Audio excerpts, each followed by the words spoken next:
Normally I don't, like to talk on the track, but I was just thinking the other day, I'm like, damn, niggas be hating on a nigga, man, and be trying to figure out like why they be hating on low. But then I learned, in order to understand the motherfucker, you gotta look at things from their perspective, put yourself in their shoes. That's how I came. They say Soulja ain't from the hood. He ain't had the news on the stove, he looking too good. Living in the house, fireplace, he burning the wood. Riding in that mirror every day, yeah, just like he should. Bitch, I would if I could, but I hate that nigga. Ain't that nigga, make it look easy, look how break that nigga. Quarterback like Breeze, but he ain't no fucking saint, nigga. I can do it too, but I'm mad cause I can't, nigga. Look at him, look how he never slipping. We should've killed him long ago, now look how he living. Instead he winning, yeah, I'm losing, but I chose struggle. Skinning and grinning, he a real nigga, man, but fuck low, taking Henny, he got a bad habit. A queen stay on his arm, with his granddaddy named was Peter Rabbit, fuck him. Nigga don't trust him, yeah, he solid as steel, but that money gon' rust him, and too many people love him. I mean, I can understand, goddamn, when a nigga winning, and you losing, you kind of be feeling some type of way and shit, but I'm like, let's all get this money, you know what I'm saying? But they continue to goddamn, but that ain't none of my business. But this is just me. This is dedicated to them hater nation, man. You know what I'm saying? He a dirty nigga. Bitch and give her back like he ain't heard of niggas. Ain't scared of niggas. He was raised by the young and fearless. When's the last time you seen this nigga? Yeah, he think he clean when he pull up on the scene with his feelings missing. Sociopathic, but I wouldn't want my car next to his in traffic. And at me he's laughing. It's like he's pricing. I'm the passion. It's like he's packing and I'm the one that's lacking. Fatal attraction, affirmative action. Hey, hell nah, nigga can't be. He just made another chess move I can't see. He probably feel like this Nintendo, he the game genie. On FB, he always talking shit, I'm about to be leaked. You see me, never see eye to eye. His circle small, but he always dividing the pie. I can't lie, but fuck him. Nigga don't trust him. Yeah, he solid as steel, but them haters gon' rust him, man. Too many people love him.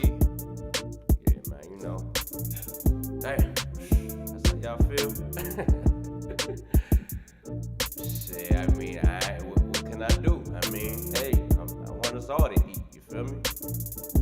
But everybody can't win, it gotta be a loser. So, I mean, shit, fuck it. Shit was jamming. I like, classic shit. Goddamn, about to pull up, do say in the cup. Cause I don't give a fuck. It's all love though. Yeah. Yeah. No. Yeah. Okay.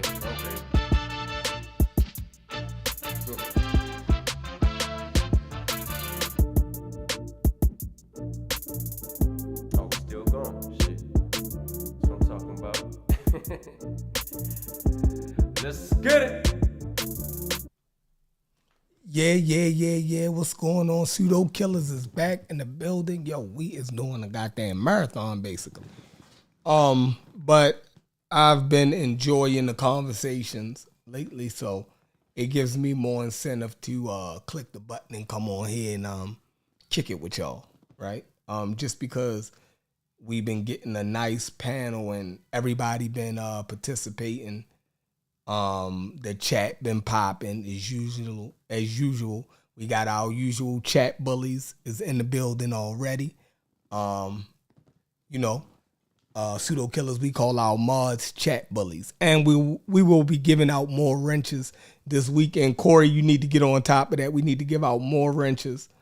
And Ankh had a couple of books that he wanted to give to some of the mods.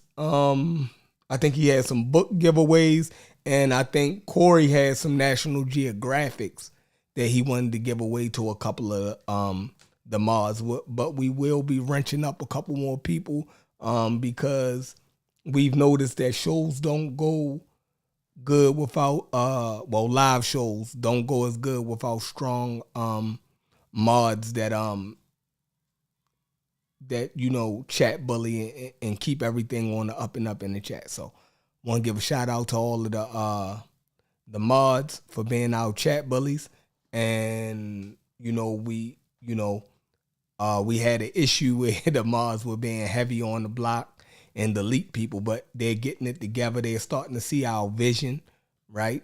They're starting to see that we welcome strong disagreement, right? And it can border on the line of disrespect, right? It can border on the line of disrespect. But the mods will take action when they feel as though you really crossed the line of disrespect. So you can border it, right?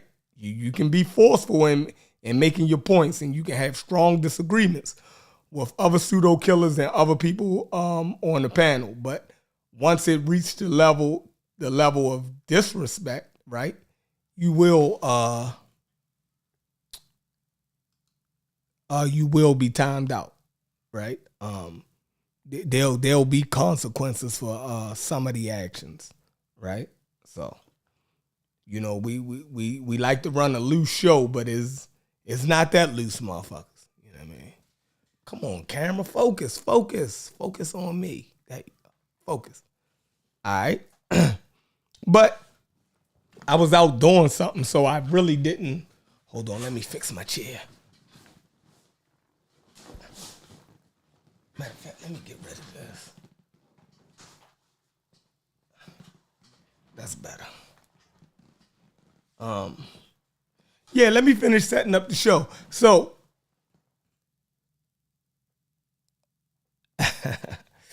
all right. No. Jamal, they was the topics that I just threw on there for yesterday. I'm gonna fix that right now. We're gonna put some new topics on the board. Work with me. Let's see. Do y'all want to keep North Africa? Do y'all want to continue to talk about North Africa? I think we can keep North Africa. I know that's gonna come up in our conversations today, so we can keep that up there. Evolution, education.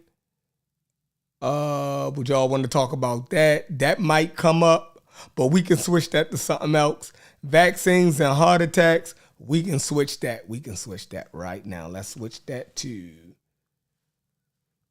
Let's switch that to. Let's see.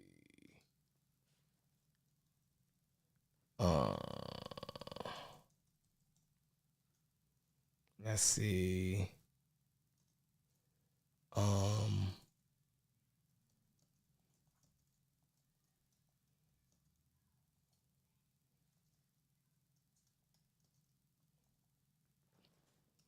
Let's switch that to. Let's switch that to Ankh and Cory squares off. I think we already did Supreme Court. The power of the Supreme Court.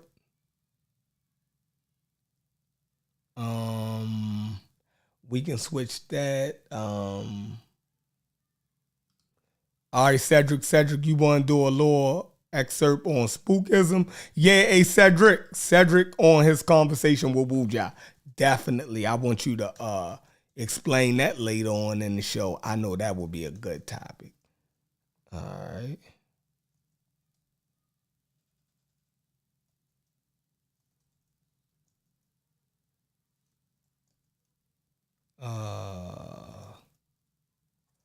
Conversation with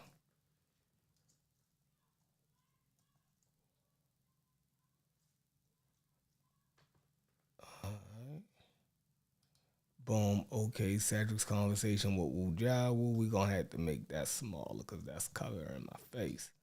Boom. All right, that'll work. Black Egypt.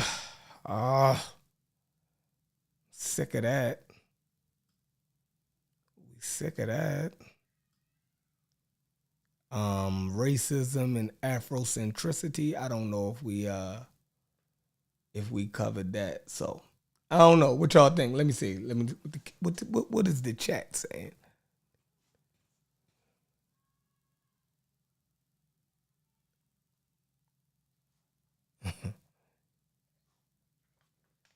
All right, what is y'all in here beefing about? All right, hold on. All right. We about to get it cracking. All right, give me, you know what? I need to set up the Zoom. So give me 3 minutes, y'all. Keep killing the chat.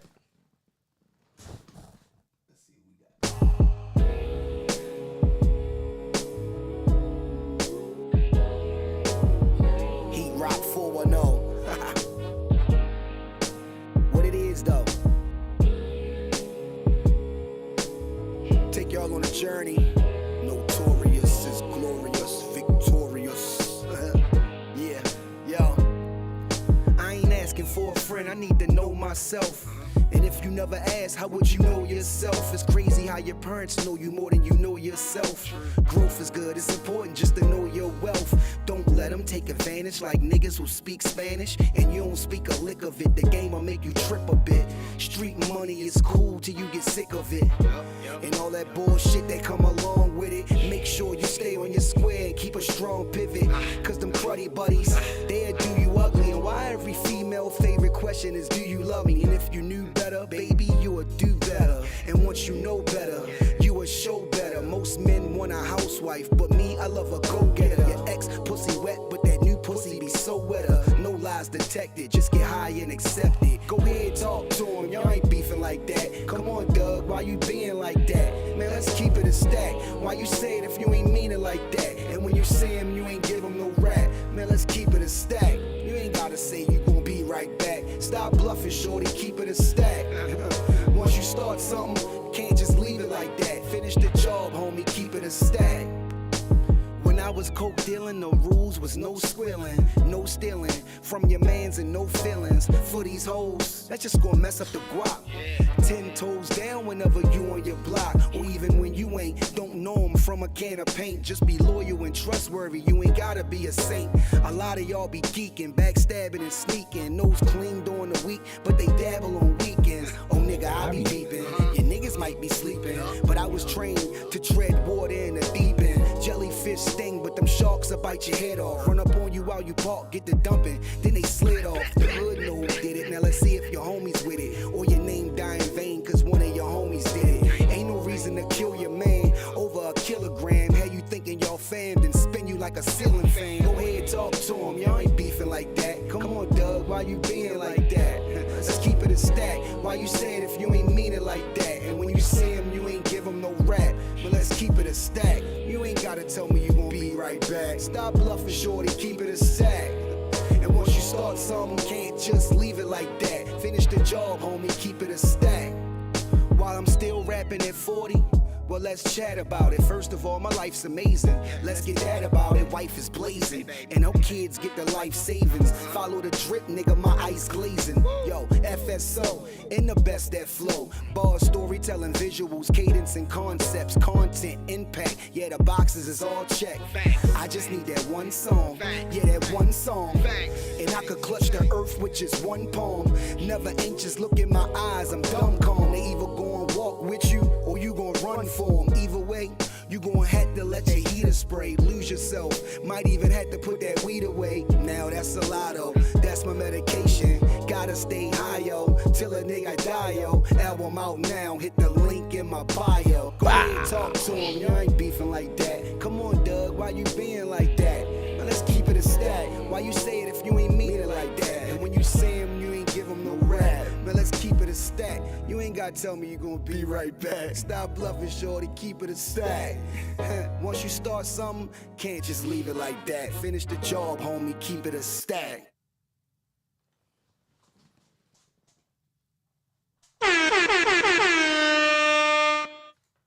Fire, fire as usual, fire as usual. All right, boom. All right, we got the Zoom up. We got the Zoom up, y'all. Boom. So now, hold on. I think we got a pseudo killer in the building. We got a pseudo killer coming to the stage. Coming to the stage. Coming to the stage. Concrete Cory, pseudo killer official. What it do? What up, Chef? Chilling. Again, happy birthday. I know you still enjoying your weekend. You know what I mean? I know you still having a good time. You missed the festivities that we had last night, but you definitely had your own festivities, so it's all good. I know you ready to jump in and kill these pseudos. What's going on, bro? Yeah. Just coming off a good night with the family and shit. My wife threw me a surprise party down at my uncle's lake house and shit. So we had a good time last night. Pretty much all day yesterday was, we did the jet skis and everything. So, we got the pontoon boat out, but we kicked it, so we did it real big. I'm kind of recovering a little bit, you know what I'm saying? So, be easy on me. But, yeah, man, I think I nailed the conversation down. I think I've nailed the Egyptian conversation down. And we're going to get to it. You know what I'm saying? Yeah. It's a real issue with the terms that we use. I think sometimes that's confusing and misleading, some of the ways that we use the term. So, that's we'll get into it, though, Okay. I'm still waiting. I don't know where Ankh at. Don't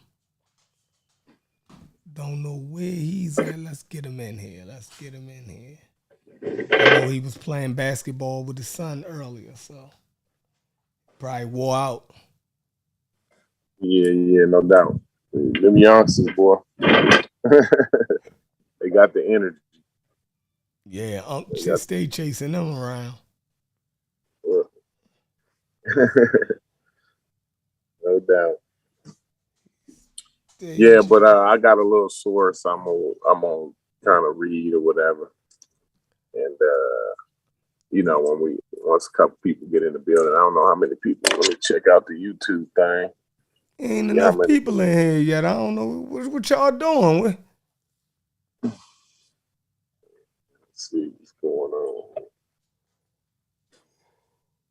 Yeah, we almost to that. That nice number. That night, I like 50. 50, all right with me. I'm really more getting used to 100 though. Yeah, definitely. I don't feel right unless there's 100 in the building. You know what I mean? But yeah, CK, what's up? Hey, CK, is you jumping on the panel or what? Juju, is you jumping on the panel or what? Come on, what up, Juju? We need the sisters to even this shit out now. Appreciate it, Malcolm. Malcolm shouted out happy birthday too and shit. So appreciate everybody for the birthday wishes. You know what I mean? Definitely.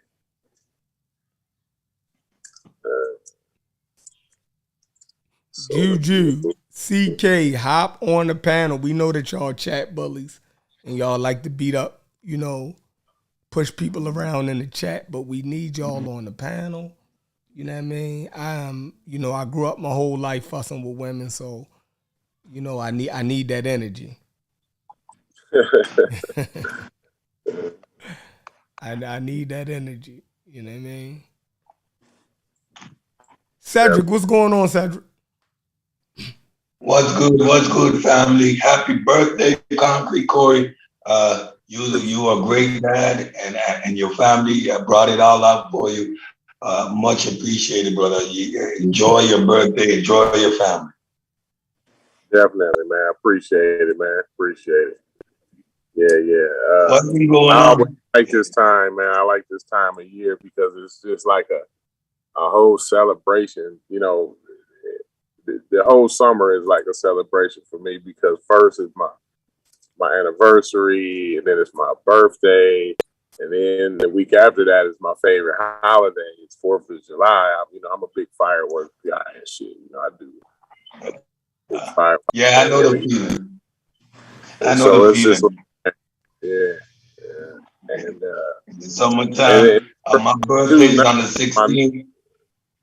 It's usually around Father's Day. My son's birthday is on the 22nd. You know, it's a party time. Yeah. It's just a whole celebration. So and I also, shit. It's a lot of. I also the bank. I break the bank every year at this time of year too. Oh yeah. That cement. Yeah.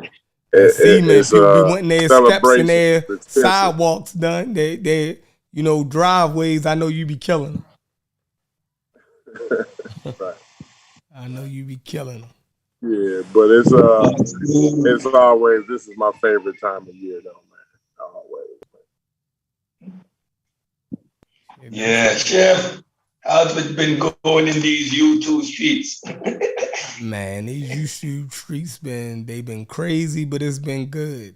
So Yeah. I think everybody then found the corner that they want to be in, right? So now that everybody is in their respective corners, we know who is who, right? And we know y'all fighting styles, right? Everybody know each other fighting styles. We figured out what teams y'all on. So now can't nobody get hit by friendly fire. Everybody then took a position, right? Right? Every target has been marked and identified. See what the Navy do, right? The Navy marks targets, right? So they can minimize civilian casualties. You know what I mean? Right. Yeah. So they always, send in reconnaissance, right? Teams to mark their targets, right? So once their targets is marked, then the Navy can send in precision strikes, right? So now our targets are marked. Now we can send in precision airstrikes, right? Yep. And then we're gonna send them tanks in on y'all asses, right? We're gonna send them ground forces to flush out you damn insurgents, because we got a lot of insurgents in our chat, right? So we gonna shoot those missile, those computer guided whatever you call it, missiles, right? To hit the big targets. But you Riparianites, right? That's hiding in the chat, right? Coming on the panel just to throw us off.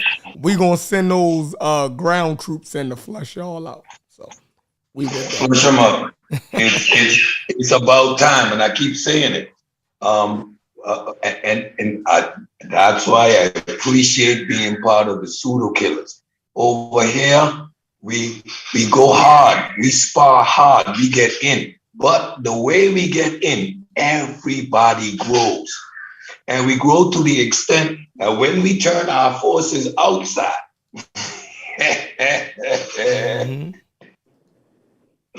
oh my God. And I really feel that in the community right now, the paradigms have shifted. Y'all hear Rob Bond?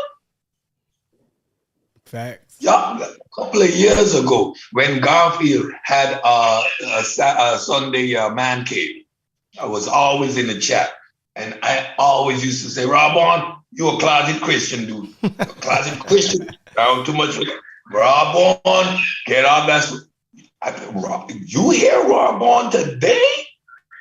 Like, man, I can sit back almost and just let him have it. Yeah, he always had it in him. So you would hear his conversation and the way that he researched. I appreciate his build. Oh my God, on that spirit conversation, and I tread carefully because I don't want to create any hostility. But a conversation with Nepal is worthy. But I think she should come over on the Pseudo Killas so we could slow it down and flesh out some of the claims that is made over there on Sarnetta, and as if they have real validity. I went through that exercise with Ujao the other night. Boy. Oh man. Yeah. Oh man, Hey Cory, did you end up checking out that conversation? I didn't check it out. Oh, When was Wu that? Jai and Yesterday? Cedric. Oh man. Man, Wu Jai, man, he dig himself the biggest graves. I mean, he dig himself graves that he can't get out of after a while, man. But did you jam him up, Cedric? Man. Man, I let Wujao by himself. Now, I'm an old man. I'm not digging anybody's grave. I'm going to give you the shovel. I'm going to show you where to dig and go right ahead, dig. Yeah. Wujao made a post. Shout out to Anthony. It started with a post. It started with a post that about those who talk about spirituality have no grounding in science, etc. So I needed some clarification. So Ngafi Chan cleared it up. No, and we agreed all to the point that he said we need to develop a study to accurately quantify these things, something like spiritology. And I'm like, oh, stop. Now we've gone off track. So, like, no, Joe, this is not going to happen. And so I was in his chat, and at a certain point, this subject started to come up. So I went on, and we went through the whole spirit is an energy because the exercise. But now he's trying to get the conversation as to place some validity on these concepts by us now creating a science to quantify or to clarify the nomenclature of a unidentifiable, untangible concept that exists within people's imagination.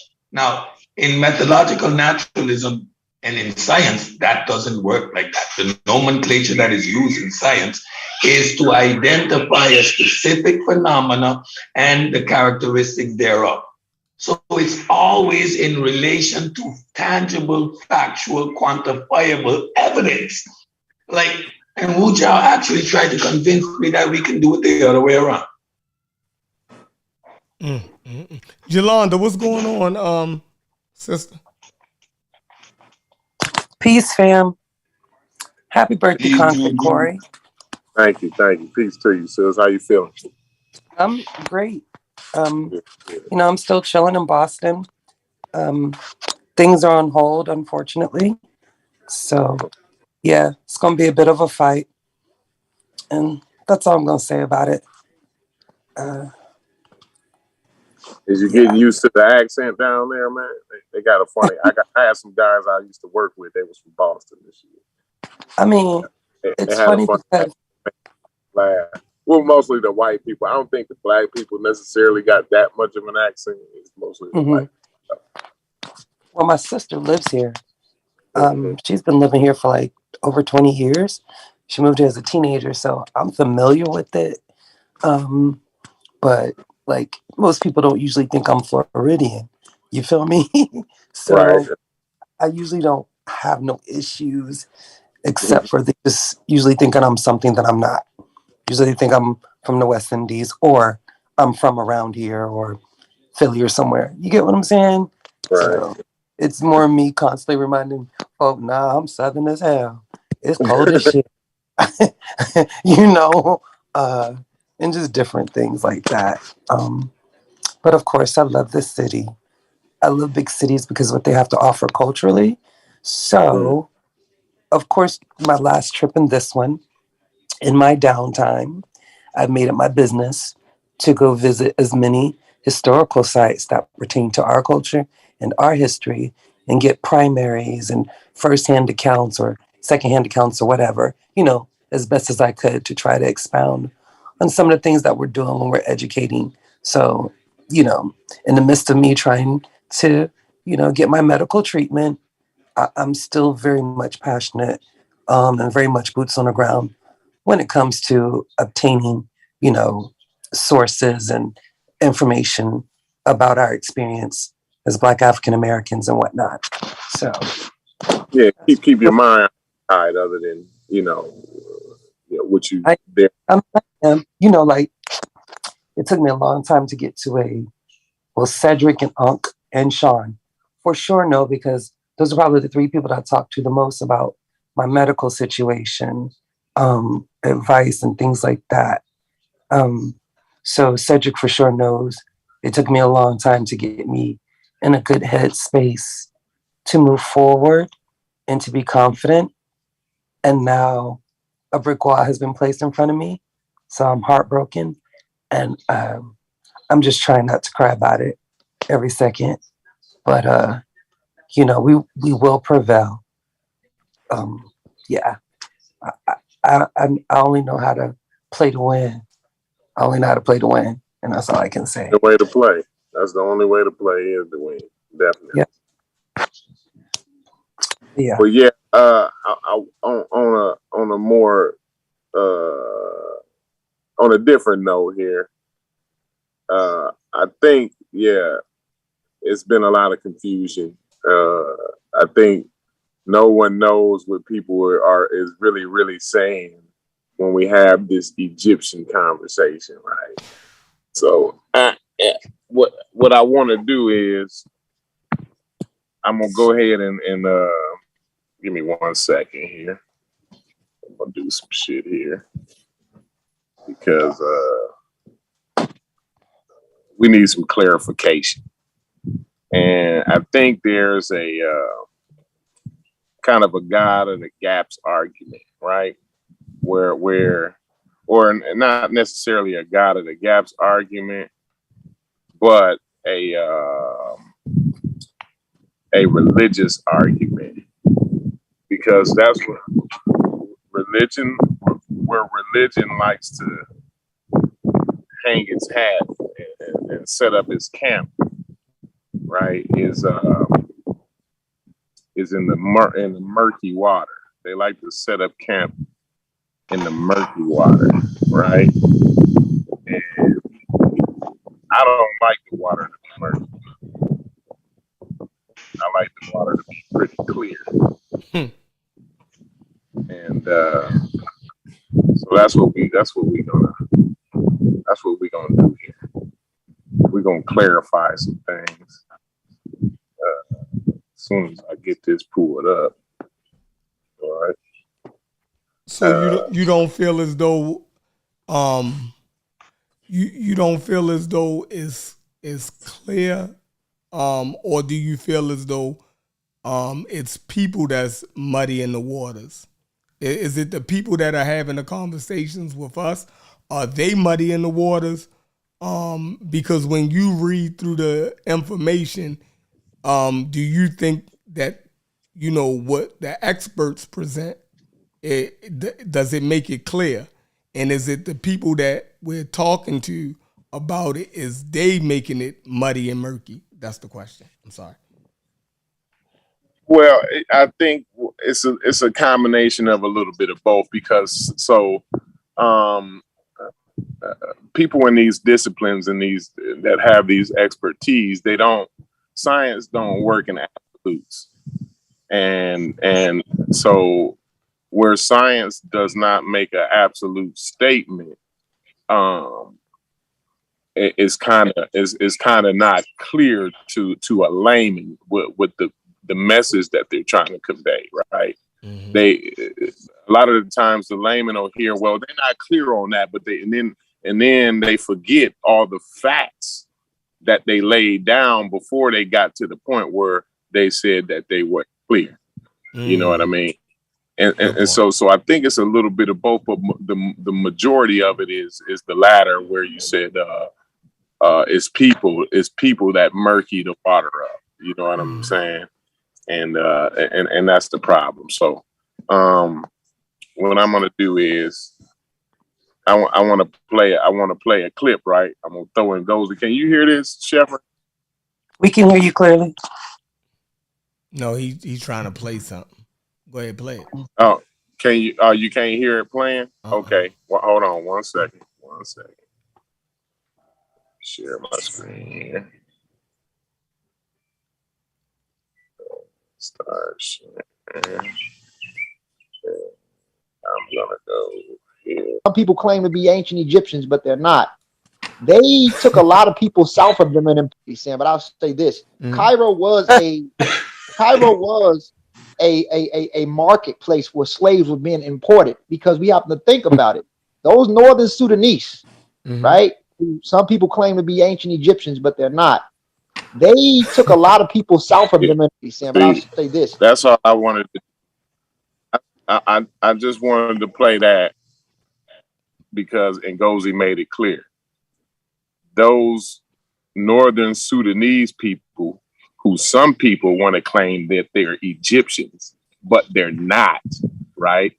This is what keeps the conversation murky and muddy. This is the last thread. This is the very, very last thread that they're holding on to, right? And after today, we're gonna leave Sudan alone. We're gonna let Sudan be Sudan. We're gonna let Egypt be Egypt. We're gonna let Africans be individuals.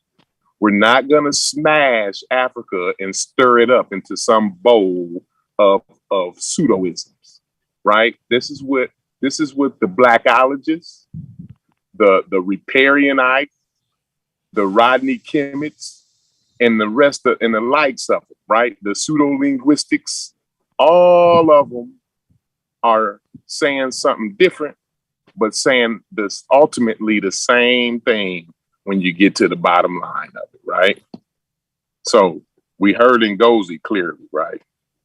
Ngozi said, and I couldn't agree with Ngozi more. Ngozi said, these northern Sudanese people, who some people try to say that they're Egyptians, but they're not, right? I like that. That's clear. That it's no ambiguity right there. There's no ambiguity in what Ngozi said.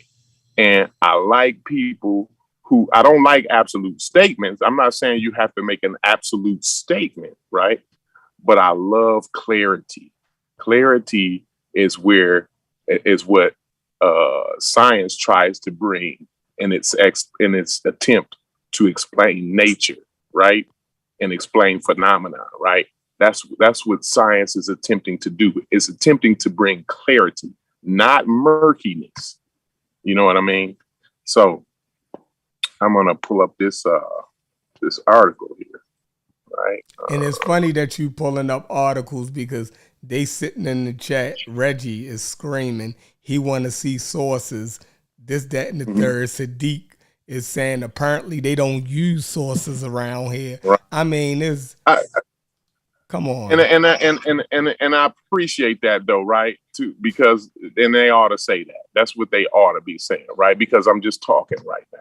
But I'm talking so that I can qualify my statement, so that everybody's clear on the statements that I'm making. Because no matter what you read in the source, and I tried to explain this to Ankh earlier, no matter what you read in the source, if you don't understand exactly what I'm claiming and what I'm talking about, then you can't say whether I'm right or wrong.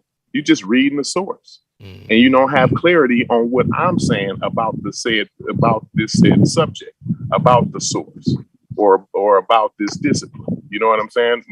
As a matter of fact, this is what I'm going to do is I'm going to show you this article, and I ain't even shared this with y'all yet, Shepard. Right? I just got this article, right? This article is multidiscipline in itself. It shows all three scientific disciplines that I keep bringing up that backs up my claim, right? That backs up my stance on this, right?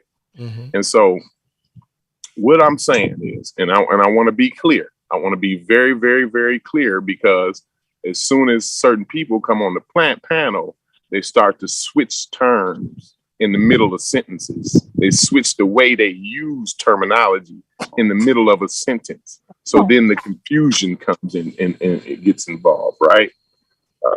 Hold on, let me pull up this source while I talk about that. 1 second.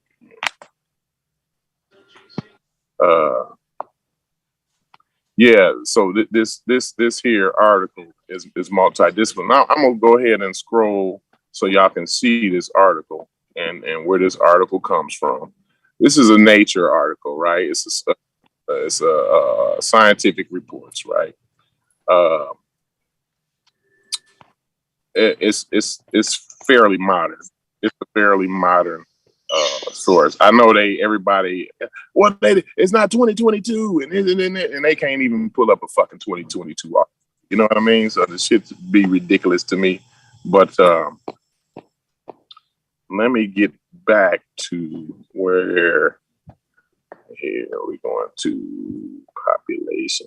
And these figures is daggers, by the way, right? Okay. Results. 1 second. Yeah. This is where I want to be.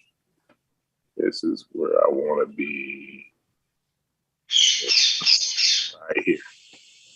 I want to be right here. Okay. It says the population, the result population structure, right? And so when we're talking about genetics, right? I want to reiterate, we're talking about populations. We're not talking about individual groups. When you're speaking of genetics, you're speaking about populations, right? And so what we're talking about here is results population structure here. It says we apply a principal analysis, a principal component analysis, which is called a PCA, to investigate the population structure of the new population genotype in this study from the Sudanese regions. Supplementary, they got the figures and everything, the PCI, 3%. And it goes on in here to tell you, follows North African incline and separates population inhabitants, inhabiting the regions between the Nile River and the Red Sea. And it shows you, it talks about the differentiations in these populations. So here goes as follows: a north-south incline and separate population. Okay, here between the North and the Nile and the Red Sea, Nubians and Arabs along the Nile, Beja and Ethiopians along the coast, from Darfurians and Nubians of the Southwest Sudan and Nilotes of South Sudan. Copts are a separate group close to the northeast population in a more outlier position. They are the extreme of the northern genetic component, right? And they talking about these figures here below. The PC2, 0.7% separates the nomadic Fulani from the other populations. It says, next, we combined our new population, which is 140,000 analyzed. They took a data set of 140,000 with previously studied populations of somebody please mute their mic, please. Found out? Yeah, because with previous studies, populations of special interest for this analysis, Qatar, Egypt, and 3 sub-Saharan populations, Luea and Yoruba and Masaya, from 1,000 Genome Project, to have external references both in the North and South, the Sudanese region. This new data that contains, this is the 14,000 data set. Even if the number of single nucleotide polymorphisms, that's what the SMP means,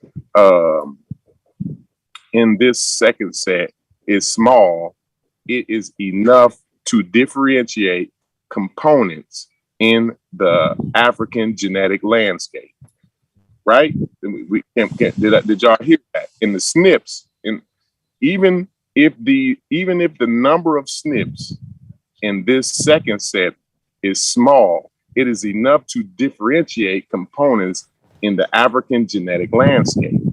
And it goes on to talk about that in the figure 2. Shows a PCA, right, of this extended data set where East African populations are distinct from both Sub-Saharan and North African populations.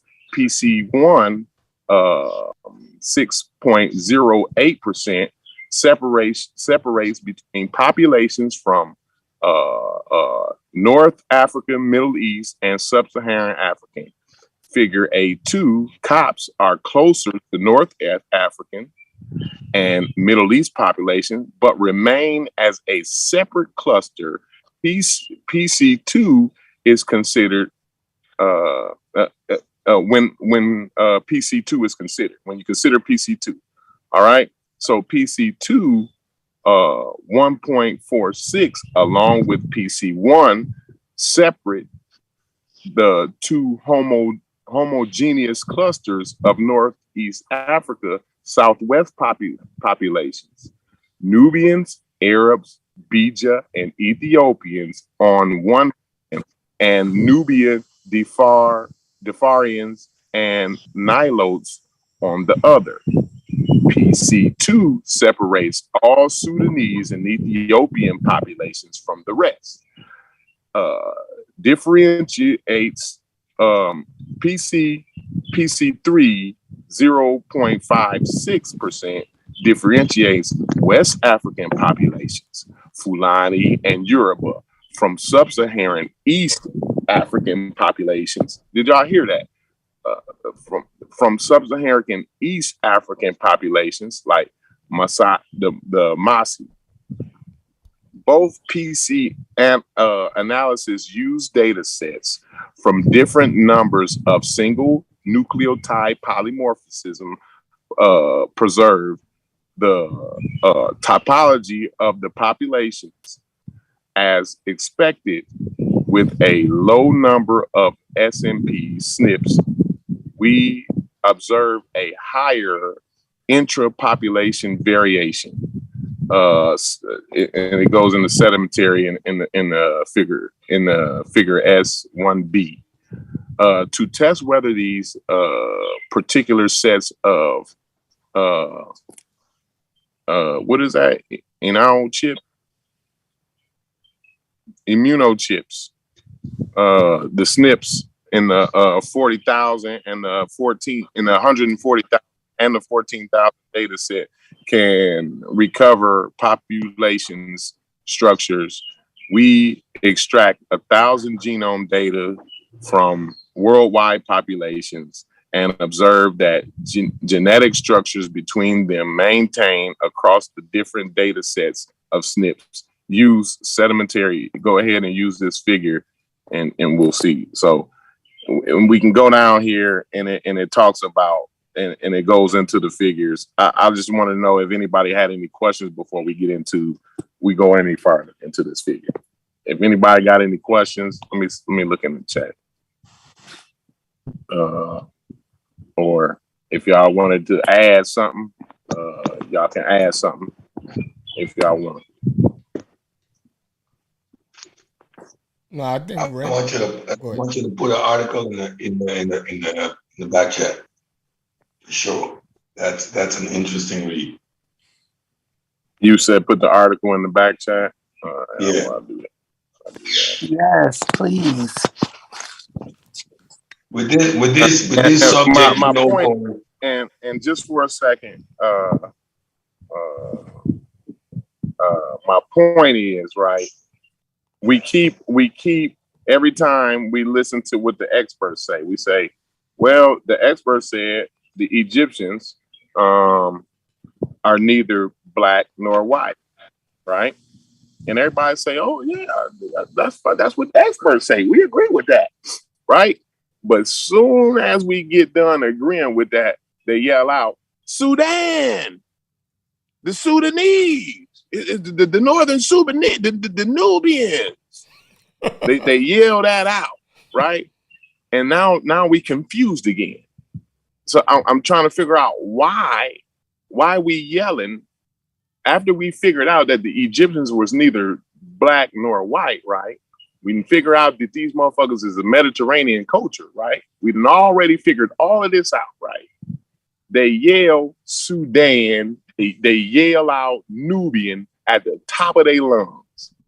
And the question is, why? Everybody ask yourself, everybody under the sound of my voice, ask yourself, why, after we establish that agreement, they yell out at the top of their lungs, Sudan? Why? Well, I'm going to tell you why. I'm going to tell you why, because they're not going to tell you why. They're going to beat around the bush. They're going to lie. They're going to him. They're going to ha. They're going to do backflips, right? And when it's all said and done, you still ain't going to know the answer, right? So I'm going to go ahead and keep it playing with you. And I'm going to go ahead and tell you what the answer is. The reason why they yell out Sudan, right, is because of the skin tone. The skin tone tends to get a little bit darker down there, right? Right? But skin has never been my argument. I always, if y'all all ever listen to a Pseudo Killas video and you've heard me talk about these discussions, I've always said skin color, right, is a red herring, right? The skin color thing. Because my argument has always been a genetic argument, right? It's always been a geographic argument. It's been a genetic argument, and lately I've added the linguistic component to it, right? So all three of these disciplines back my argument up, right? And so back to what I was saying, they yelling to the top of their lungs, Sudan, because they think these people is black. And then they want to say, well, black people had something to do with Egypt because these are close neighbors to the Egyptians. And the culture, somehow I'm getting a echo, but the culture comes from the South. I know you heard that before, didn't you, Brendan? They love to say, after they yell Sudan at the top of their lungs, then they say, because the culture comes from the South. They yell that after that, right? Everybody done heard them say that. I'm about sick. This is why I've done my investigation, because I'm sick and tired of hearing them say that. When Ankh said it, Ankh says it best. When a nigga say something too many times, right, then you better start looking into it, right? And they done said this shit way too many times for me. Nah, and I didn't believe it in the first place, right? But I was gonna let it go. But they just keep saying it over and over again. After we come to the conclusion that the Egyptians was neither black nor white. So what does that mean, Cory? They was neither black nor white. So what does that mean? Guess what it means? It means exactly that. They wasn't black. That's one. It means two things. One of them is they wasn't black. That's what it means. If the experts say the Egyptians was neither black nor white, it means two things. And one of those things means they wasn't black, right? So then we go down to Sudan, we mosey down here. And I told Shepard said, Cory, look, don't go down there, man. Don't go down to Sudan. You're going to lose the fight down there. That's where you're going to lose. That you're going to give them a string, a thread to hold on to. But Shepard, he didn't understand fully what my argument is. I think he understands it now. That don't mean he in the car with me though, right? But I think he just understands it, which that's all I ask. I don't never ask for everybody to agree with me. I don't even want to be right all the time, right? I just want understanding. I want people to understand my argument clearly, and I don't want people to straw man me, right? Because the straw man is the only way that they can hold on to an argument here, right? Because what I'm gonna go further here I'm glad I'm qualifying this, right? Because I'm gonna go further here, right? And the next thing they're gonna say is, oh, he took the whole east side of African away from us. Or he taking it away. They won't say from us. They won't say that because that's too clear. That's too clear on what they mean, right? They'll say things like, they say murky shit. Like, You taking the whole East Africa away. You're taking the whole East Coast of Africa away. And my question is, away from who? That's another question to ask yourself. Everybody under the sound of my voice. If after what I say, y'all say, well, he took the whole East Africa away. Then ask yourself, after you say that, ask yourself, took it away from who? Who is he taking it away from? Right? That's a good question. That's a really, really good question, right? So I'm gonna go. I'm gonna continue. I'm gonna continue on my claim, right? So now we know the source that I just read, right? And I put it in the chat so everybody can go over it and y'all can look over it and beat it up and do whatever you want to do to it, right? It's a very interesting article. I only read the one part, but there's the conclusion. Everything is very, very good, and it's a very clear article. It shows you where science is still working, and it shows you the points that they're very, very clear on, right? So I like that article because it words things to where there's very little ambiguity in that article, right? Especially for someone for this, I'm gonna say our audience is a little more savvy with the scientific jargon than most people, right? But what I'm gonna say is, so the Sudanese, right? Sudan, Northern Sudan, Central Sudan, South Sudan, and we're gonna go all the way down to Ethiopia, right? All these people are mixed people, right? And we know, everybody know on here.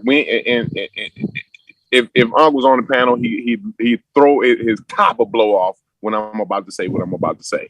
But we know all the Middle Eastern people are mixed. All those mixed people, all those Middle Eastern people are mixed people, right? So Egypt is a mixed population. Sudan has a mixed population. And even in Ethiopia, they are very highly mixed population.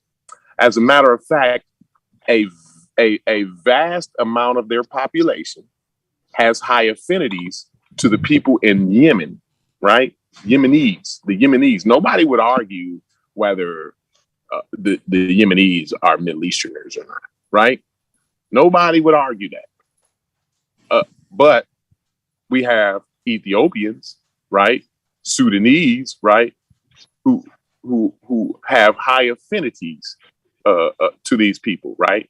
They even have high affinity.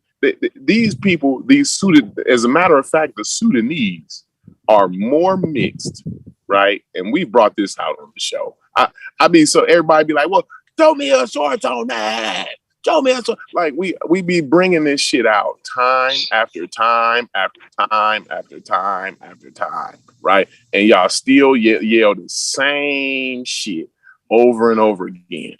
We've already brought out that the Sudanese are more mixed than the damn Egyptians are, right? So we when we say this now, we gonna say the Sudanese, they black, the Sudanese is black, but we know they mixed.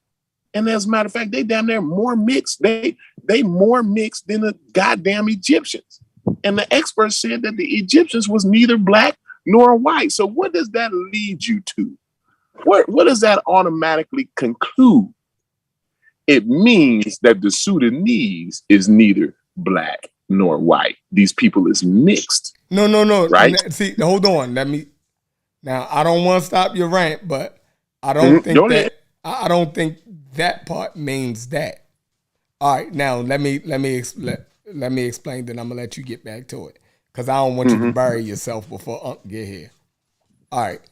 Now, we keep saying that the North African population is an indigenous African population, right?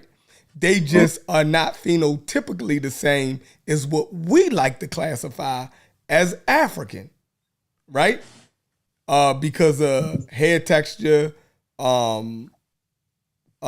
skin, all of that things that we qualify as what race is, right? The social construct, the lookership.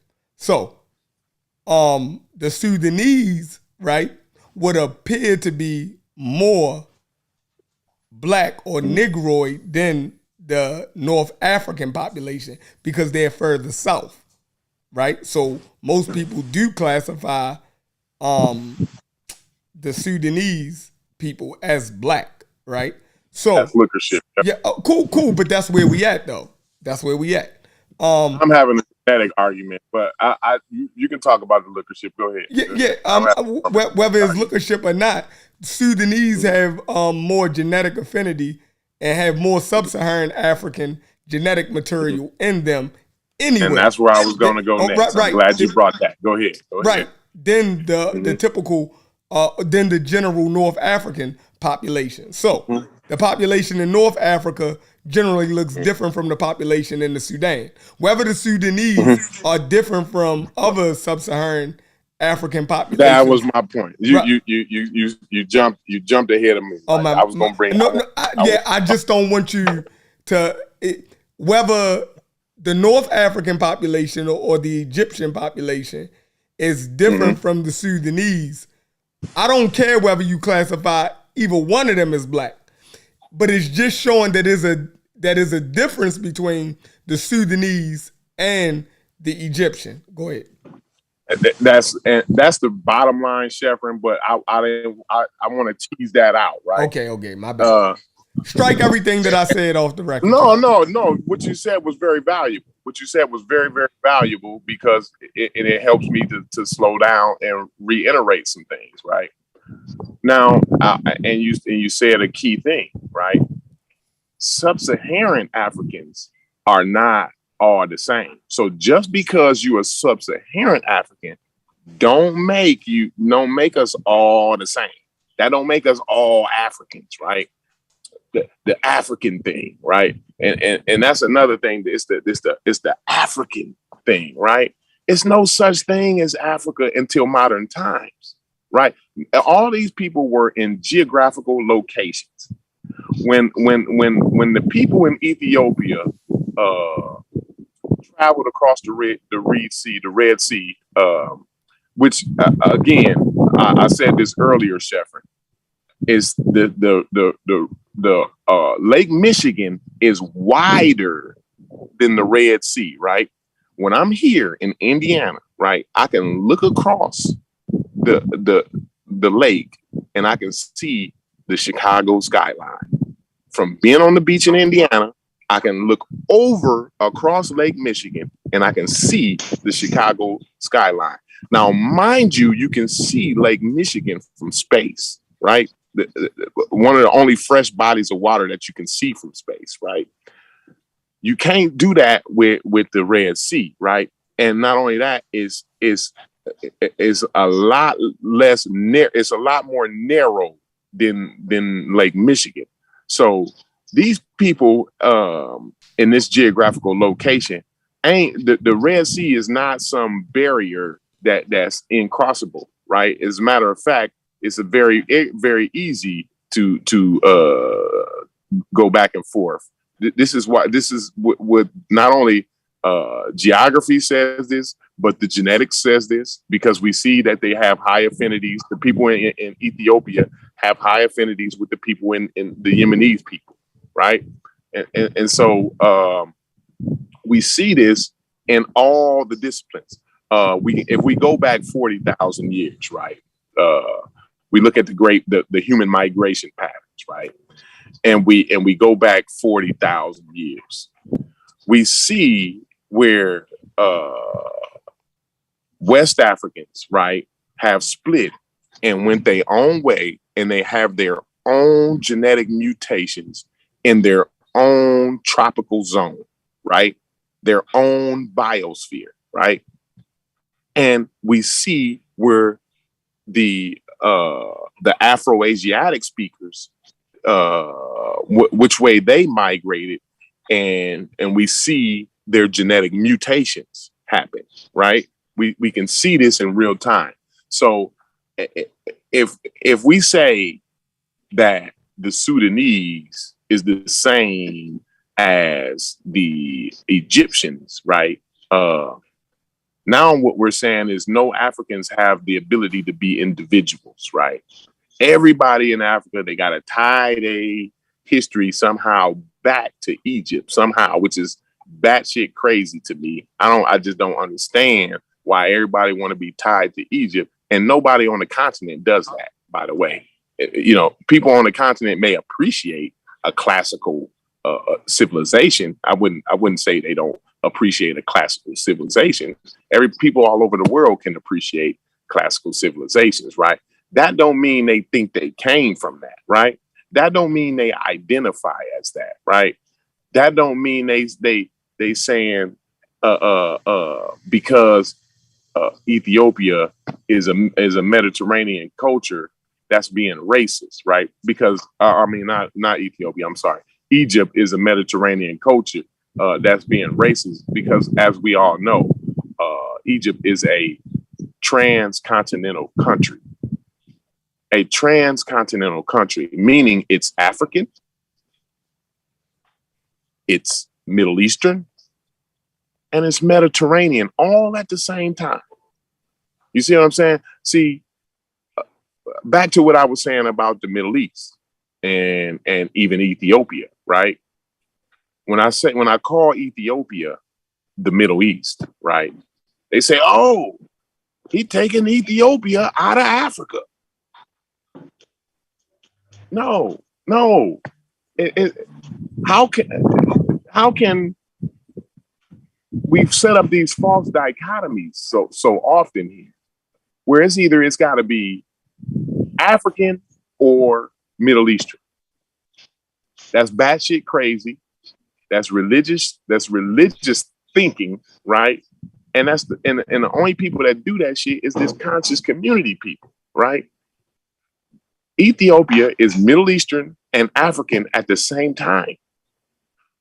It's in the genetics. You can see it in the human migration pattern.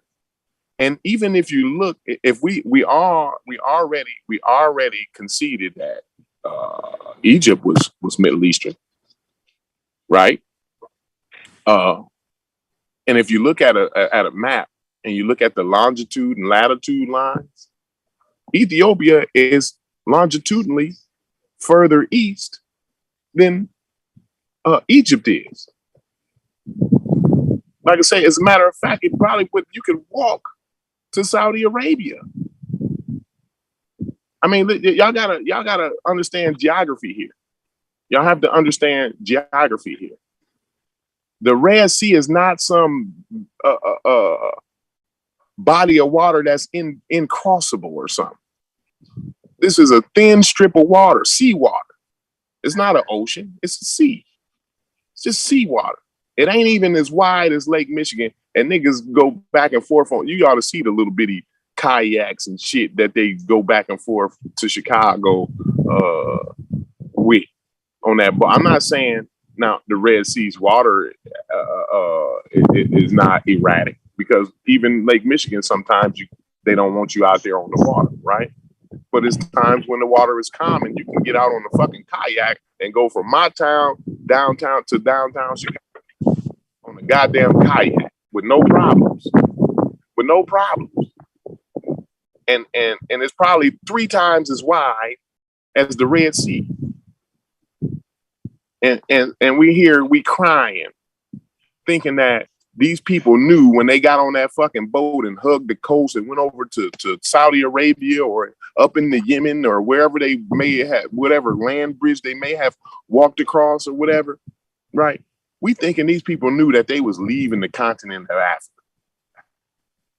They didn't know that they was in a geographical location, bro. They're gonna go. They're gonna take the path. They're gonna do like water do. They're gonna take the path of the least resistance. They're gonna take the path of least resistance. And we gotta remember. We gotta consider all of this. Y'all, I just want y'all to go over that article. You know what I'm saying? I done said what I needed to say. Go over the article. Look at the article, right?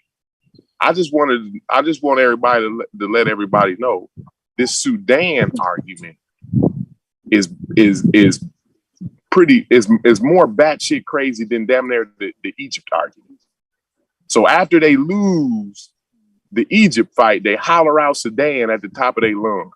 Nubia, Nubians, Nubia, the North, Aswan.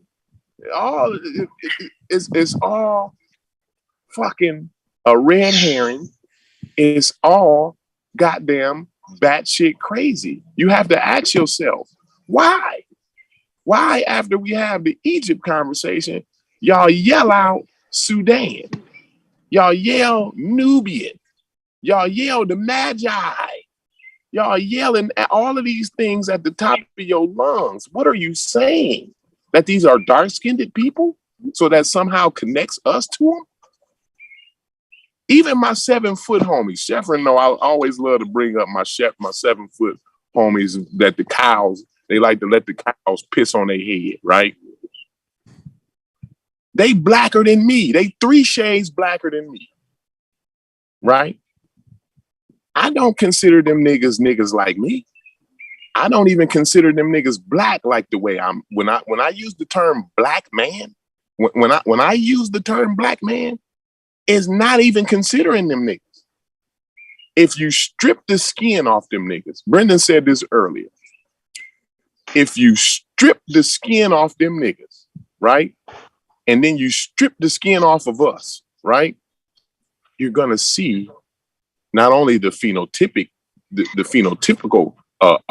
differences, but you're gonna see the differences in our genetic populations, and it's gonna be clear to you. It's gonna be very, very clear to you.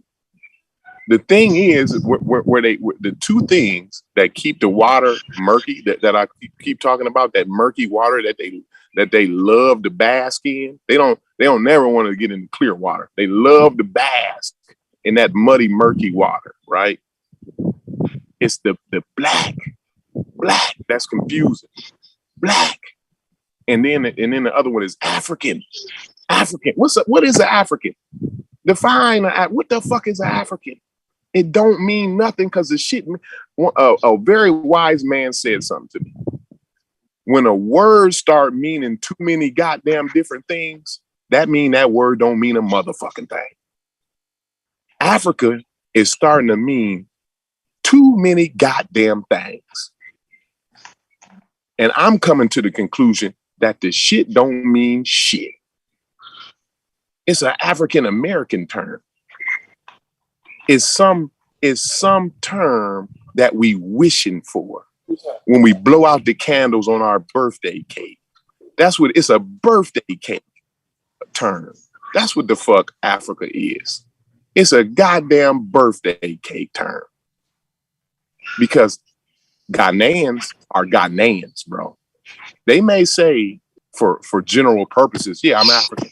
Just for general purposes, it's a general way to speak. But niggas run off to the sunset with it.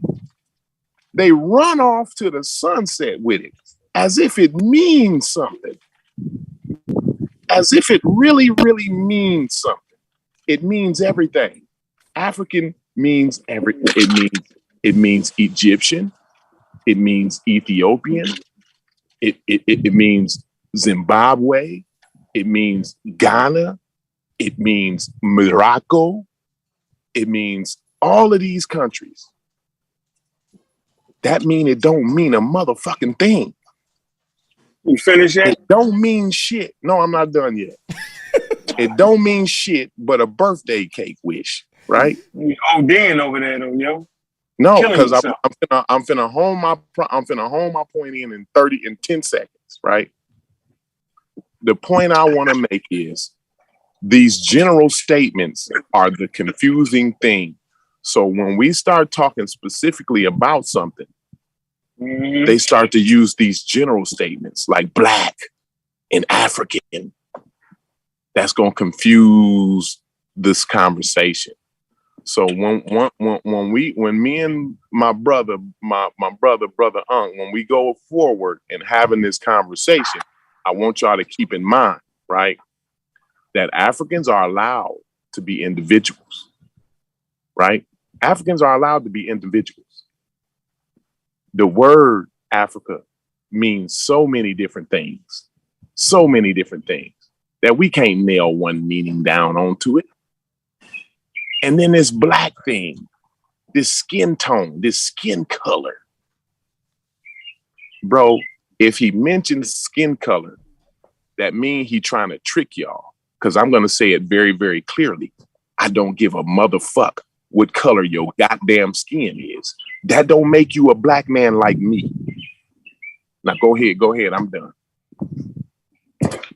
Well, okay, let's get on general, yo. Let's just go to the Malta. What's the oldest find you got when you talking about that Ethiopian thing, brother? Give me the time date. No, I don't have a find on what. Hold on for a minute. What did I pull up an archaeological survey, or did I talk about genetics? Well, you're talking genetics. Hold on. You talked about Kenya. Three disciplines. Three disciplines. Bro, go ahead. Bro, you talked about Kenya. You talked about Ethiopians. You talked about all them being Middle Eastern people. And I'm just trying to figure out, I'm just thinking you lost your mind. But what archaeological find, what human remains have you found that they extract DNA out of for you to make this conclusion, bro? And I don't want to hear about the populations there right now. I want an archaeological find. I know what it is, but after all that shit, why do we have to have an archaeological find? Why because I got one. Because I got one. Because I got one. Get up. That's how you can talk. Bring that article that's saying other than I don't gotta bring it. I know it off the top. That's what I'm saying. Well, the article don't say other than what I'm saying. I can guarantee you that. Whatever article you bring, it's not a disagree with what I'm saying. Listen, so this is what you're doing. First of all, nobody can see the shit with the Egyptian shit. That's in your mind. You made the Egyptians Middle Eastern outside of the experts. You have yet to show an article to say that the Egyptians. We done already determined that. No, you determine what? We who? That we have never determined Middle Easterners. I mean, what? No. That's now you saying they're not. Now you sound like a son of niggas. Fucking delusional. There is no expert on planet Earth in 2022 that will ever call Egyptians Middle Eastern. It's you. You do it. It's a geopolitical term. I don't want to. No, they don't do it in geopolitical because we're talking about the ancient Egyptians. We're not talking about the modern day Egyptians. I'm saying they're the same people, so it don't matter which ones you're talking about. They're the same people. So, I'm gonna say it don't matter which date it is. What museum? The date don't matter to me. You got the King Tut Museum that my man just came back from. They don't call them Middle Eastern people. You got the Brooklyn Museum. Nobody does that but you, Cory. You house the Mediterranean Middle Eastern shit. Now you saying the Kenyans is Middle Eastern. Yo, it's like you done smoked some crazy ass weed, some mushrooms, sprinkled with mushrooms. Let me show you. I think I need to show y'all what I'm smoking on. Nobody's believing. This is FDA Ethiopians. Hold on, that the Ethiopians, bro. People in Kenya. I only do FDA approved. You know what I'm saying? Yeah, but you gotta stop that. I'm not even going. You know what? I can't even. It's so ridiculous at this point. I can't even get mad at you. Everybody heard what you say. That shit's flying up over that motherfucker, yo. I'm not gonna do it, but I'm gonna do this for everybody though. I'm gonna come to about 4,500 years ago, which would actually make it to 2,500 BCE, and we're gonna talk about the Malta Cave, right? And we're gonna talk about a type that came in the Malta Cave. He did not have what you call, quote unquote, the blue-eyed genes, and he didn't have the gene for pale skin, but he was definitely outside of Africa and migrated in. This is the only motherfuckers you can be talking about. But that individual does not change the whole genetic composition of the people that was already there originally. And so Ethiopian people coalesce very easily with people from Somalia, people in Kenya, you know what I'm saying? More so than they do with people in West Africa. So I know what I'm talking about, bro. Let's go to the So now we've established.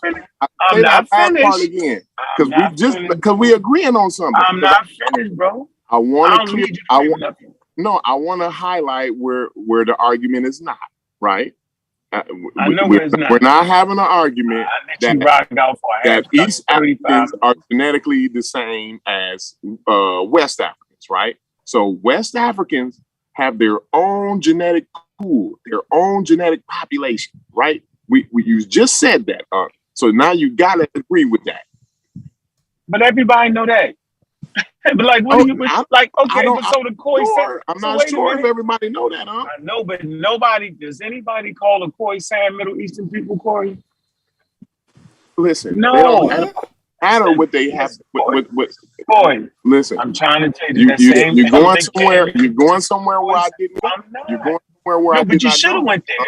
You should have went there because hold on, y'all. You set up a straw man. Why was? No, I'm not. Hey, I'm actually not. I want to to finish. This is what I'm not going to do. No, I'm not going to do it. This man Chef talked the 45. I don't want y'all. You. Yeah, I know because no, because it was only me. It was only him on the panel. Yeah, it was only him on the panel. I'm gonna come back. What I'm gonna do? I'm gonna shut up and I'm gonna come back. No, it's your turn. You ain't fair. Nope, not doing it. Refuse to do fair, it, dude. It's like I threw a rock and I hit a hit dog or something. No, I'm trying to figure out the Khoisan part. Why? What did you? Because they go through that because that same genetic element hit them too. But nobody calls them Middle Eastern. But you would. Because they got the same genetic component. Don't fuck with me now. I'm on my A game. I'm trying to tell you. Where are they located? Pull that up. Man, where are they located geographically? I'm trying to tell you, man. Come on, man. You know I do this all the time. Come in and shoot your ass. I just want to know where they located at geographically. Where's the Khoisan located geographically? Man, you should know the map. The Khoisan go all the way up to Ethiopia. Okay, so they based in Ethiopia. Now try me. Right? No. I said they extend all the way up to Ethiopia. Now try me. Say I'm lying. Say I made that up. Fine, I'm not mad. They hunter-gatherers, yo. They move around. So they hunter-gatherers, right? So they're not sedimentary. So won't you? Why you at it? Just call them Middle Eastern too. By the time you finish, if they settle in the Middle East, if they end up settling a population of Khoisan, end up settling and intermixing with the people in that Middle Eastern population, then they're gonna become Middle Easterners. I mean, I don't know. That's not wild. Okay. No, I'm saying that wild? That genetic component in South Africa, they have that same integration of DNA that came from Malta, from the Malta cave, which in the Malta cave, they actually bought a gene that helps survivability in high altitude, bro. But they didn't have the gene for blue eyes. They didn't, with your normal, they was like Western. They predate the Indo-Europeans coming in there, but they was from outside of Africa, bro. But do they have genetic affinity to West Africa? Huh? Do they have genetic affinity to West Africa? Of course not. No one's saying that. I'm trying to figure out what's your point in saying that. I'm trying to say, yo, you do not. So now I'm just what I'm trying to keep. Oh man, I can't do this, man. No, I'm just trying to keep highlighting that. But no one's trying to. We all know there's variations in Africa. Yo, we understand that there are variations of different genetic pools in Africa. Like that's to be understood. I'm glad you said that. This is the first time. But everybody should know that on this show. If follow us knows that. No, you didn't. You never said that out loud. That's not what you mean. That's common sense. No, bro. I never said that the West African was Egyptian. That ain't even right, yo. No, you never said that. I wouldn't blame you. I wasn't gonna blame you. Why wouldn't I say that? No, I wouldn't say that. West Africans was Egyptians. Why would I say that, though? No, it's but y'all the one that took the Nubians. So now the Nubians ain't even sub-Saharan Africa no more. Ethiopians ain't even sub-Saharan. They Middle East. Look what you doing. Sub-Saharan Africans have the right to be Middle Easterners. Sub-Saharan Africans have the right to be Middle Eastern. Right now, playing wild games. Now. See, the thing is, it's a false dichotomy. You set up a false dichotomy. But you talking? Can I finish my this or either that? Let me finish Go ahead. You should let me finish my. I'm a mute out. Right? Yeah. Since you said all that, where did your genes come from that ended up in Ethiopia? Cory, I'm asking you now. Where did they come from? I gave you the phone. What? Where did what come from? My nigga. Malta, man. You should have known you did all that shit. You went back to some shit. I talked about 40 and 60,000 years ago, where we have common continuity at. I talked about no, that. not in Ethiopia. No, not in Ethiopia. That shit didn't get into Ethiopia until 2,500 BCE. So what the fuck was they doing before that? What that shit is late in the population, bro. I'm telling you that at 4,500 BCE, right? They get somebody that comes in and they there before the Eurasians, right? Okay, and they come in. Prior to that, yo, it wasn't none of that there. I'm trying to tell you, even before the Persians, even before the Persians, I'm saying even before the Turks and the Persians came in, it was people there. Look at your time, yo. Chronology, Cory. Damn, I'm saying before all of these people came in, Cory, there was people there already. And guess what? They were still Middle Eastern. Go ahead, Cory. Sorry, go ahead. So for your correction, nobody calls the Egyptians Middle Eastern. You're the only guy. Just for the record, you will not go in no museum and read that. No, you won't. You will not go. You will not go in no museum and find that term being used. Concede that, bro. Or pull up the museum. I'm not going to concede it. I don't know that. Pull up the fucking museum. They wouldn't be in a museum. They wouldn't necessarily be talking modern geopolitical times. No, I'm saying in a museum they wouldn't be talking ancient Egyptians. We talking Ethiopia. We're not talking about modern day Ethiopia. You can't be. Same people. And even modern day Ethiopia. Whether they ancient or modern, it don't matter to me. That's the trick. That's the trick you doing. I'm not tricking you. You just ate off Hitler right now. You bit off too much to chew. And we're in the wintertime right now. You can't get no more oil. Because you're trying to distinguish. You're trying to distinguish a difference between the modern. There is because there is a difference. No, no matter what you say. And I can tell you when the difference started to occur. Well, okay, it is, Cory. There is a difference, but I don't even want to get into that because you're gonna play your race card on. I'm not trying to play. I don't want to get into the difference. It is a difference. I'm going to admit that, but I don't even want to get into it. I'm going to say it ain't. Funny guy. You're a funny guy. I'm not even arguing. You know what the difference? I believe you jumped out there like Adolf Hitler, yo. You was doing fine. You had some battles won, and then you went for everything. I cannot believe you destroyed Kenya. You know what Kenya is? I can't believe you did that. Said you went for everything. Kenya is on the continent of Africa. We're not even listening to you. I'm admitting that. See, I don't need you to admit that. I don't the hell with that. Yeah, you do. We talking about the population, yo. You said the population people in Kenya. That means Emma Cat is a Semite. Well, see, Middle Eastern. They all Middle Eastern over there. I mean, geographically, they in the Middle East, and geographically. No, they not. You can't pull up a map that's going to agree with you. Not even a geopolitical map. Listen. So South Africa's the Middle East. Okay, let's say they not. Let me cancel the Middle Eastern now. Right? You got to. Fine. You won. Choice. I'm gonna concede that battle. You won in the wintertime against Russia. You beat me blue and black. You beat me blue and black on that. And it only took me 5 minutes in between you interrupting. Beat me senseless. You won that one, right? Thank you. So I don't want to hear you say we conceded that the Egyptian was Middle East. Now that I've conceded that, though, right? Thank you. Now I need you to concede that once you strip the skin off of the Sudanese people, right? And you strip the skin off of us, right? Just because they skin is dark, don't mean that they black people like us, right? All right, so let's define what black people is, yo. When I say black people, I'm talking about African Americans, yo. Stop, That's crazy. African Americans and the people that we descend from. Hold on. So you saying black people? Hold on. Are you saying the black people are sub-Saharan African? When I say I'm gonna get you either way. What do you mean? No. All sub-Saharan Africans are not black in the same way that I'm black. Well, help me out, yo. You gotta help me out. Okay. So black? Me and the people that I descend from, right? Okay.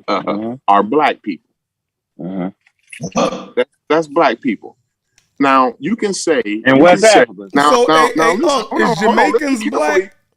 Don't interrupt real quick because he gonna make me try to sound crazy. Listen carefully. You already sound crazy. I'm saying both of y'all sound crazy. Listen, oh, 1 second. Now, when I say those people are not black in the same way that I'm black, that don't mean I'm saying they're not black. See, we have to quit these false dichotomies. What you say? I'm not. When you say they black, they don't mean they not black. See, look, you confuse that. You're trying to bring confusion because this is the only way you can win your argument. I'm gonna slow it down. I'm gonna slow it down. I'm gonna slow it down, and I'm gonna say it very, very clearly. I said that because I said they're not black in the same way that I'm black, in the same way that I say that I'm black, right? Okay. Don't mean that they not black. You always try to set up these false dichotomies. No, that's fine. I like that. Either I'm saying either they black or they not black. That's not what I'm saying. I'm saying they're not black in the same way that I'm black, meaning they're not related to me genetically. Meaning they have they're mixed people. Meaning they're mixed. Some of them have black skin. Some of them you can refer to as black because of their skin tone.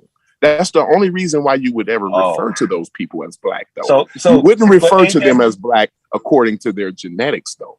You wouldn't refer to them as black according to their genetics. Confused again. So you basically saying that there is no black genetics. Can I say? Hold on, let me finish. I know that. I know that, you damn idiot. That's why I say you niggas you niggas bask in murkiness. No, you niggas bask in murkiness. And white. What the hell? Nigga, listen. Go get on a elementary channel. This is college level shit up here, bro.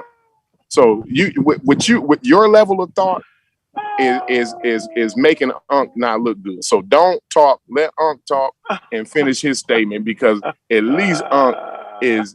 I know Ankh understand me, but my problem is I think he's holding on to something that he know he need to let go of.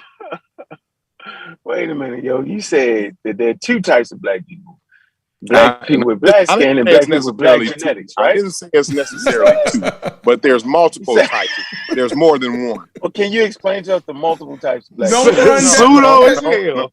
No. Hey, Cory, I just explained it to you. You didn't listen. I told you this shit was a rabbit hole. No, it's not a rabbit hole. When we was on the phone. They bash. I said my statement clear, but they want to straw. They have to straw man me. They have to say, so you saying this and you saying that, and so that's what you're saying. So when I say what I said clearly, all right, go ahead. Be quiet. I'm be quiet. Well understood. I do it one more time. I said clearly. I said clearly. Go ahead. I said clearly, just because those people are not black in the same way that I am black, that we are black, me and you aren't, right? Just because I said they not black in that same way, don't mean they not black, right? I went further.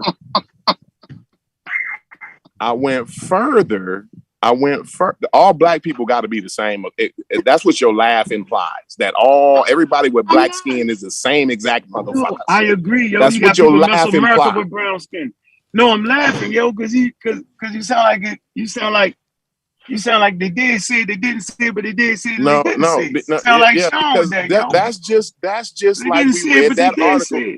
If Brendan, you can attest to the article that we read. Oh, you bringing Brent? What y'all read? If you don't, no, we all read it. You was on the panel. We read the article about the audience. Yeah, right? He did read it. So for the audience, what? Hold on. What? Cory, we read the article about the apes. Hold on. This is Cory and Ankh's discussion. I told both of them they was crazy. Continue. Yeah, I completely say no for this one because this is batshit crazy. Like, yo! No, it sounds crazy because y'all straw manning me, and it's gotta be because the thing about it, and I said this earlier. I said this earlier. When y'all hear things, it's the same thing that happened to black people. When people are not familiar with things, they automatically say it's bad. That's the bad thing. They ain't never. They're not familiar with that. You're unfamiliar with it. So that's what perpetuates. Yeah, but you said that only when you refer to black people, you only talking about African Americans. That's what Ankh said. That's what Ankh said. That's crazy. That's not what I said. I didn't say that. You did say that, huh? Did. So I said what? You said. You said I said what? You said when you talk about black people, you only referring to African Americans. Because I know it ain't no race, so I'm just talking about the black African Americans, black African power. I'm just talking about African American niggas. So we having a biological conversation now. So we gotta leave the black and the white shit out to have a real serious discourse. And I'm simply saying, that's what I said. Genetics. That's confusing as hell. Okay, so but Cory, but you act like don't nobody understand. But y'all keep genetics cutting that me off. entered into. I didn't cut you off. No, it was a genetic discussion from the beginning. Yeah, it was a genetic discussion. I know, but no, I brought the black and white for an example. I brought the Middle Eastern though, Cory. No, but you brought the Middle Eastern shit in it, and then you said I brought the black that too. I did. And then we got black Middle East, so we got black Middle Eastern motherfuckers now. You talking about skin color? You don't think there's no black Middle Easterners? I mean, what you saying was skin color is dark, the brown, right? That's what you mean now. They got black skin. Right? They got skin that we would consider black, right? That's fine. But what they got to do with Ethiopia? And they got skin. A lot of people got skin that we would consider black, right? But let's talk about their genetics, though. Let's talk about Ethiopian genetics. Let's talk about their genetics then. Let's go ahead. Right. So when did they genetic? Well, hold on. Watch this. They're a mixed population. They have a mixed. No. Not from the mix. No. All Homo sapiens is mixed. You know, here we go. Now we got to muddy the water. We're talking about the water. We're talking about the Eurasian element that came in, bro. When did that occur? What do you mean? We're talking about that. We talking like from the onset. We're talking about people that's been there from the beginning, since 40,000 years, bro. Okay, so I'm talking about the genetic pool that's been there. I'm not familiar with that. I'm just not. Well, I put an article in there already, and the article was very, very nuanced, but at the same time, it was very, very clear. You ought to read that article. I familiar. I was familiar with the Eurasian farmers that came in 3,000 years ago, yo.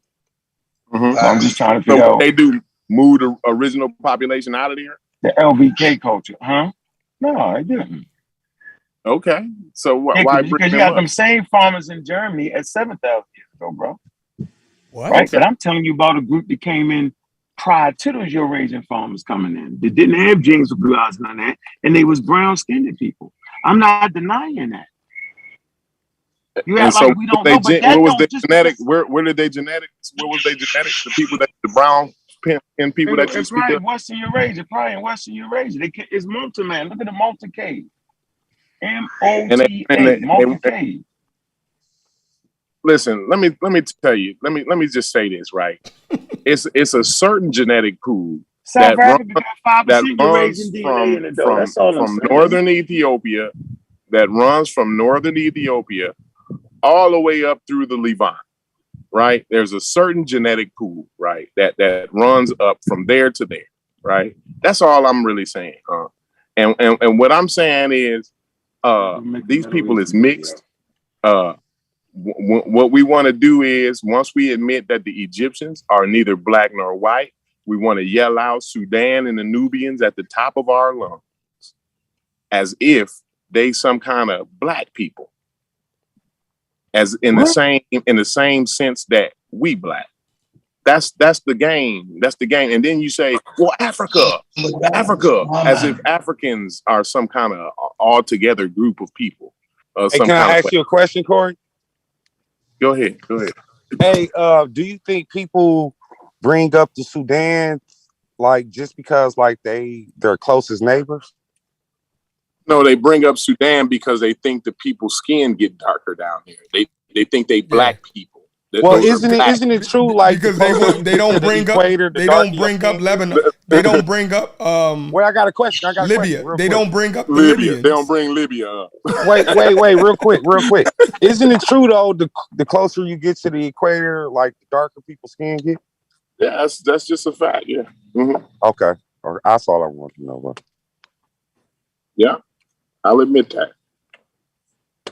I ain't really nothing even to admit. It's just a fact. I mean, it don't say I'm nothing. just trying to tell you. So can I ask you this, yo? Can I say this then? I'm like, black skin don't mean me and you though. You know right. I understand that. I understand that for sure. And my further point is that all Africans, right? All of these people on this continent that we're referring to as African are individuals, and they have the right to be individuals. Right. I get that. That's what I'm saying. We get blurry. Well, why you say that though, Cory? But why you say that though, Cory? We over here on this channel because somehow we try to make Sudanese people Egyptians. That's why. But don't you think like some people? So Aswan Sadat. Well, hold on. So Aswan Sadat. Watch us make Sudan I want to get Egyptians. this Go ahead. So Aswan Sadat wasn't an Egyptian, yo.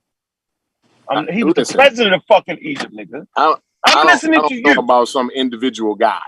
Like you're not getting me in an argument about some individual guy. You don't know who Anwar Sadat was, yo? I don't really even care. I don't. Well, let me help you out. Anwar Sadat had a Sudanese I know who Nelson and an Mandela Egyptian is. father. No, he had I know Nelson Mandela. You're being funny, yo. You're being funny on purpose. I'm just saying. But you can't crack enough jokes to get out of that situation that Hitler was in when that Russian went and hit him, yo. You can't crack enough jokes, dog.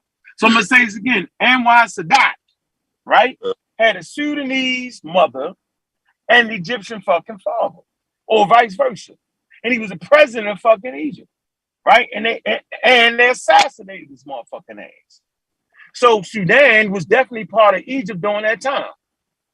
Mm-hmm. All right. Hey, can I ask you a question? Yang almost made it to be the president. Let me ask you a question. The Yang gang, he was almost the president.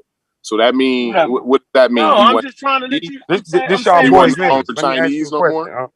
Yeah, but let me finish my point. So just because Europeans came in to a Native American population and damn near wiped their motherfucking ass out, which didn't even happen in Ethiopia when the people came in there, right?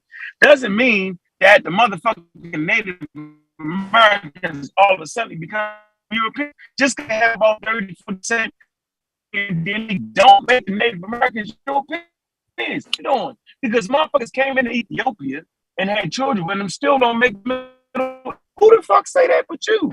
That's the point I'm making. I'm not taking away the I never said nothing like that. And you know, I'm saying that. The thing that you said is the Kenyans to my damn Middle East. Yeah. I didn't say it. Didn't nobody come in and take them? I didn't. Nobody came in and took them over though. Huh? No, nobody came in and took them over with the term, yo. Because when you say Middle Eastern, right, they came in and had children. So you okay when I say and lived in it? The Yemenis are Middle Easterners? You okay with that? Man, they more closely related to people in Arabia, yo. No, I'm asking you, are you okay with me saying no, Yemenite? No, I don't. No, I don't call it Yemenites, Middle Eastern motherfuckers. Right, we ain't talking about such thing as a Middle Easterner. There's no such thing as a Middle Easterner. Yeah, is that your point? Yeah, it is. The Hebrew, you got who? You got the Palestinians. Mm-hmm. All right, you got all them people are considered Middle East Arabs. Let's pull up a map. Let me pull up a map because I want to see, because you said the Arabs is Middle Easterners, but the Yemenis ain't. No, I say the Arabs live and they dominate the Middle East. That's what I really want to say. But they come from Arabia. The Arabs come from Arabia. So Arabia is not. So they mix. No, it's Saudi Arabia. It's a subcontinent. Is it the Middle East? I just want to know, is Saudi Arabia the Middle East? Yeah, geopolitically they call it the Middle East. So. That's all. Yemen is connected to the same. It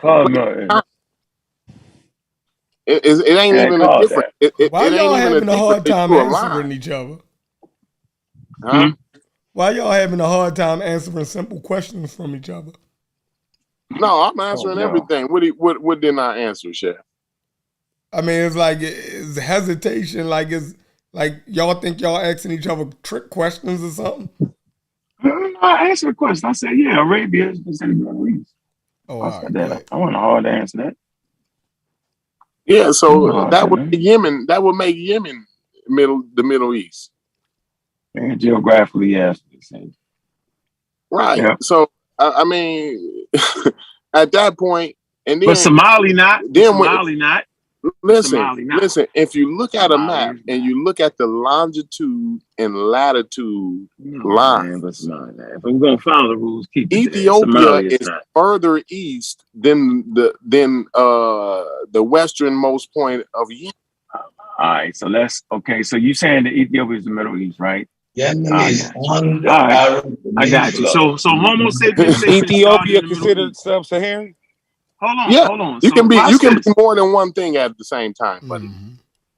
No, I just got a question. Is Ethiopia considered sub-Saharan? Let me say this, man. So based off what you're saying, that Homo sapiens statement started in the Middle East. I got you, bro. I'm done. Hey, what? Hey, the straw man. I didn't even hear what the straw man was. What was the straw man again? I don't understand the point about Yemen, though. It's at the tip of the Arab Peninsula. It's not on the African Y'all don't continent. even really understand what y'all fighting for. Wait, I just got a question. Quick question. That's the whole point. Y'all, what is the argument? Why are y'all giving me pushback? I think that article, what am I actually saying? Cory, that article that you brought out is a beautiful article based off the data. And there's nothing wrong. There's nothing wrong with the delineation in the different groups of Africa. We all on here believe in evolution. So we all accept the diversity of Africans. They all have a right to be individuals. That was my argument right there. Based off proximity, when you go to the Horn of Africa, it'll make sense that they share genetic components with populations in Yemen or the Arabian Peninsula. Africans have been going from Africa to Eurasia, and Eurasians has been going back into Africa, especially Western Eurasians, for a long time. So you're going to find in certain layers based off, like, for example, West Africans tend to have their own unique cluster that's distinct from Africans and North Africans. You look at the location in North Africa, it makes sense that you will have a strong element from the other side of the Mediterranean and other layers in that area, in that region, just like in the Horn of Africa. They holler black. They holler black. Yeah, but see, I think, Cory, I think that based off blackness, it's based off morphology, which is classified as Negroid, even though those terms is outdated. I get what you're saying. So basically, for example, we're classified as black according to the racist narrative because we descend from populations from South and West Central Africa. And based off that narrative, we descend from Congoid populations, which is labeled as Negroid, even though those terms are outdated. A Somali, a Habesha, or even a Northern Sudanese wouldn't be classified as Negroid in morphology. You get what I'm saying? Overall, even though those terms are outdated. So you're right. Dark skin does not equate to the same idea of what a black person is based off North America or the European standards because they're from Congoid populations. So so I get what you're saying. They laughed at me, Gozy. They laughed at me. Yes, because it was hilarious. I understand everybody off the African continent. It was the most hilarious thing you guys had ever heard. That a Somali has a distinct genetic makeup from me. I know the difference. Like, but you from the continent? Yeah, bro, we black. I lived among Somalis and Ghanaians in Europe, and we all black, but we know we from different places. Huh? Do you think the average person understands all that nuance that Ngozi just said? Right. They won't, because in America, we have people like Prince. Prince morphologically wouldn't be classified as Negroid. Or what's that mayor name that was in New York City who was highly European in a civil rights time? They had him in a movie Harlem, or the show Harlem. But if you look at how he looked like, he was identifying as a black man. What was that guy named? The politician. You talking about Congress? I know. He's talking about. So we had a lot. The preacher, from Harlem. What the hell is his name, y'all? Yeah, so we had a lot of people that were biracial or people that looked like that was classified as black because they had genetics or populations that descend from sub-Saharan African slaves. Morphologically, they wouldn't be considered that. So here's the thing with this black term. It's very blanket and used loosely in America. Now, in America, my bad, Adam Clayton Powell, yo. Adam Clayton. Yeah, Powell. Adam Clayton Powell. Now in Junior. America, Let me cut you. they had an old they used to have the No, old one. hold on 1 second, Stupid. Go ahead, Gozy. They used to have the old. They used to have the old one drop rule, right? One drop of it you considered black. I mean, that means most of Texas would be, because a lot of Europeans got traces of it in them. But what I'm saying is that that's the old standard. So here's the thing: if you were a person with dark skin, right, you would have been classified as black. So if you get a person from Luxor, or if you get some of those tanted skinned people in North Africa, they wouldn't be sitting on the front of the bus in the early 1960s. They had to get on the back of the bus. But then they get more technical. Now they get involved in morphology. Morphologically speaking, from the late 18th century or the early 18th century, late 1700s, 18th century technically, you start finding terms like Negroid, Caucasoid, and Mongoloid. The Somali, the Eritrean, the Habesha, the North African, the Middle East, even Europe, are all classified as Caucasoid, and morphologically speaking. And then the people that come from Papua New Guinea, people in Malaysia, and the tropical sub-Saharan Africans, morphologically speaking, are labeled as Negroid. But then they turn around and fix that a little bit, because the Khoisan are classified as Capoid because they have the globular shaped skull of Negroids, but they don't have a protruding mandibular.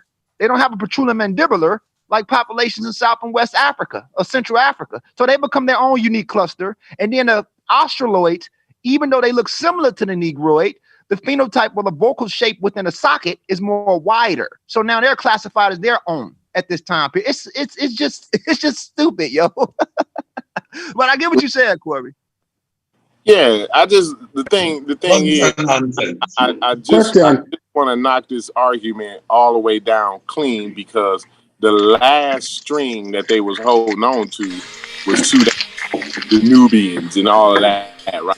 So I just wanted to bring some clarity to who the Nubians is and how mixed they is. It ain't some group of black people like we thinking, like these people lead us on to think. You see what I'm saying? It's not that at all. Those terms like black and African and all that, those are murky water terms. I agree with you. Take a shower in. They love to bathe and swim and dive all in that murky water. They love it. They don't want to get into clear water. You know what I'm saying? But go ahead. Yeah, and when the museums or a lot of these people say that indigenous African, the Egyptians are indigenous Africans. A lot of these people, their civilization started right there, regardless of their components coming from other places. But the Middle East and North Africa has been sharing genetic. There's been a genetic continuity that stretches from Morocco all the way to some layers near the Caucasus for the last 30,000 years. What? So there has been a genetic continuity. Now, as me and the guy Mike was going back and forth, he know that the first Eurasians were dark skinned. We're not denouncing that. And they mix with those autochthonous ancient North Africans. But you have another layer of these people that continuously come in, even before the Hyksos. You know, there has been a genetic continuity. So yes, the Egyptian culture is homegrown and indigenous, but a lot of Eurasians have been in Africa before Native Americans crossed the land bridge to America. You get what I'm trying to say? And I'm glad you said that they homegrown, because I want to further say that Egypt, as far as the Mediterranean cultures go, Egypt was the one culture that brought the most to the Mediterranean cultures. I've always said that Egypt is just one of the Mediterranean cultures. That don't mean they started out in the middle of the damn Mediterranean Sea. That's not what I'm saying. I'm saying at the height of Egyptian culture, at the height, right? We always look at these. I was telling Brendan earlier. We always look at these snapshots, because the dynasties, these dynastic periods, this is another thing they use to murky up the waters. You know what I'm saying? And what these dynastic periods are a look back in time and in retrospect, right?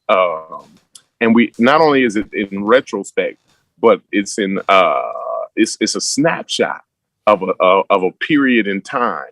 So we see clear distinctions, right, in these periods of time, right? But and in real time, and when you're on the ground, these distinctions are not clear at all.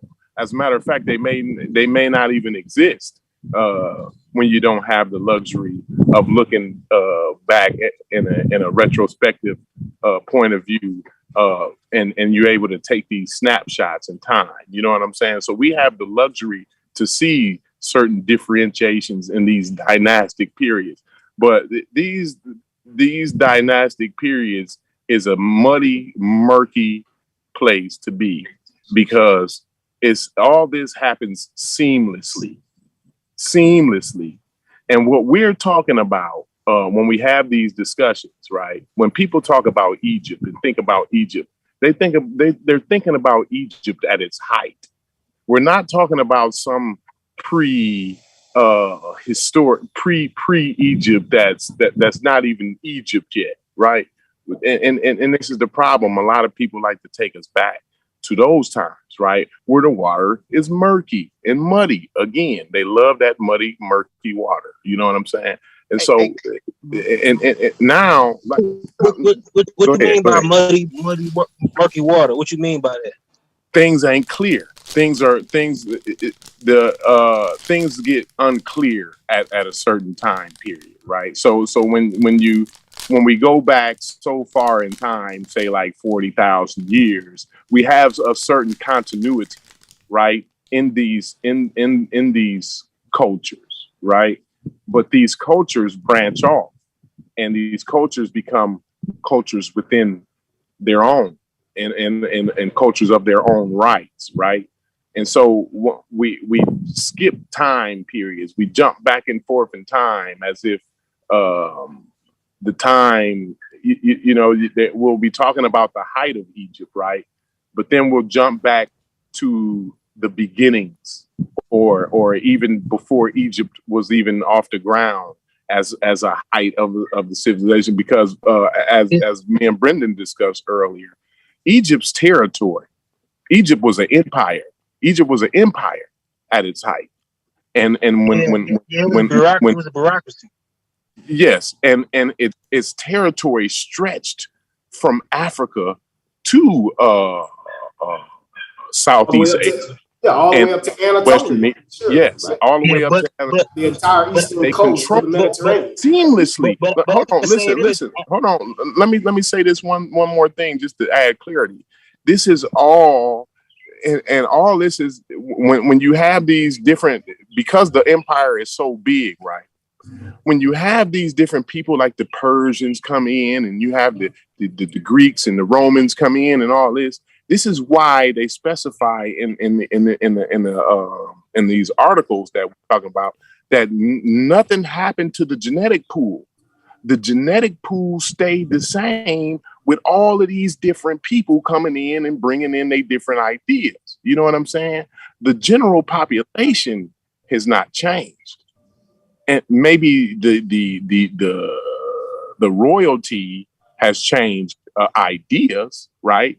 But the general population is not changing at all. That's the point.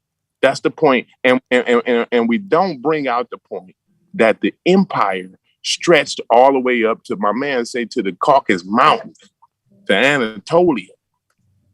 You know what I'm saying? Hey, Cory, I wanted to add on. I got 3 seconds, and I'm gonna leave. I'm gonna let y'all go. I just want to say this right quick about your Northern Sudanese thing. The Northern Sudanese are more mixed than modern Egyptians. The Northern Sudanese represent, they're partially Arab. They have haplogroup J at a high percentage.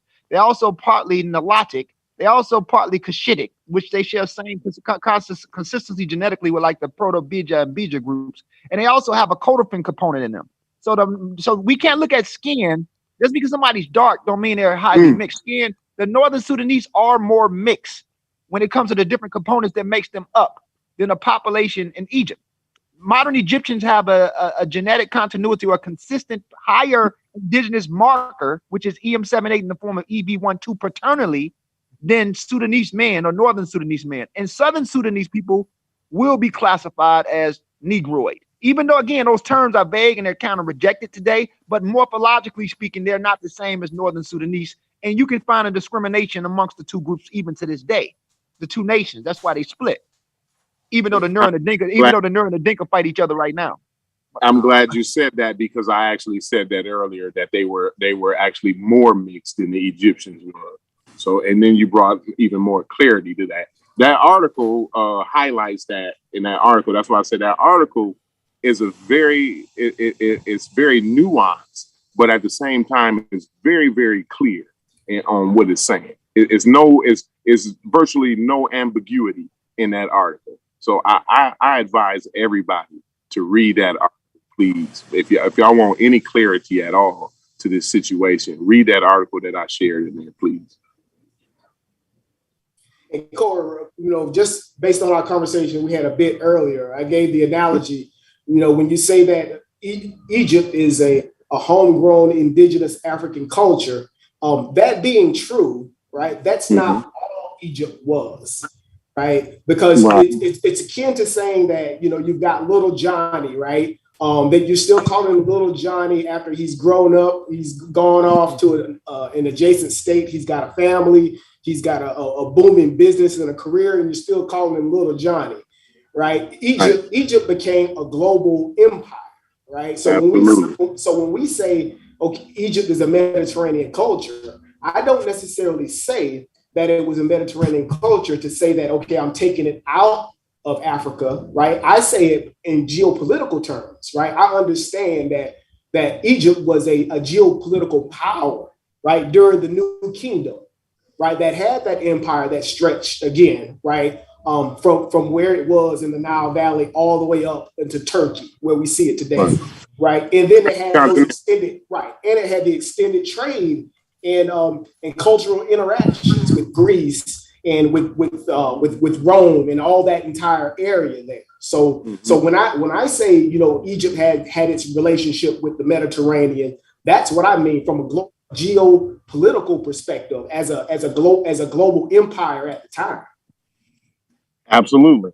That's exactly where I'm coming from. I don't have no objections to nothing you said right there. That's absolutely clear. Like, and that's what I mean. Like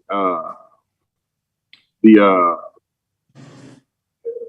clarity that we need when it's not we're not in these in these dichotomies where Egypt either has to be an African culture or it has to be a Mediterranean culture. They got to be Middle Easterners or they got to be Africans. The culture has to be African homegrown or some people came in and brought it to them. You know what I'm saying?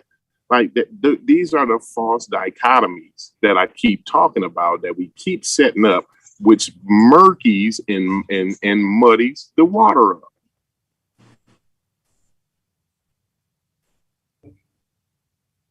Absolutely. But again, here again, I have a feeling that I've brought some clarity, right? But tomorrow, everybody gonna forget. And the thing is, like a few minutes ago, the things that I was saying was batshit crazy. It was funny, hilarious. Nobody even believe half the shit I was saying. And we had this discussion earlier, Brendan.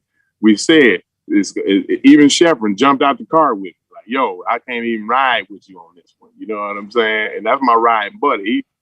Shepard normally ride with me when he know I'm wrong. You know what I'm saying?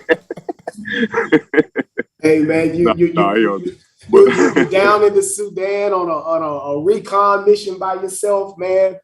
I told you I tried to hand you a source. I gave you an MRE and a canteen, right? Yeah, you gave me a care package. A care package. You must all stop it. We need to call the ambulance and get a straight jacket for this guy. Cory, that shit crazy. Just kidding. But Cory, let's be honest.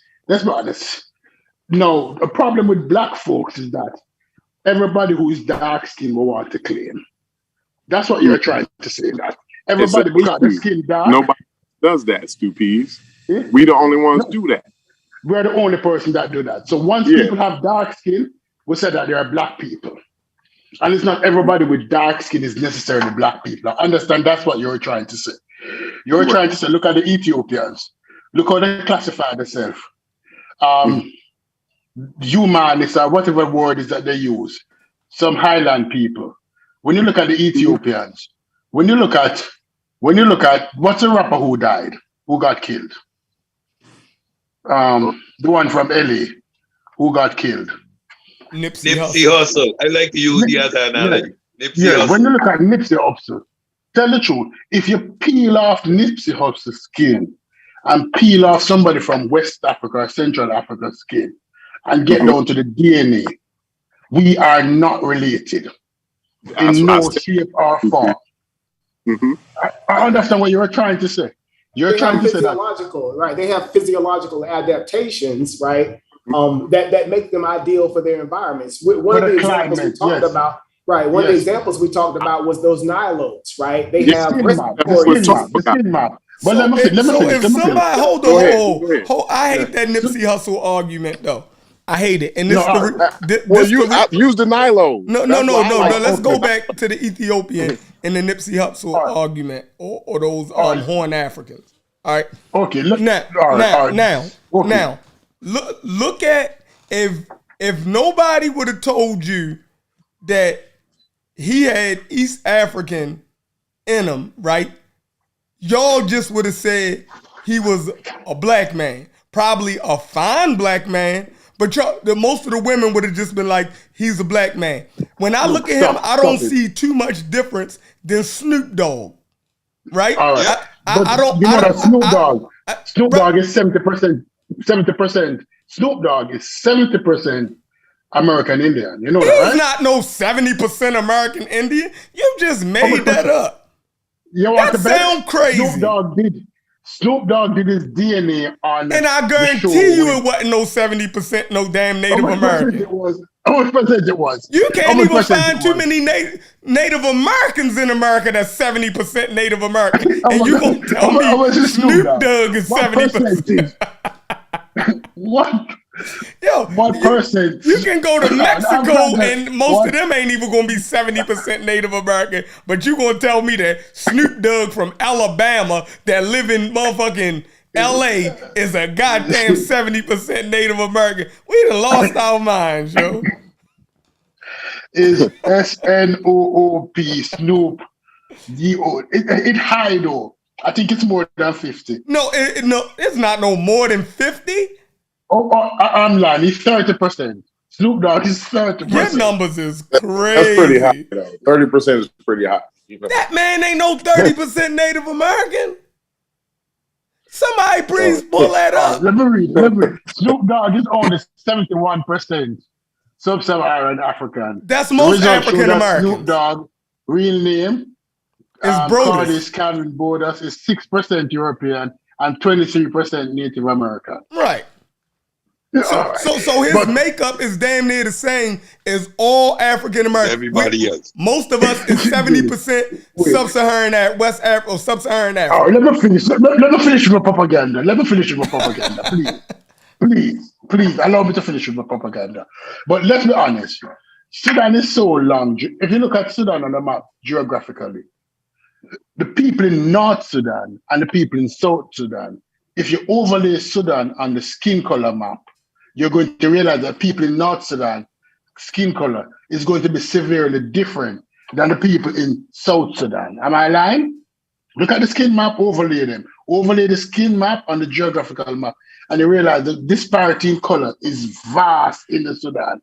So when sometimes Sudanese, in Jamaica, we go to the North Sudanese look like browning. We use browning to dictate mixed people. Them probably have a lighter complexion than the people in the South. Right. I agree. Right? Yeah. You're right. And if you look at it, so now the Egyptians, if you overlay where Egypt lie on the 22nd parallel on the skin map, and look at the complexion on the skin map, it matches the complexion of the people who are there now. It matches it almost to the T. Right? The Ethiopians, if you look at them, if you look at Emperor Yohani III, look at his nose, look at his forehead, look at his head, look phenotypically look at him. And then go and look at Queen Nzinga and come talk to me. That's all I'm saying. Okay. Yeah, I don't understand how we having this this basic argument is like people don't understand the genetic diversity of Africa. Maybe I wrong for saying a Somali is an African, therefore black, because maybe that is causing the confusion. But having an understanding of the diversity of Africa and simply saying, okay, Africans are who we classify as black. Because in my community, I got Indians from the continent of India, pure Indians. They are Hindu. They are jet black. But never in my life would I identify him as an African or call him black. He's a dark Indian or a black Indian, but never equating him to an African. So I don't have this mix up in my head. In Jamaica, he'll call himself a black man. So the color don't mean anything because black supposed to connotate a struggle, similar past effect. But that Indian in Jamaica call himself a black man. That dark skin Indian.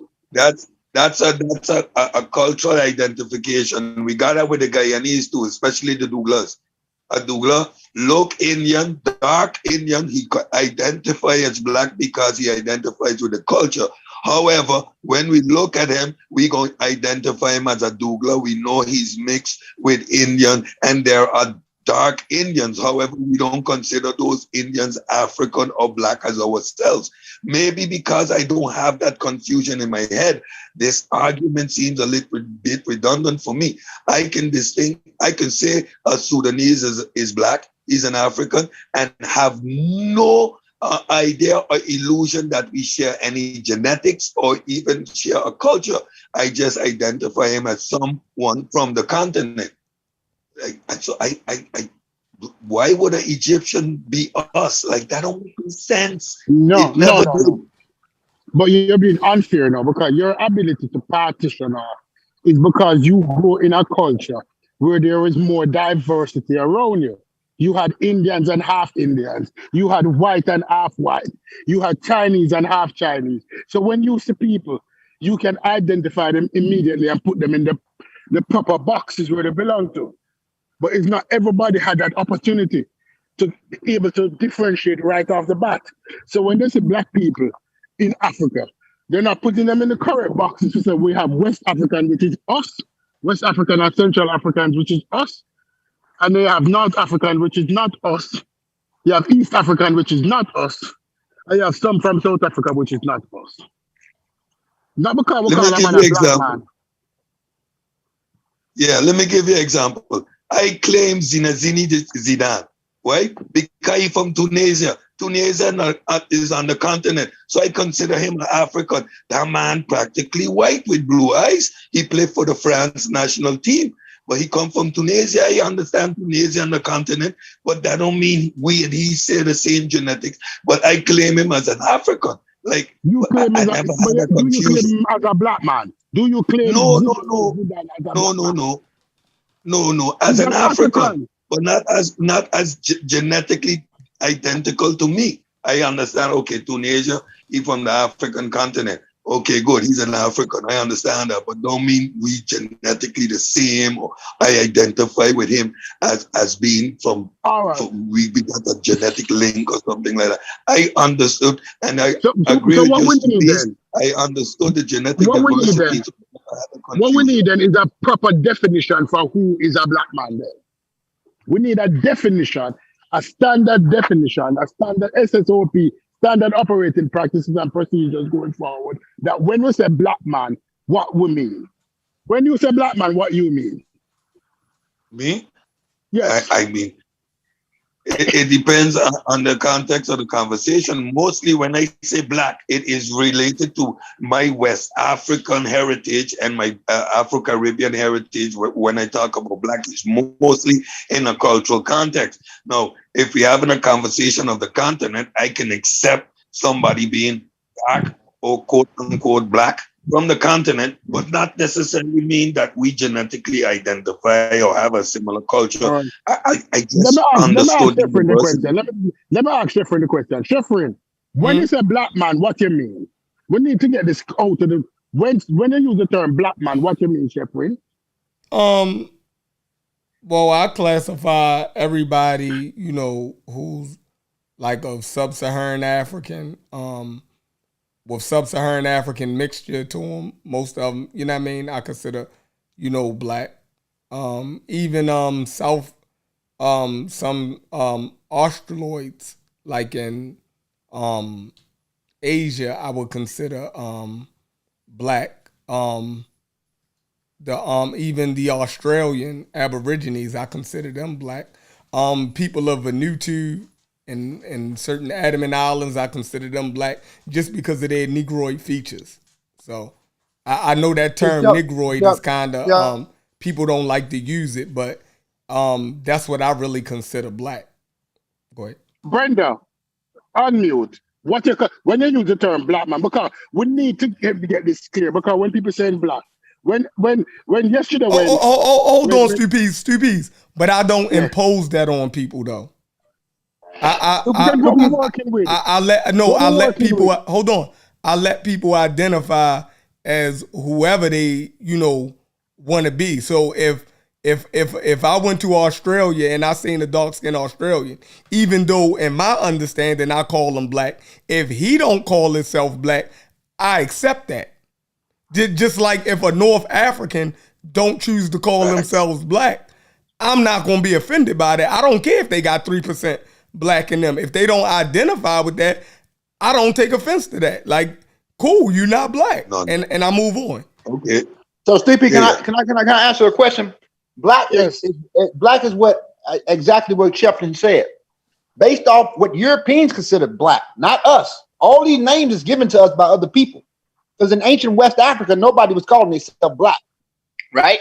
But based off these people calling you Negroid or Negro, people from sub-Saharan Africa was classified black. So if you are Yoruba, the idea model of black is people like Patrice Lumumba, the Nilotic people south of Sudan, some of the Eastern Africans, there's Nilotes, and even Somalis are classified as black because of their skin, because they're sub-Saharan Africa, but they're morphologically Caucasoid. So it depends on who you're talking to with a Somali. It's tricky with them. That's why a lot of Somalis don't relate to them.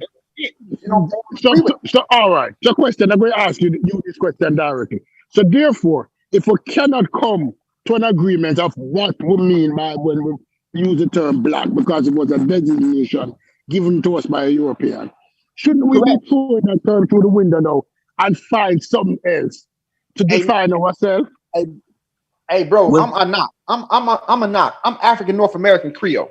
That's what I identify as. Skin tone, you can call me brown, but I'm a knock. I identify with my admixtures.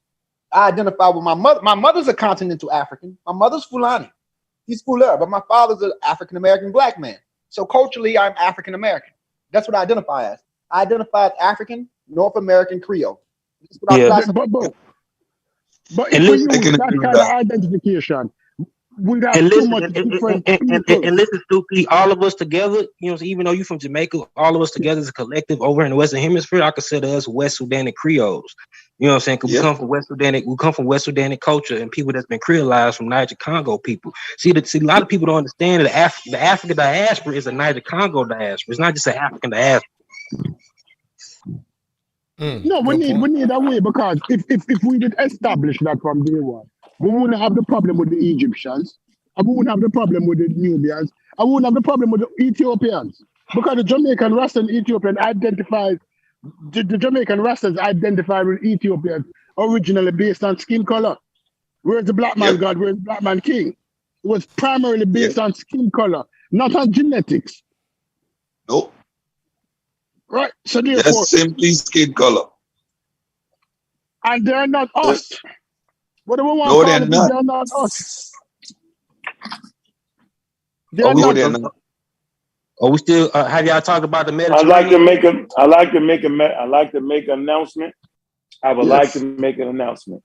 Homo sapiens sapien started in the Middle East. Good point. What you talking about? What you talking about? Don't feed into it. Groundbreaking. Groundbreaking evidence. Nobody open their mouth with it.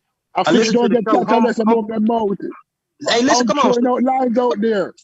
Don't get catch on that hook. Come on, man. Hey, groundbreaking evidence presented by Cory clearly shows that Homo sapiens sapien started in the Middle East. Appreciate that, Cory. Good work. Hey, I had to help you out. I heard the conversation last night when y'all talking about taxonomies and shit. But you know, Homo sapiens sapien is a subspecies of Homo sapien.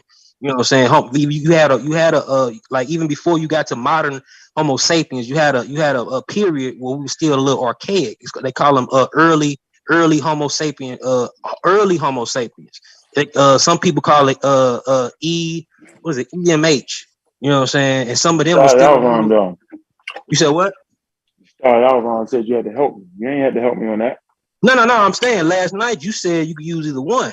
No, Homo sapiens sapien is his own thing. Even Neanderthal now is considered Homo sapien. It's just different branches of it. You made that up. No, I didn't. No, watch this. Go get that sword. Let's get it, y'all. And so that's the point I'm gonna tell you right now. The whole Homo sapiens sapien subspecies is a debated issue. So let's not take advantage of a debated issue. So we know there is a debated issue. All right. I just want to for the record.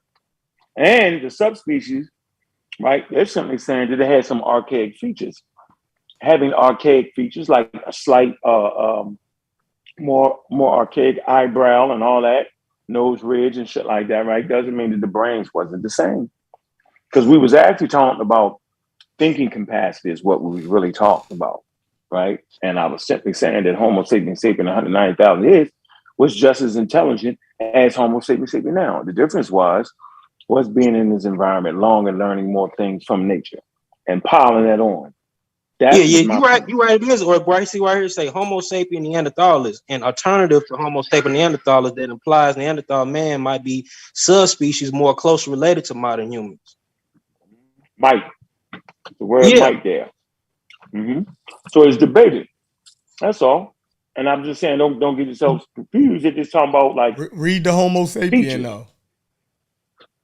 But watch this though. No, read the Homo sapiens sapien. That it was right there. Yeah. Oh yes. Hold on, let me go back. Homo sapiens sapien. Right here, subspecies that precisely represent modern humans, with earliest of whom emerged about 200,000 years ago. The only human subspecies still alive. Look, see, say it again, yo. It say Homo sapiens don't move. It say Homo sapiens sapiens. It says Homo sapiens sapiens subspecies that precisely represent modern humans. Precisely. It's in a matchup perfectly. And this right here, I read this. I read you right about. They was talking about the arguments and all this shit right here. You know what I'm saying? That's what I'm saying. So the other group, Homo sapien, does not fully represent us because there's other archaic forms that fit into that branch also. But what we are precisely Homo sapiens sapien. Read the debate though. It's a debate on it, yo. All right, well let's tease that out then. All right. Go to Homo sapien, and because that clearly, you know what I mean, said that Homo sapiens sapien was the subspecies. The archaic form. So you saying we the subspecies? So we Homo sapiens sapien, Homo sapiens. We're both. We're Homo sapiens, right? In one order, but to be more precise, we're Homo sapiens sapiens. Meaning at Homo sapien level is other things that fit into there. Like they're not sure if the Neanderthal fits in, you know what I mean? That might be Homo sapien also.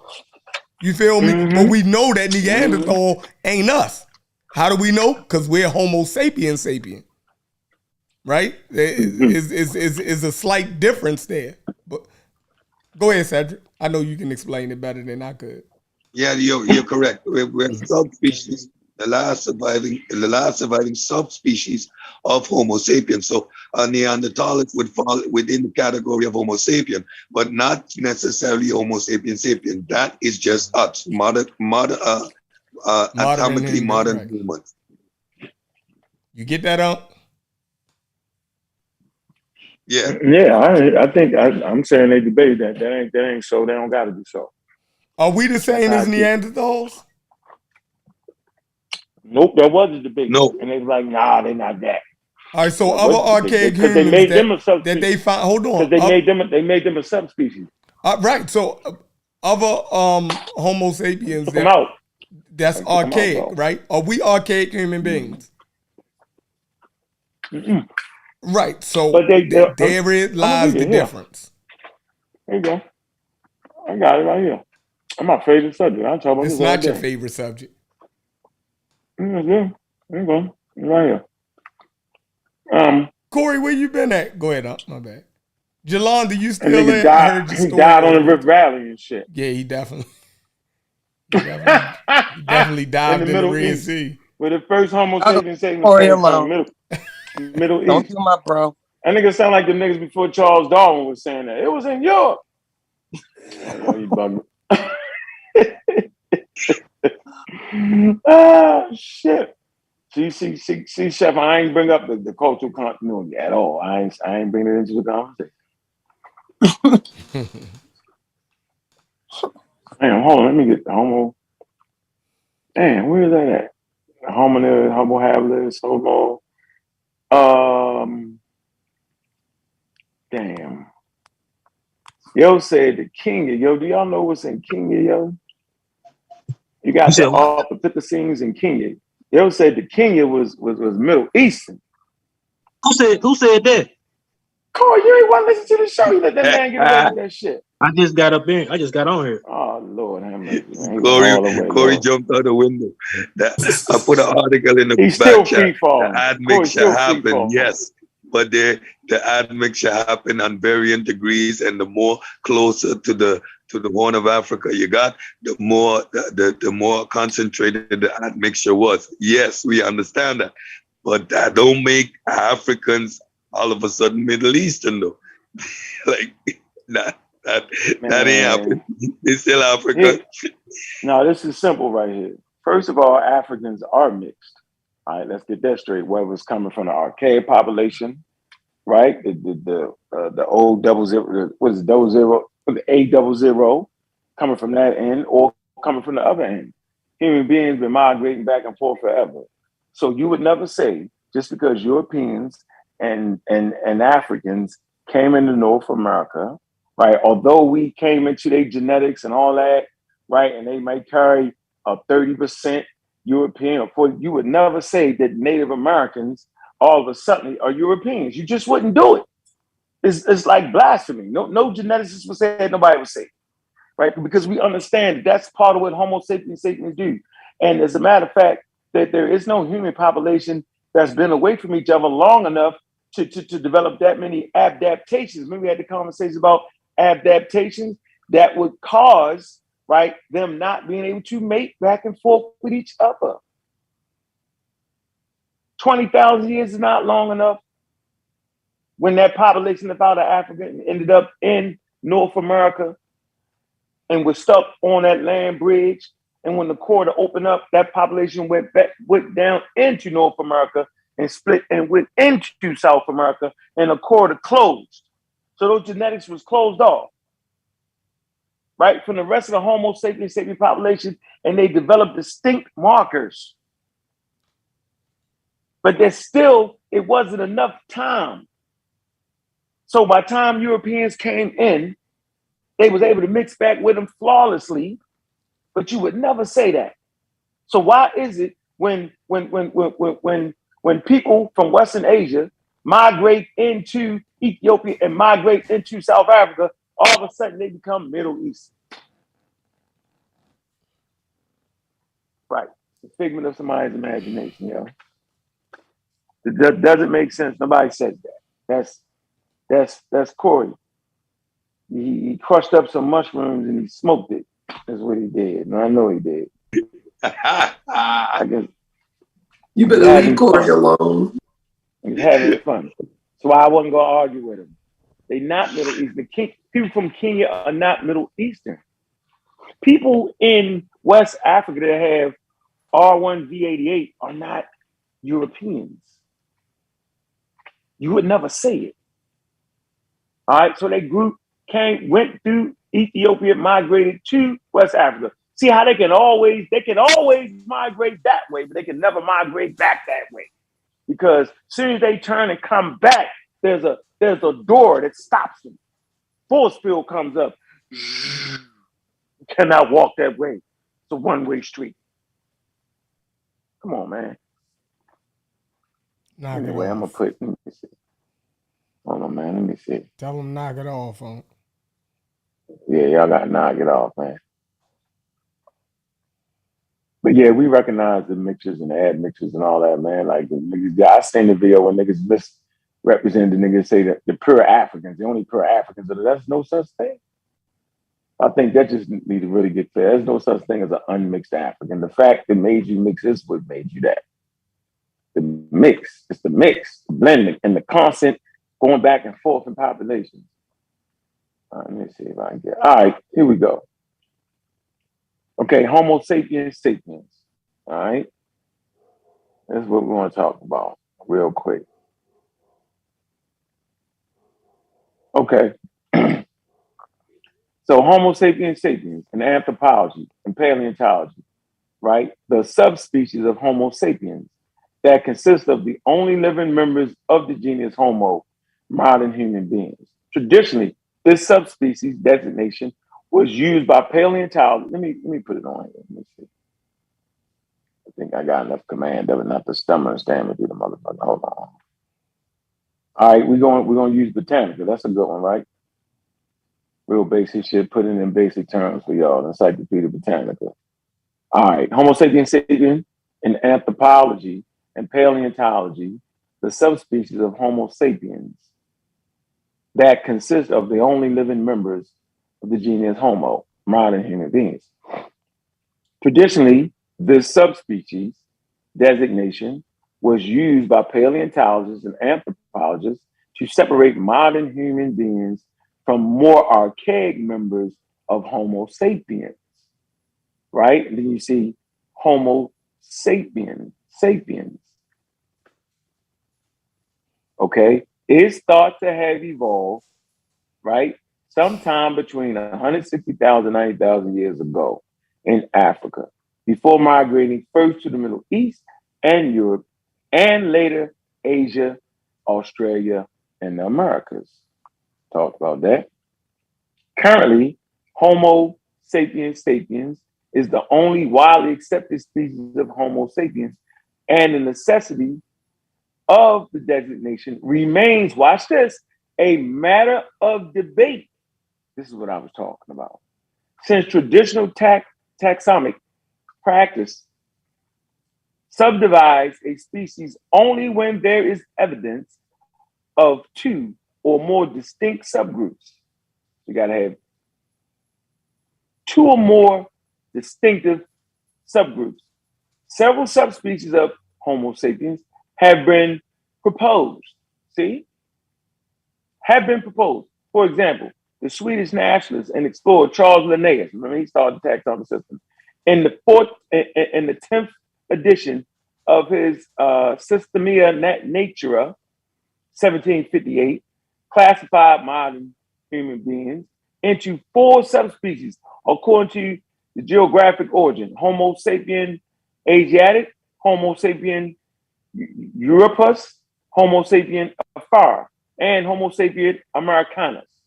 Linnaeus' classification was later discarded because of the recognition of the racial prejudice and the outdated notion of European superiority implicit in the taxonomy, and because of discoveries that only superficial differences existed between these groups. Now, this is the conversation we was having last night, right? Where, what's his name, Chef? What's his name? What's his name? Deep? I can't remember the damn name, yo. When he was arguing about how he was different. Well, that was on Smash Show, remember? It's superficial differences between these groups. Oh, he was arguing the Diop point. Yeah, that was on Smash Show. It was on Smash Show, right? So that just smashed him out.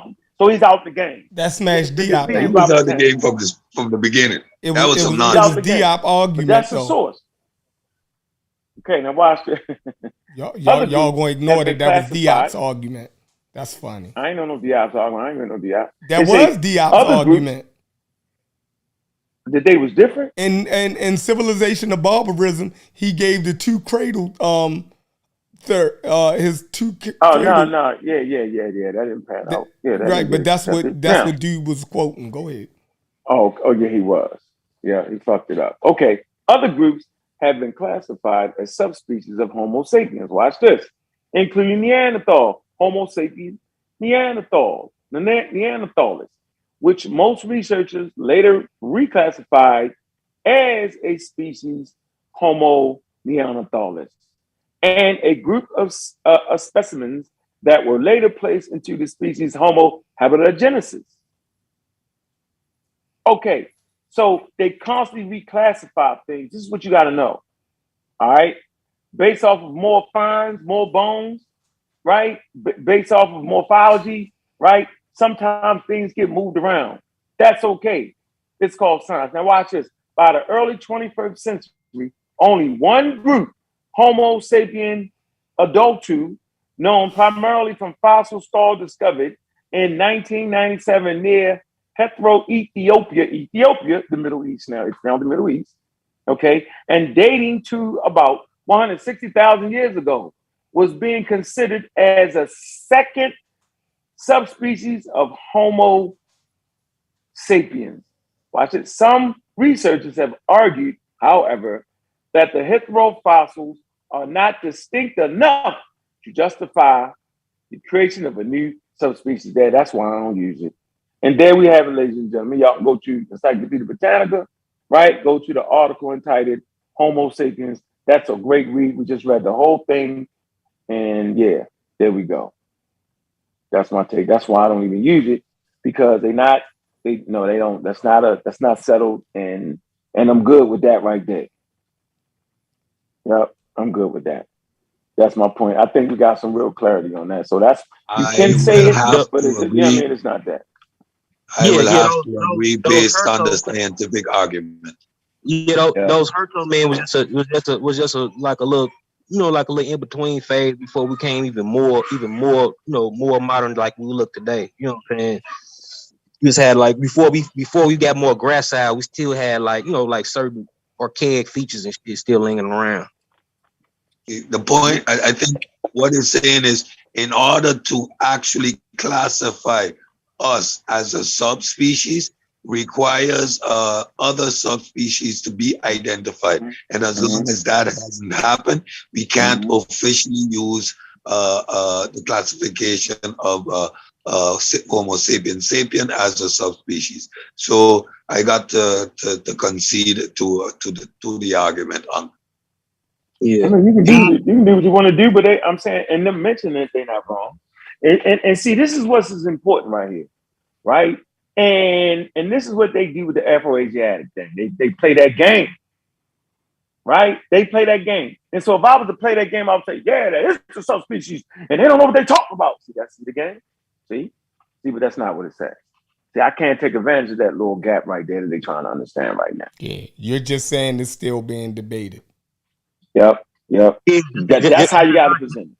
This is like the cow situation with Reggie. Reggie really, we can't even have this conversation yet because they still ain't got the dates all together ready yet. So to be confirmed, right? Yep. See, I got the 2022 Poland article where they just where they found the new bones and shit in Eastern Sahara and shit. See the point?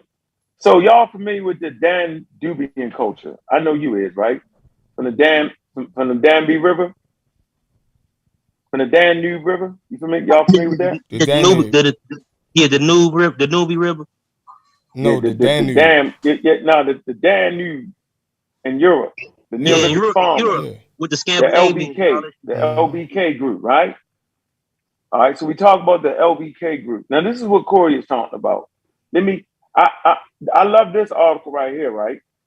This kind of really helps us out. And this is from the Los Angeles Times. Now, why am I using something from the Los Angeles Times? Because it's actually written for the layman. It's a layman article right here.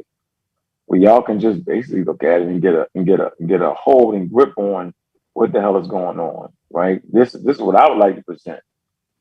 Y'all see it. DNA from a 4,000-year-old Ethiopian reveals surprise about ancestry of Africans. Now, it says DNA from a man who lived in Ethiopia about 4,500 years ago. So 4,500 years ago would make that about 2,500 BCE. Right? You got to go back to zero. We get it. Because we live in 2022. And then you got to go in the other direction, and that'll be 2,500 years. Thank you. Now, so you subtracted 2,000 years. Go ahead. Yeah, you just subtracted 2,000 years. That's 2,500 BCE. Yeah, you just subtracted 2,000 years from the 450. Go ahead. Yeah. Mm-hmm. So, open your eyes up, yo. Oh, man. Huh? You ain't closed the door. Oh, yeah, that's my door. Hold on, let me move. Get on there. Pause that real quick. Hold on. Y'all see it.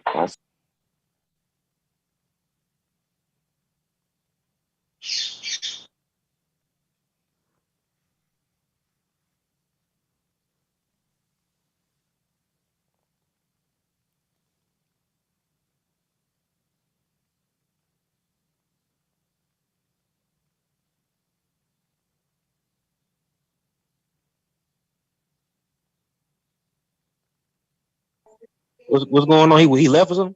I don't know what that nigga doing. No. Is this the Motor? Is this the Motor Man article? Yeah. Mm-hmm. Yeah. You gotta wait for me to get time. I know. Yeah. Doors in this came in there. Yeah, that's the multi album. I know you're familiar with that, right? Yeah, they talking about the pre-Armatic people. Man, why is this coming up here like this? Oh man, that shit just went out. God damn, yeah. Why they do that, man? Man. All right, so where I'm at? Yeah, because I can't show them the screen, but they doing some dumbass shit. Okay, so we right here, and it says, and this is important, man. So this has to be what the hell Cory's talking about, right? All right. So, all right. It says the DNA of a man who lived in Ethiopia about 4,500 years ago prompted scientists to rethink the history of human migration in Africa. Until now, the controversial wisdom had been that the first groups of modern humans left Africa roughly 7,000 years ago.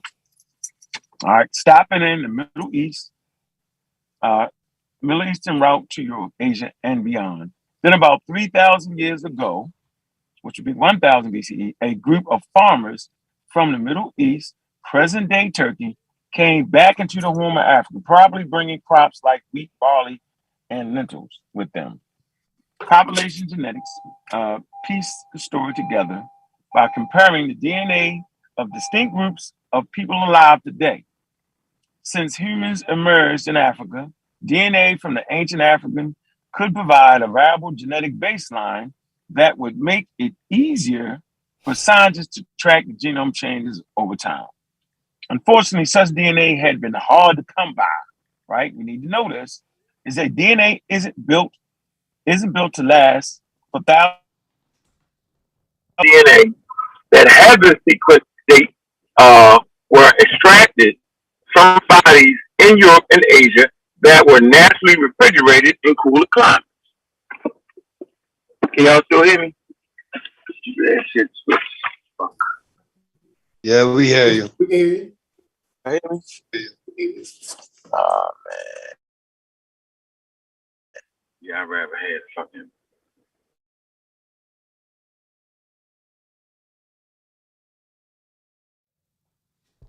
This nigga done messed the whole show up. Where did he go? Yeah, I want to get into the Mediterranean thing a little bit after he done too. Oh yeah, we definitely, you know what I mean, we've been rapping on that, so you definitely can build on. He didn't if you wanted to start up, you can. If you wanted to share your screen. I don't know where that nigga didn't win at. Hey Chef, can we play the 10-minute video as well that we had in the back chat? Yeah, you can play it whenever you're ready. You co-hosting. I don't know if I can. I don't know how to do it on my system, man. If you can do it on yours, because I think mine. Yolanda, what you doing? We need back chat. Because this particular video, Gull, I think it's a good tee up to the conversation because it sort of consolidates a lot of the arguments, all the talking points, the things that we've been talking about, these different cultures, these different people in groups, right? This one video sort of sums up a lot of that, right? And I think that's a good segue into the Mediterranean conversation. If Chef can pull it up. It's named "What on Earth Happened to the Old Egyptians?" Oh, the one that Kent put in there. Yeah, I don't want to play that, Brendan. Yeah, you don't want to play he that. He reposted that one. I put it in there first, and he reposted it. Yep. I don't want to play that, Brendan. You hear me? Yeah, that one. The main man, Bobby Banger. Yeah, I can hear you. All right. So, okay, I was talking about how DNA don't survive. It says, unfortunately, such DNA has been hard to come by. DNA isn't built to last for thousands of years.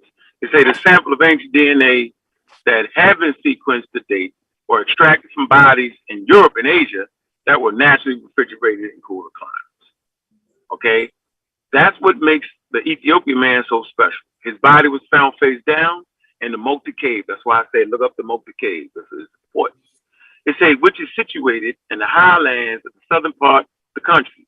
The cool, dry conditions in the cave preserved this DNA, and scientists extracted the sample from the petrous bone, from the petrous bone. It say at the base. It said the result sequence is the first nuclear genome. From an ancient African, according to the report published in Thursday's Journal of Science.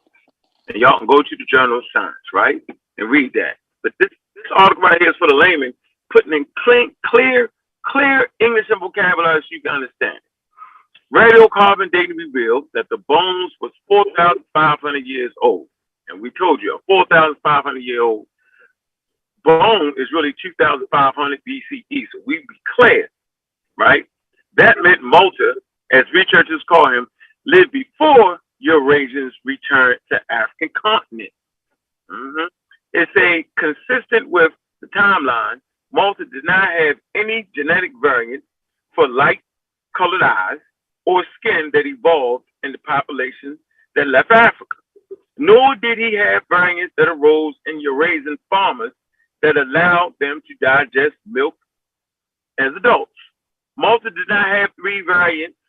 Malta did have three variants that are known to help modern-day Ethiopians live in high altitude.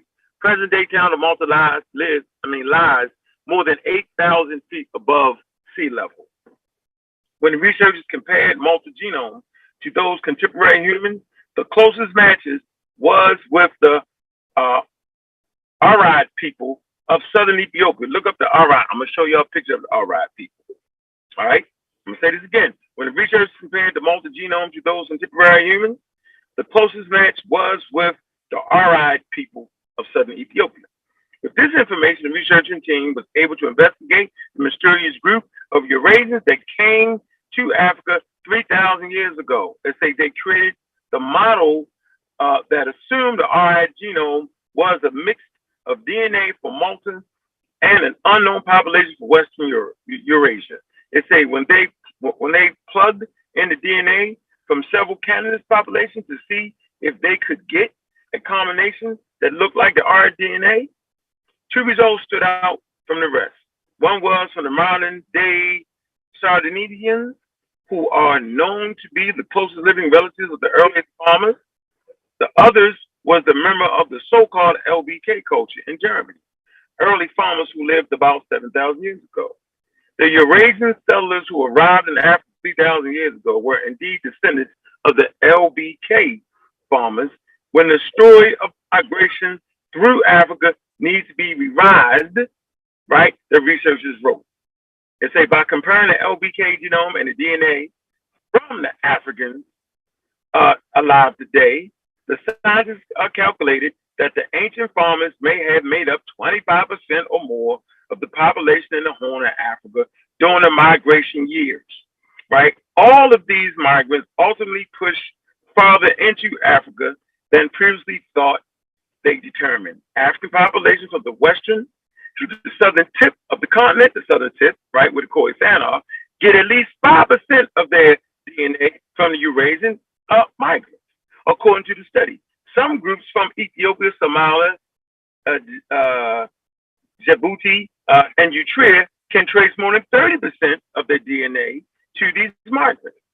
I say the ability to sequence ancient genomes has revolutionized our understanding of human evolution, wrote the research team, which was led by Marcus Gallio Laurent of the University of Cambridge and Epic Ruth Jones of Trinity College.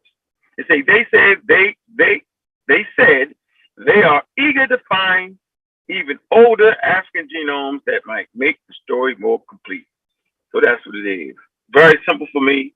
I think for me, what this told me was what that's I his always favorite understood. part. That's his favorite.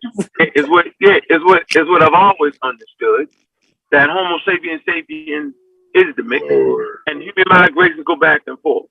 But just because people from different areas come in doesn't mean that those people start being something different.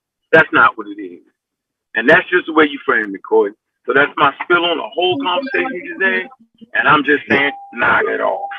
Yeah, just come back.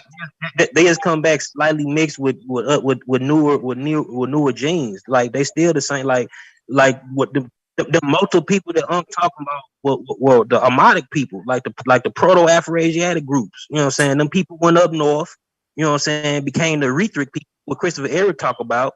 You know what I'm saying? And went up further north, up to the Nile Delta. You know what I'm saying? Established there certain genes there. And went into the Levant. Some went into North Africa. You know what I'm saying? And played part of the Iberian Marusian culture. Some of them played part of the Natufian culture. That's the 6% ancestral marker that me and Gopi always talk about. And then that indigenous North African component. You know what I'm saying? All of that shit. You know what I'm saying? Ties to an ancestral sub-Saharan African component coming out of East Africa, Ethiopian highlands. And that's a hammer.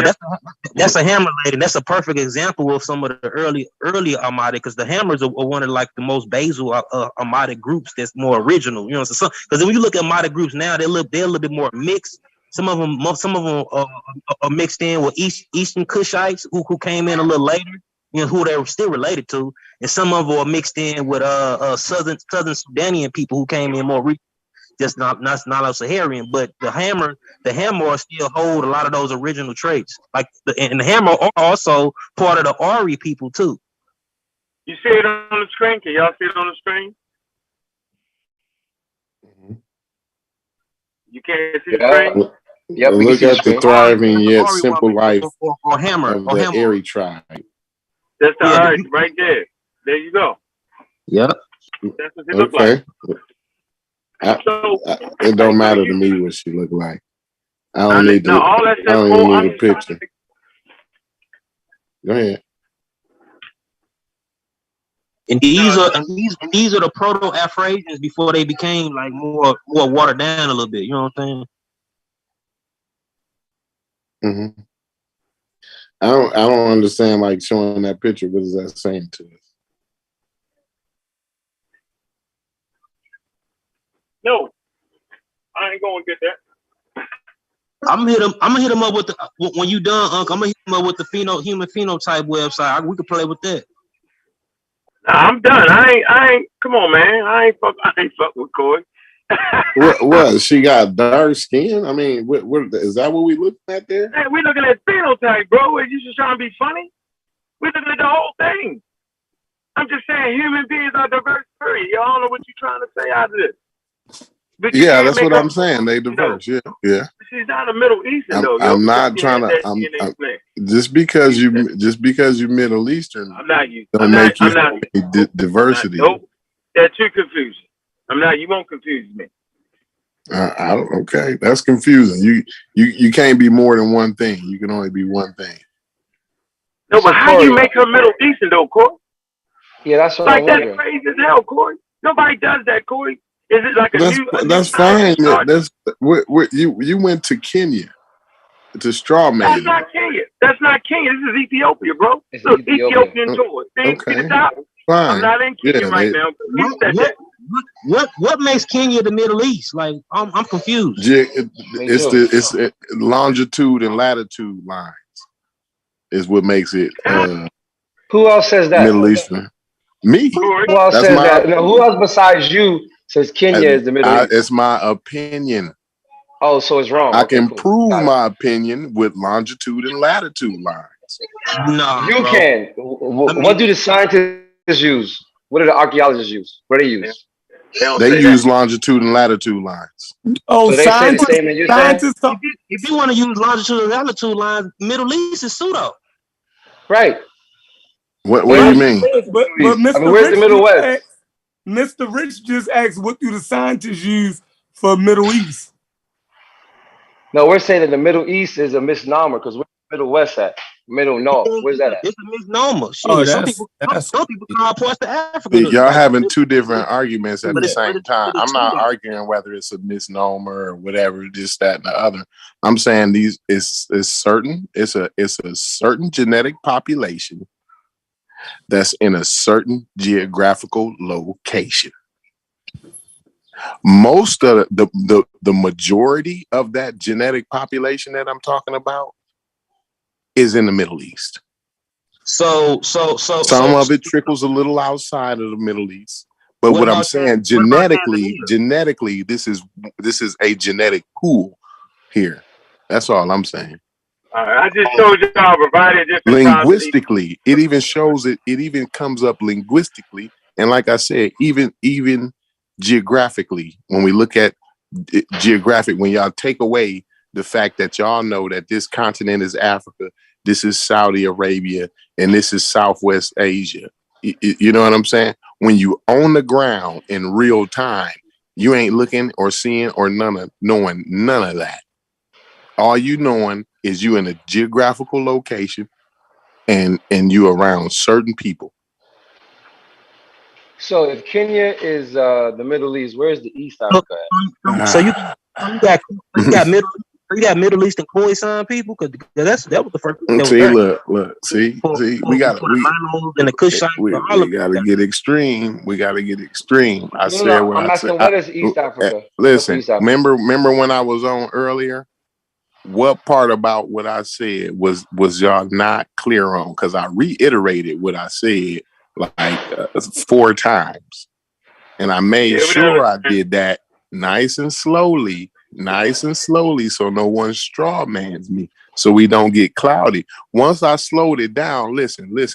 Once I slowed it all the way down and explained it, it got quiet, and you could like my man Polite say, you can hear a mouse piss on cotton. When I slowed it down and it got quiet. Now I stepped away for a minute. It got a little noisy. Now we're confused again. Now we're back to being confused, read right? The screen, Cory. And I'm back to being funny and crazy here again. So I'm gonna let y'all say what y'all gonna say. Then I'm gonna reiterate. I'm gonna let y'all say what y'all gonna say. Then I'm gonna reiterate what I said earlier. Go ahead. Okay. All right, so we got the screen here. We got what the Middle East is, and let's see. So, okay, is a geopolitical term that commonly refers to the region spanning Arabia, including the Arabian Peninsula and the Bahrain, Asia Minor, parts of Turkey, except Hejaz Province, East Terrace, European part of Turkey, Egypt, Iran, the Levant, Asham, and Cyprus, Mesopotamia, modern Iraq, Yemen, and so Killas. Now, a part of Yemen, nigga. Right. A part. Okay. Not the whole thing. A part. It says the term I never speak in absolutes. Go ahead. Go okay, ahead. I know. Go ahead. The term came into widespread usage as replacement for the term Near East, as opposed to Far East. Beginning in the early 20th century, the term Middle East has led to some confusion over its changing definitions and has been viewed by some to be discriminatory or too Eurocentric. It said the region includes a vast majority of territories, including a closely associated definition. Western Asia, including Iran, but without the South Caucasus. It say, and additionally includes all of Egypt, not just the Sinai region. And here you go the map Now of it. stop at that globe. Stop right They there don't at say that globe. shit about Kenya. No, I didn't. I never said anything about Kenya. You lied. I never said anything about Kenya. Are you changing it? Yeah, you said it was Middle. Yeah, you said Kenya was the Middle I East. never said anything. Listen. They straw manning me again. Y'all straw manning me again. I said Ethiopia. I've never said anything about Kenya. I've never said anything about Kenya. You said Kenya, yo. Tell the truth. No, I didn't say anything about Kenya. You tried to straw man me. You tried to make it funny joke. You tried to make a funny joke and say that. I said, no, bring that map back up. Bring that map back up.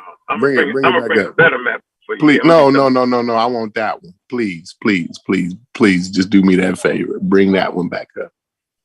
Please. It was a clear map. It was no ambiguity in that. You have to bring it back up. Bring it back up again, Cory. Just for you. Ladies and gentlemen, Cosmic Cory has left the building. Man, while we was on the phone, you said Kenya, yo. Come on, yo. I didn't say Kenya on the phone. Cory, where you at? Cory, come on, Cory. I mean, Shepard, don't let him get away with that. Don't let him do that. No, you was joking me, and you was trying to say I said Kenya. But look at the map, yo. So where's Ethiopia in that? Where's Somalia? I'm saying now, look at the longitude and latitude lines, right? No, we look at the green, nigga. No. Man, the green is what they're talking about, bro. Oh, that's fine. This is fine, buddy. Just calm down, and listen. You have to listen. This is what I'm saying. Y'all ready to jump out the car? Man, go ahead, bro. Okay, all right. Now look at the longitude. What I'm saying is look at the longitude and latitude lines, right? Can we all see the longitude and latitude lines? Yeah, we do, brother. I see where you're going, Cory. If you put a ruler, this is so when I'm scaling, we're gonna make it big for y'all. Okay. Now go all the way over. Yeah. No, you good right there. Now, if you look, Ethiopia, the Horn of Ethiopia is further east than Egypt is. As I said, it's even, like I said earlier, it's even further east than the majority of Saudi Arabia and Yemen. I said, this is what I said. Now, so I'm saying, what I'm saying is not crazy. And look at the land bridge. Can y'all see the land bridge between Ethiopia and Yemen right there? When you now look, when you're on the ground, look at this map. When you're on the ground in real time, you don't know you're leaving a continent when you're traveling here. There's no barrier, there's no sign that says you leaving out of Africa, by the way. There's no sign that says that. These people, as far as they're concerned, this is them right there. This is their area. And it says it not only geographically, you not only, hold on, one more second. You not only can see it geographically, but it shows up in the genetics, and it also shows up in the linguistics. So that's 1, 2, 3 different scientific disciplines that's backing up exactly what I'm saying. Now that's clear. Now I'm clear again. Now y'all go ahead and straw man me some more. Go ahead. No, so I just want to make sure we're looking at this map here. You talking about that whole square? Am I correct? Basically, you saying you calling the Middle East Ethiopia and all that, right? So this is what I want to do. Okay. No, listen. I hear you. I said what I was clear on what I said. I can't disagree with your logic though, Cory. Okay. Now whether it holds up to whatever they pull up, that's a whole nother. But with your logic, I think it was clear. Right. I I see like where your you're logic. headed. I see where you're headed. I see where you're headed at. We're gonna put you right where you're headed at because you deserve to hit it right into a brick wall. We're gonna put you right into a brick wall right there, buddy. Yeah, we're gonna put you into that brick wall because you earned it. You definitely did. So let me ask Mr. Rich and No. Here, I'm gonna put this on the screen. Hold on, let me ask. Then we're gonna talk about it. Yeah, ask him, but we're gonna put this on the screen. Go ahead. Ask the question. A geographical region. Does Africa separate itself in y'all minds as a geographical region just around the borders of the modern construct of the continent?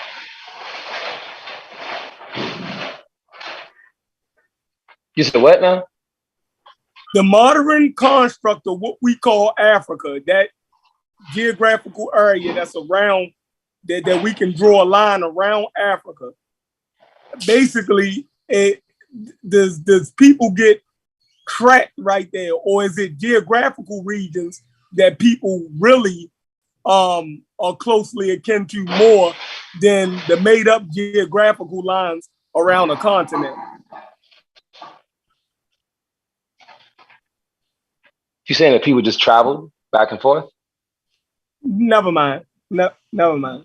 So y'all see the map, right? Let's use Cory logic. We're not gonna stop Cory's logic. We're gonna stay with Cory's logic, right? So we see Egypt, we see Sudan, we see Eritrea, we see Ethiopia, we see Somalia, we see Djibouti, we see Kenya and Uganda. So based off his logic, Kenya and Uganda would have to be the Middle East, Cory. There could be no other way, Cory. Somalia. No, I didn't say that. I didn't say that. I didn't say that. Listen, Cory, based off your longitude lines you just they talked already about, be once you get to Kenya, you already beyond the equator. No, bro. I'm gonna do it. Already beyond the equator, Okay. I'll be like this. Yo, bro, you're not, man. That line that you talking about, yo, that equator line, yo, falls. It does the same thing. I'm gonna bring that back up for you. Watch this. That's what I'm trying to say, yo. The logic was banana. You can't use that logic, but you want to use it. So let's use it again. Let's talk about the same line you were talking about and see exactly where Kenya and them fall at to show you how your logic was just flawed. If you go, I'm gonna show it again. No, listen. Where would people on both sides say I can't go over there because that's Africa, or I can't go over there? That's my point. That's not the conversation. No, see? Okay, and then, so you know and then what? look at the longitude and latitude line. Look at the longitude and latitude line. Kenya is clearly below. Kenya. Half of it is, Cory. The other half and that's is fine. Ethiopia. And you see where it borders. And you see that it borders Ethiopia. You see it borders Ethiopia right there, right? So you're gonna have a mix right there. That's fine. Hold on. So I just want to put you on the record. So half of Kenya is Middle Eastern. We just getting it clear, bro. And then I'm going with your logic, dog. You said it, not me. You said I'm fine with it. I'm fine with it. If you want to, if somebody said that, I wouldn't argue with them. You can't argue that because you came up with the proposal. That's fine. Even if I came up, I can't argue with myself. Yeah, you can't That's argue what I'm gonna say. I can't argue with myself on that point. See, my daughter's saying I'm right too. No, but on the real though, I listen. Hey y'all, is Turkey Asia or is it Europe? Is Asia? Europe is in Asia. Europe is Asia too. Europe is just far west. So some can be more than one thing then. Yeah, see, Eurasia, right? Eurasia. There you go. Yeah, Right. like come on, y'all. So Y'all let's bring for no by the reason. the classical logic back down. definition of a continent, Europe isn't a Brendan. continent on its own. And I want to point out to Brendan. I got to point one thing out to Brendan, then y'all can have it. Y'all can have it. Is Brendan on the line? Hold on, let me look and see if he on the line. Is Brendan? Yeah, Brendan's on the line. Brendan on the line. You know, Brendan, don't listen to that, Brendan. I told you earlier, Brendan. I said, look, I said, I'm going to meet them in Zimbabwe. We getting closer and closer. We down in Kenya right now. We down in Kenya right now, Brendan. We getting closer and closer to Zimbabwe. I thought you were crazy, but I see you down there. See, you see what I'm saying? Now you see what I said. My tactic was right. So I'm gonna go ahead and fight them until we get all the way down to Zimbabwe, and then I'll come back and remind us where we really are. Cory, can I ask a question? Go ahead. Is the direction of migration plays any influence? The direction of the migration is the human migration pattern. We've seen that. We can go back 40,000 years. I keep saying this over and over again. We've brought this up. We've went. It's almost see, and I hate this because we act like we didn't go over this. What am I asking, Cory? You asking about the human migration patterns and which way do they travel? Which way does it travel? Go ahead. Go ahead. Ask your question. I started asking my question. You jumped out the window before I asked my question. Go ahead.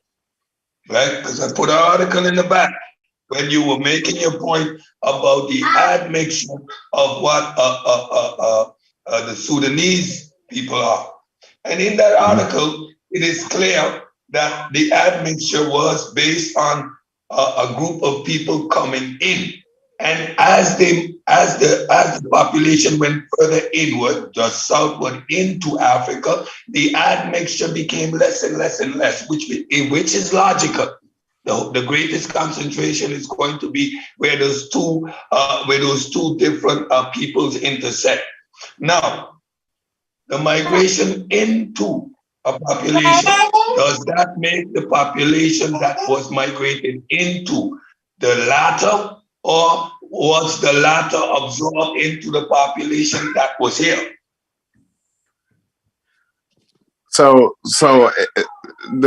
I don't listen. Your question ain't very clear, but what I'm going to say to it is, the people that's there, the people that's been there, right? So yes, you have different groups of people coming in and out of this place, right? But there's a group, there's a main general population that has never left there, is my point, right? And we see with the Europeans. I understand the indigenous population and that a group came into, and I understand how the indigenous population got there. But now I'm looking at but they was already mixed though. Anyway, the migration is from Africa. Cedric, hold on, slow down, Cedric. Let me finish my point, man. No, because I just want to say they was already mixed. Because that was part of my answer to tell you that they was already mixed anyway. The general population that was there before these people that's coming in and out, right? They was already mixed already. We went over that. The article went over that. Gozy came in and freestyled it off the top of the head and said that. So we gotta be clear. We gotta start. I'll let everybody speak. Now I'm gonna read. Go ahead. Now I'm gonna read. It's from PLOS Genetic. It's a journal. It's a .org, PLOSjournal.org. To make things simple, when we were talking about the Sudanese, and I was agreeing with you. North Africans have a long history of human habitation with fossil finds from the earliest anatomical modern humans and housing ancient civilization. The region is also the gateway out of Africa as well as the porthole of migration into Africa from Eurasia. Via the Middle East and the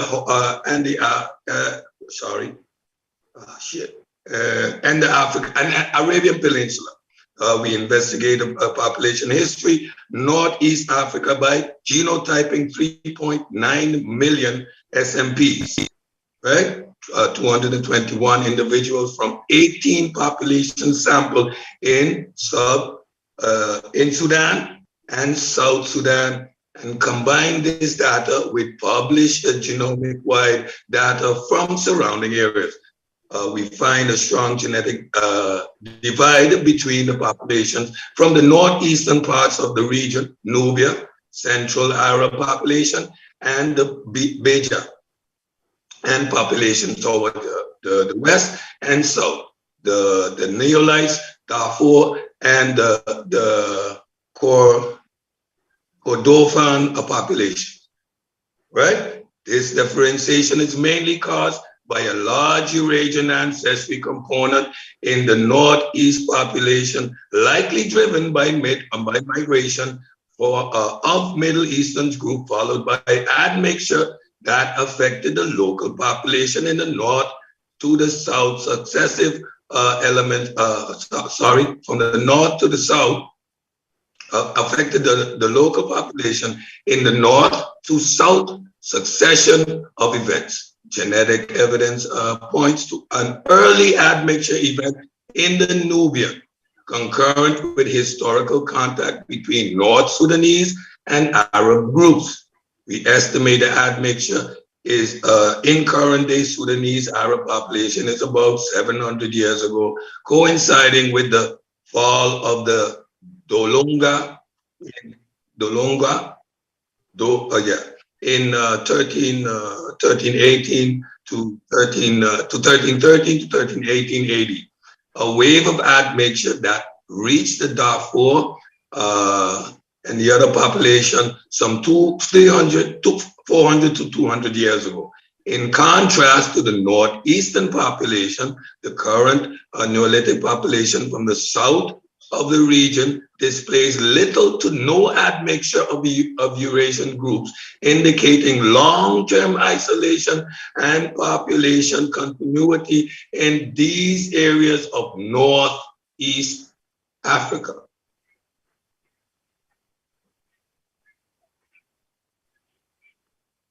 So there is admixture, but we know for a fact that in this same region there is a population group that has no admixture. So at a certain point, we understand that admixture took place with the population that initially was there.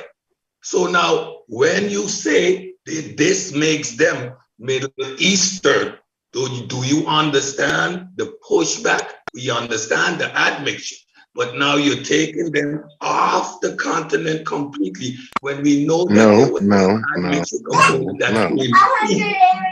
See, that's the straw man. Because I say they're Middle Easterner, I have to be saying they're no longer African.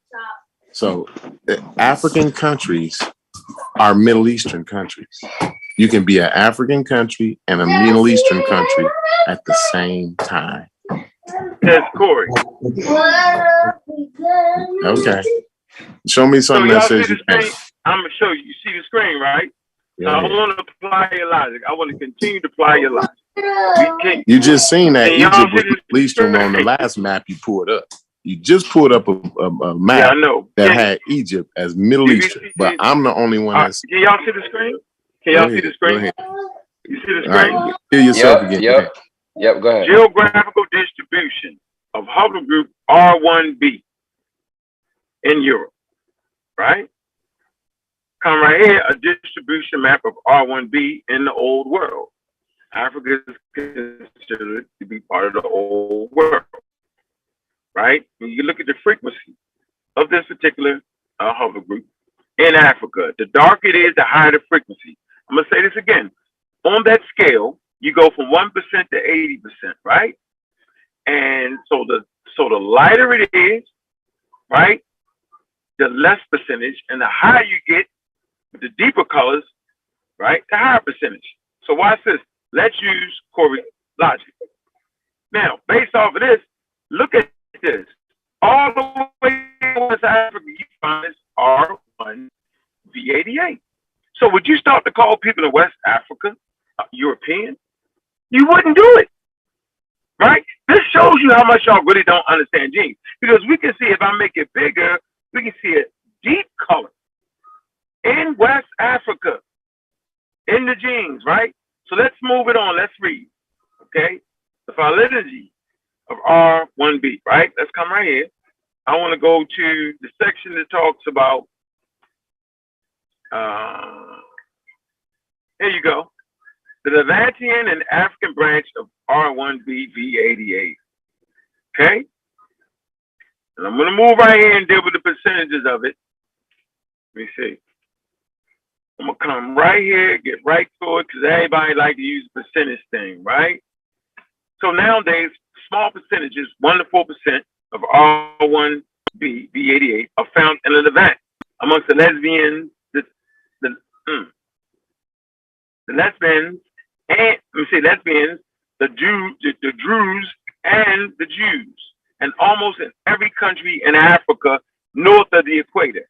Higher frequency in Egypt, 5% amongst the Berbers from Egypt and Libya border, 23% amongst the Sudanese, Copts, 15% amongst the Haza people of Sudan, 40% of the Fulani people of the Seal, 45% in, look at this, Niger and Cameroon, and the Chadic tribes of the northern Nigeria and northern Cameroon, especially amongst the Kurdi.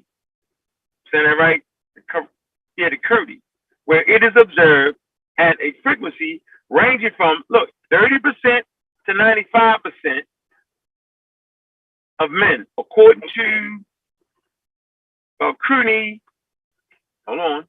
2010. R1b V88 would have crossed the Sahara between 9,200 and 5,600 years ago, and is most probably associated with the diffusion of Chadic languages, and the branch of Afro-Asiatic languages, V88, would have migrated from Egypt to Sudan and expanded along the Sahel until the northern Cameroon and Nigeria. I'm going to say this again, real easy, real slow. From Egypt to Sudan, then expanded along the Sahel until northern Cameroon and Nigeria. So I'm just trying to figure out, like, what the hell that means. It means that humans migrate back and forth. But the racism part comes in when you claim just because people migrate in, all of a sudden their whole population changes. You wouldn't do it with the Native Americans. So you shouldn't do it with Africa. Because you sure as hell ain't saying that when the African migrated into lands people was, you should automatically change that to Africa. So I'm just confused with the whole thing, and I don't know. Because that's definitely European whole group in Cameroon. Been there since 6,000-7,000 years ago, and I don't hear nobody talk about that in West Africa. And I guess they caught a plane to get over there. So hey, fellas, I'm sorry. Go ahead. No, go ahead. I'm done. I just wanted to make that point. Yeah, Chef, I've got the video teed up. The what on earth happened to the old Egyptians? Right, of course, right. This is Sunday at the movies with the Pseudo Killas. So, this is one of those video selections that we wanted to maybe just tee up for the audience, because it does a really good job. And I think this is a good segue into the Mediterranean conversation and the actual origins of those the old Egyptian people and where they come from, where they're at. Right? Was that population dispersed? Right, or does it still have that continuity to this day? Did we get the point that Uncle was trying to make, though? Yeah, they don't want to get it. They're gonna run by it. 100 miles an hour. Did we get the point? I just want to ask, did we get the point that Uncle was trying to make? Nope, we don't want to get the point. With the article. Don't get that point. I was trying to reiterate. But this is going to segue back into that as well, right? Because I know this is something that Gullah wanted to talk about. I'm gonna share this and give this a try. Hold on just a second. Let's see if I can share my both the video and the sound through this system here.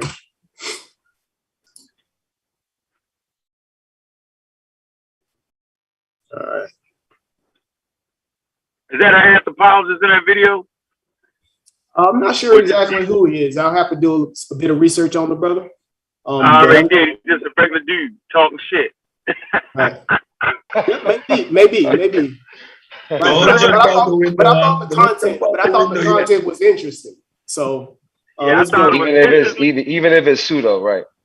I thought the context was interestingly wrong. But go ahead, play it. I'm not mad. Egypt, most Westerners think of the pharaohs, pyramids, and mummies of old, relics of the past that still do exist in the modern country of Egypt, yet their national identity today has been heavily altered. And yes, of course, the pyramids and other... Did you guys hear that? No. No? Yeah, I heard it. I heard it, Brendan. Okay. I heard it too. All right, so yeah, let me start this I think up. people was talking. Yeah, let me start this over, and then you say, because it's about 11 minutes, right? Again, this is going to be fair use, right? This is just for commentary, information inside of the video. So hopefully we won't get And what's the guy's name again? And what's the guy's name? I don't know. I'll pull it up after I'm done here. So I'll get a bit of details. He has a bunch of sources inside of his description as well. So I'll go ahead and play this. When picturing Egypt, most Westerners think of the pharaohs, pyramids, and mummies of old, relics of the past that still do exist in the modern country of Egypt, yet their national identity today has been heavily altered. And yes, of course, the pyramids and other fragments of ancient Egypt are an integral part of Egyptian history and culture in a sense, but due to migration and conquest, their language, genetics, traditions, and customs have been permanently altered. Homo sapiens have been living in Egypt for at least 40,000 years, and as I've mentioned many times, the indigenous people of North Africa have a quite unique gene pool, although obviously North Africans didn't just spring out of the ground. The North African component, described as native to Egypt and the Maghreb, is a combination of many different ancestries, but predominantly ancient Middle Easterners who intermixed with Sub-Saharan Africans and Europeans over thousands of years, which is why indigenous North Africans are genetically connected to all three of the aforementioned regions, yet are predominantly Southwest Eurasian racially speaking, with admixture rates depending on the country, region, and ethnic group. The first known ethno-linguistic groups to have inhabited North Africa belong to the Afro-Asiatic family, most likely originating somewhere in East or Northeast Africa, spreading out to the Horn of Africa, Egypt, the Maghreb, Arabia, the Levant, Iraq, and eventually even West Africa, and the haplogroup most heavily associated with Afro-Asiatic peoples is E3b, dominating North Africa and the Horn. Horn Africans are similar to North Africans, although they have a Sub-Saharan African base that has evolved into its own unique genetic cluster due to a fusion of African and Eurasian ancestry, and in historical anthropology, North Africans, including Egyptians, and Horn Africans were both considered to be a part of the Hamitic branch of the Caucasian race, the other two being Semites and Japhethites. The ancient Egyptians, meaning those inhabiting the land since at least 3000 BC, spoke the Afro-Asiatic-based Egyptian language, which although related, is nothing like modern Arabic, Hebrew, or Syriac, belonging to its own distinct branch, and to the south of Egypt had always been the Cushitic peoples and the Nubian kingdom of Kush. Egypt and Kush, centered on the lower and upper Nile respectively, went to war with each other for centuries, with Egypt conquering Kush and Yeah, you gotta talk about that. Yeah, you gotta talk about it. I couldn't hear it. You gotta pause that. Yeah, but you can't play it straight through. How y'all talking through the video? Huh? How y'all talking through the video? You can't play the whole video. Can we get, you know what I'm saying? Can we just do the point by point? Yeah, you got to. You can't play it straight through though. Y'all didn't fuck that up. The main points. Let's talk about the main point, but you can't play it straight through. People couldn't hear y'all was screaming through the video. And you gotta mute it some, so we won't get blocked. Well, I wasn't talking through the video. I was saying you gotta stop the motherfucker. I know what I was saying. You know what I was saying. I was quiet. Well, for 2 whole minutes, you can't play it that long. I talk about what just transpired. I can't hear, so I can't talk.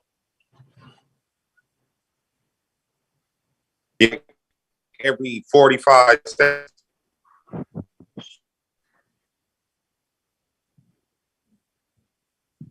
Okay, I got it. Yep. So we'll just do like 45 seconds and then we'll stop, do commentary, and then sort of move on, right? So, right, that makes sense. Right, cool.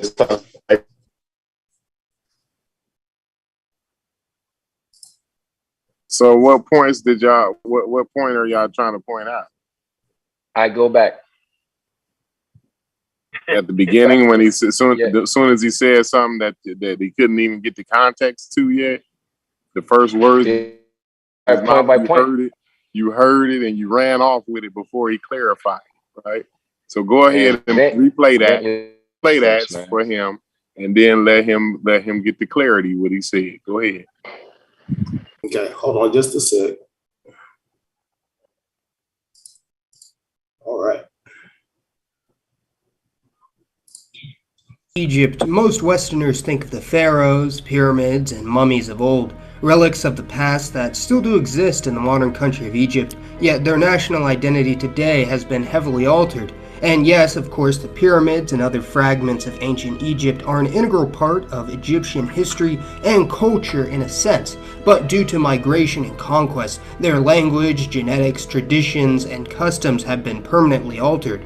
Homo sapiens have been living in Egypt for at least 40,000 years, and as I've mentioned many times, the indigenous people of North Africa have a quite unique gene pool, although obviously North Africans didn't just spring out of the ground.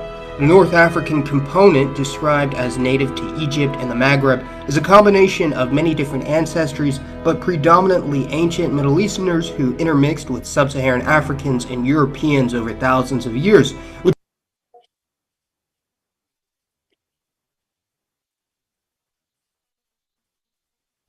Right. So essentially there he's saying that the genetic makeup of the ancient Egyptians, right, that has been altered sort of over time, right, through several factors, right? Intermixing, conquest, war, right, and all of these different things, right? So even though they do have a unique genetic makeup, right, that genetic makeup over time, right, has been altered, right? Irreversibly so. Is that sort of in line with what you guys actually saw there? Right, and we know what that alteration is, right? When he speaks to that, but then when we highlight that, they're gonna play the racist card, right? So we know there's through conquest and through other things like that, there's been a sub-Saharan admixture that has genetically changed the pool permanently, right? So is that what was said? And he said that it was mostly Middle Eastern, right? The makeup and of North Middle Eastern Africa, as well, and Middle Eastern, right? Right. The most of it is mostly a Middle Eastern. Well, the Middle Easterners is who brought the Sub-Saharan admixture.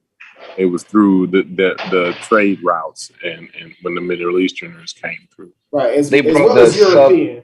Right, as well as and he'll talk about that a bit later in the video. He'll go all into that. He talked about Cory, you said something about the races. We're gonna bring up the racist thing, but didn't had a presentation showing you how archaeology was racist back then? I don't even want to get the into whole that. Let's push play. But he went through a whole presentation, bro. So don't, he went through a whole presentation. Go ahead. Racist, yeah. Which is why indigenous North Africans are genetically connected to all three of the aforementioned regions, yet are predominantly Southwest Eurasian racially speaking, with admixture rates depending on the country, region, and ethnic group. The first known ethno-linguistic groups to have inhabited North Africa belong to the Afro-Asiatic family, most likely originating somewhere in East or Northeast Africa, spreading out to the Horn of Africa, Egypt, the Maghreb, Arabia, the Levant, Iraq, and eventually even West Africa, and the haplogroup most heavily associated with Afro-Asiatic peoples is E3b, dominating North Africa and the Horn. Horn Africans are similar to North Africans, although they have a sub-Saharan African base that has evolved into its own unique genetic cluster due to a fusion of African and Eurasian ancestry, and in historical anthropology, North Africans, including Egyptians... Can we stop right there? Go ahead. Go back a little bit. Go back like a minute. Go back like 30 seconds. Yeah, I am. I'm going to go back to that map. I like that map where it shows the spread of that population. Like right here. Right. Exactly. So it shows that here's that North African sort of genetic component that we talk about. Or it goes all the way down into where's that? That horn of Africa there. That's below sub-Sahara, right? And part of Kenya. And part of Kenya, since y'all want to get into Kenya. And that's the Middle Eastern. Go ahead.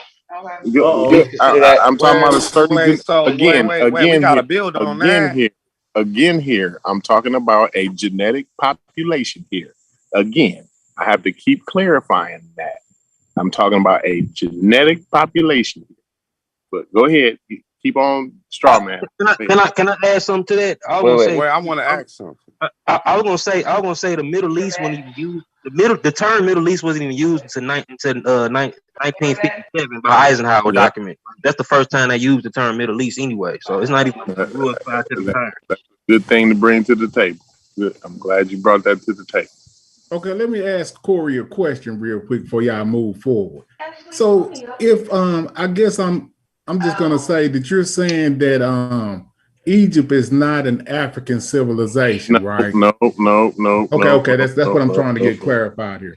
No, I keep saying. See, I don't know how many times I gotta say that. I don't know how many times I have to say it slowly and clearly here. Because but he said that you're Mediterranean, because you're Middle Eastern, does not mean you're not African. That's I agree. But the guy said the culture was changed permanently. No, he was talking about the genetic pool, not the culture. He's talking about the genetics. That's where I was going to. He said the language, but he said the language was changed. He said the language. And the culture was changed. Well, what about this? It's still in the same language family, right? But yeah, some of them have within the language family, they have changed. They have. And keep in mind this video. They don't speak Old Egyptian anymore. No, if that's what you're asking, no, they don't speak Old Egyptian no more. Yeah, this is a nutshell video. This is a nutshell video. But like that's where I was going to. But I do, you know what I'm saying, even though like you know what I'm saying that the Middle Eastern term or whatever is new, that's fine. I was gonna say something that you do agree with, Cory, that just because you're Mediterranean doesn't mean that you're not African, because part of Africa is Mediterranean, and plus when you talk about Mediterranean culture, Afro-Asiatic culture or influence is a major component what Mediterranean culture is. You know what I'm saying? You even find them E3B markers from Africa, the Middle East, all the way up in Southern Europe. You know, so with them early Neolithic forming what we know today as Middle East, Mediterranean culture. Even if you look as my man is gonna highlight here in this video, so let's go ahead and complete. Let's go get through the video. Africans were both considered to be a part of the Hamitic branch of the Caucasian race, the other two being Semites and Japhethites. The ancient Egyptians, meaning those inhabiting the land since at least 3000 BC, spoke the Afro-Asiatic-based Egyptian language, which, although related, is nothing like modern Arabic, Hebrew, or Syriac, belonging to its own distinct branch, and to the south of Egypt had always been the Cushitic peoples and the Nubian kingdom of Kush. Egypt and Kush, centered on the Lower and Upper Nile respectively, went to war with each other for centuries, with Egypt conquering Kush and vice versa before being conquered by the Syriac Babylonians and the Achaemenid or Persian Empire, later to be incorporated.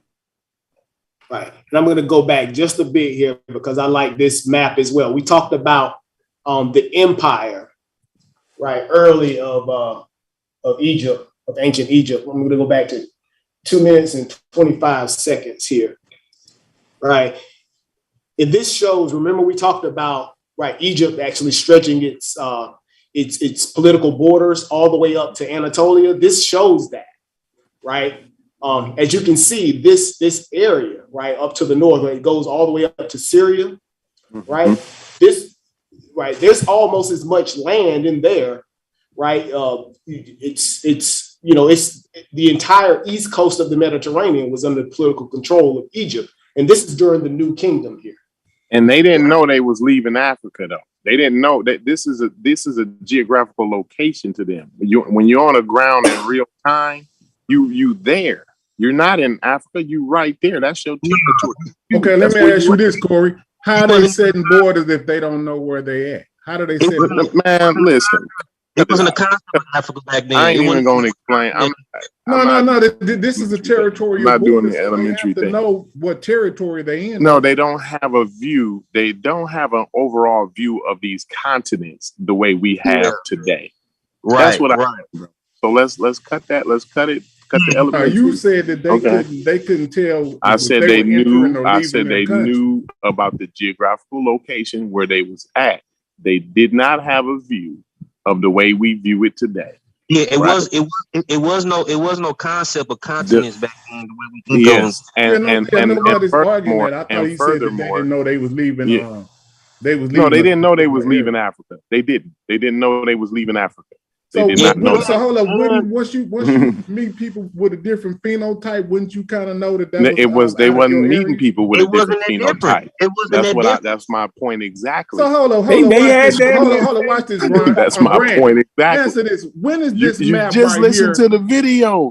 Bro. Listen, because you're going over 3,000 years of history as if they was off in Syria in the beginning. They start off here in the bottom, bro. This stuff remember, is not. This is about 1500 BCE. This is the New Kingdom. Yeah, right? you talk. This is the empire. When you go back to the beginning of the Neolithic, even when you go back to the beginning of the Neolithic, them people that you saying come from the south, them Afro-Asians, they made them people. They mixed with them people that was already there that migrated out of Africa probably like 70,000 years ago. But when the Afro-Asians migrated up into the Middle East around the Neolithic period, they, parented or and influenced those areas. It formed Middle Eastern culture and brought that grain collecting type of culture to the Middle East. Right. So let's go ahead and start this. Kush and vice versa before being conquered by the Syriac Babylonians and the Achaemenid or Persian Empire, later to be incorporated when Alexander the Great defeated the entirety of the Persian Empire. However, even before this, Egypt had a long history tied to Phoenicia and modern Lebanon, and especially the Greeks, who had settled all along the eastern Mediterranean, and a huge chunk of the Egyptian population was already familiar with the Greeks and the Greek language. So after the collapse of Alexander's empire following his death, a Greek dynasty was established in Egypt by Ptolemy. The Ptolemaic dynasty lasted for over 3 centuries, with Cleopatra being the last ruler before being conquered once again by the Romans, later becoming one of the empire's most wealthy, influential, and densely populated provinces. In the later period of the Roman Empire, Christianity took a strong hold in the Egyptian province, being one of the first fully Christianized regions in the world, and hence was one of the strongholds of the Church in the Byzantine Empire. However, was also one of the first Byzantine regions to fall to the Arabs following their expansion in the Right. So it's hitting on a bit of the, I guess, the religious influence, right? This is talking about that cultural exchange, right? The people moving in and out. So in terms of the Christian influence, right, all of that sort of happened because of Rome, sort of that influence that Rome had within the ancient Egypt as well, right? Because Rome, Rome was sort of like that center of Christianity at the time, right? So as Rome took over that the area of Egypt, that's how the Christian component sort of entered the region.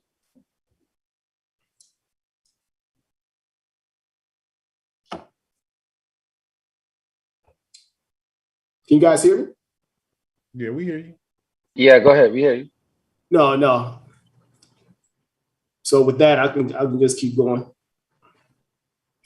In the 7th century AD. This conquest, much like that in the Levant, fundamentally changed the people and culture of this area forever, as a large portion of the conquered Egyptians, at this point known as the Coptic Christians, were converted to Islam and assimilated into the Islamic world, although it wasn't for a few hundred years after this conquest that the Egyptian Muslims began to speak Arabic as a first language rather than Coptic, which is essentially the only living descendant of the Old Egyptian language, written in a unique Greek-based script. Go back. Unlike other areas of the Middle East and North Africa that go back. He said who? The Egyptian that just killed the song. Hold on, you want to go back to what? No. He said the Egyptian Arabs. What did he say? Go back. Yeah, right. No. Go ahead. How far? Just a little bit. Probably. He said a Greek-based script. Is that what you? No. When he said that Coptic is the last the Egyptian language, Let's go back to claiming that Coptic. Huh? Asarnum was claiming that Coptic wasn't related to ancient Egyptian. Okay, listen closely when he says what the Arabs do when he starts. Yeah, they just died, chef. Just listen to what he said. I'm glad somebody else heard it. I don't know what James talking about. Some Arabs. Said the Egyptian-based Arabs. They replaced the Coptic language. Listen. Yeah, that's a language group. Arabic. Yeah, the Arabic replaced it. Right. So this is sort of walking that timeline, right? It's walking that timeline when the Christians came in, right? Through the Roman peace, and then later on when the Arabs came in, right? Which, they were speaking the Coptic language, right? They basically supplanted the Coptic language with the Arabic. So let's play this. They didn't supplant the people. They didn't say they killed the people. But how did you got to suppose this because no one was there. You got to suppose that those people fled south, just like What the fuck? Let's play it. Let's play this again. Let's play this. And when the Arabs came, it wasn't even that many of them. It was just a little military force. They only took over the hierarchy. They didn't take over the common population. Right. This is like the Bantu expansion. When the Bantu overlap the Batwa, we don't even know what language they originally speak. They speak nothing but Bantu or other other languages that they got overlapped by different people. You know what I'm saying? They still there, but they don't speak their original language. All right, let's play this. Hold on. Egyptians, at this point known as the Coptic Christians, were converted to Islam and assimilated into the Islamic world, although it wasn't for a few hundred years after this conquest that the Egyptian Muslims began to speak Arabic as a first language rather than Coptic, which is essentially the only living descendant of the Old Egyptian language written. Right, that's the point that you're making right there, right? Yeah. Right, the Coptic as the descendant of the Egyptian, right? Yeah, and too, I think more got transplanted into the Aswan too at a more recent time. Right. All right, so written in a unique Greek-based script. Unlike other areas of the Middle East and North Africa that were conquered by Arabs, Egypt actually remained majority Christian for many hundreds of years after its invasion, being at least 50% Christian until around 1200 or 1300 AD, well after the fall of the Byzantine Empire in the region, and subsequent conquest by the Turks, Franks, British, and French greatly influenced the emerging Egyptian culture as well as the Egyptian-Arabian base established. I'm going to go back a little bit. And this is that Mediterranean influence that we talk about. Exactly. Yeah. Right. Yeah, because when you think of Mediterranean cuisine, you get a lot of meals with flatbreads, right? Them flatbreads, you know what I'm saying, could possibly originated in North Africa, you know what I'm saying, around Egypt or whatever. But Afro-Asians are known for grinding their grains and turning it into flatbreads anyway. And that custom started and spread it out, you know what I'm saying? Absolutely. Absolutely. But again, this is the time period when Egypt was ruled by outsiders as well, right? So yep. While we got it paused, I want to rewind, not the video, but I want to rewind our thoughts back to about an hour ago, where what I was saying was wild and crazy, and I was the only nigga on the planet that could even be having any kind of thoughts in thinking this way at all about an hour ago. So I just wanted to remind everybody about that, but we can continue on listening to the video. What you talking about for being Mediterranean? No, my whole argument all day. At first, an hour ago, I was just crazy.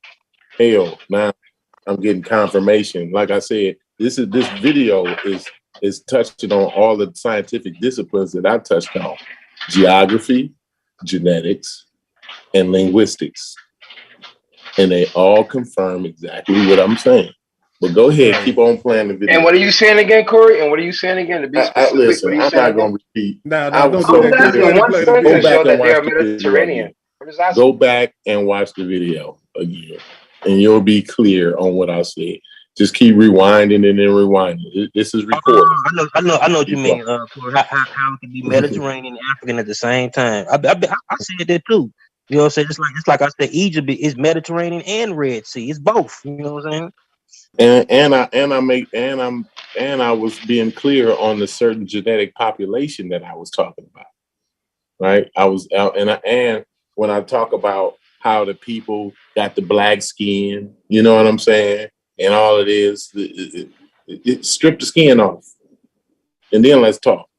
Let's strip off the looker ship. Don't even Strip the looker matter. ship off, and then let's talk once we strip the looker ship off.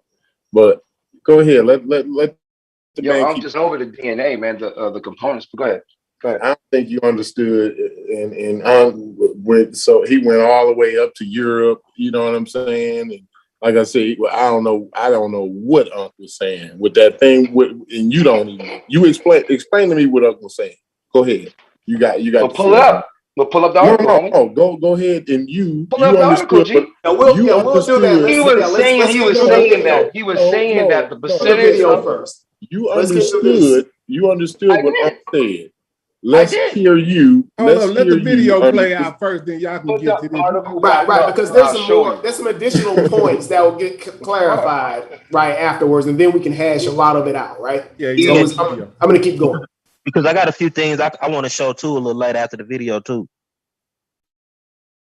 Arabian base established after the Islamic expansion. By the 18th century, the Coptic language had finally died out among the Christian community as well, although they still identified as Coptic Egyptians, in contrast to the Muslims who identified more with other Arabic-speaking countries. However, it wasn't until the Arab nationalist movements of the 19th century that Muslim Egyptians really started to call themselves Arabs, despite having spoken Arabic and only Arabic for nearly 1,000 years, which really confused me until I compared it to a similar situation in the British Isles, wherein the traditionally Celtic regions of Ireland, Scotland, and Wales gradually took English as a native language after their incorporation into the UK, although even to this day, almost all still identify as ethnically Celtic rather than English. So essentially there, he's just saying, okay, well, it took a bit, right, for the complete assimilation of the Arabic language to take hold in the Egyptian region, right? So nothing really special about that. That kind of makes sense, right? So they continue to speak Coptic, right, even afterwards. Throughout the generations, Egyptian Arabic-speaking Muslims would have heavily intermarried with the incoming Arabs, although Coptic Christians did not, as the vast majority of children born in an interfaith marriage would have been raised Muslim, and hence, despite speaking Arabic for generations, living in a majority Arab country, and having a similar culture to other Arabs, the vast majority of Copts don't consider themselves Arab, and most are opposed to the concepts of Pan-Islamism, Pan-Arabism, and the like. Another parallel to this would be the Arabic-speaking Catholic Maronites of Lebanon, originally of Syriac origin, losing their Syriac language some time ago, and Copts also assimilated many other Orthodox Christian groups in Egypt over the centuries, including Greeks, Armenians, or Assyrians. Right. So it seems like the Copts, they're sort of, they were able to hold on to some elements of their culture over time, right? So they've sort of been resistance to the Arabization, however you would say that. I probably messed that up. But you guys ain't got any content to add to that, any context?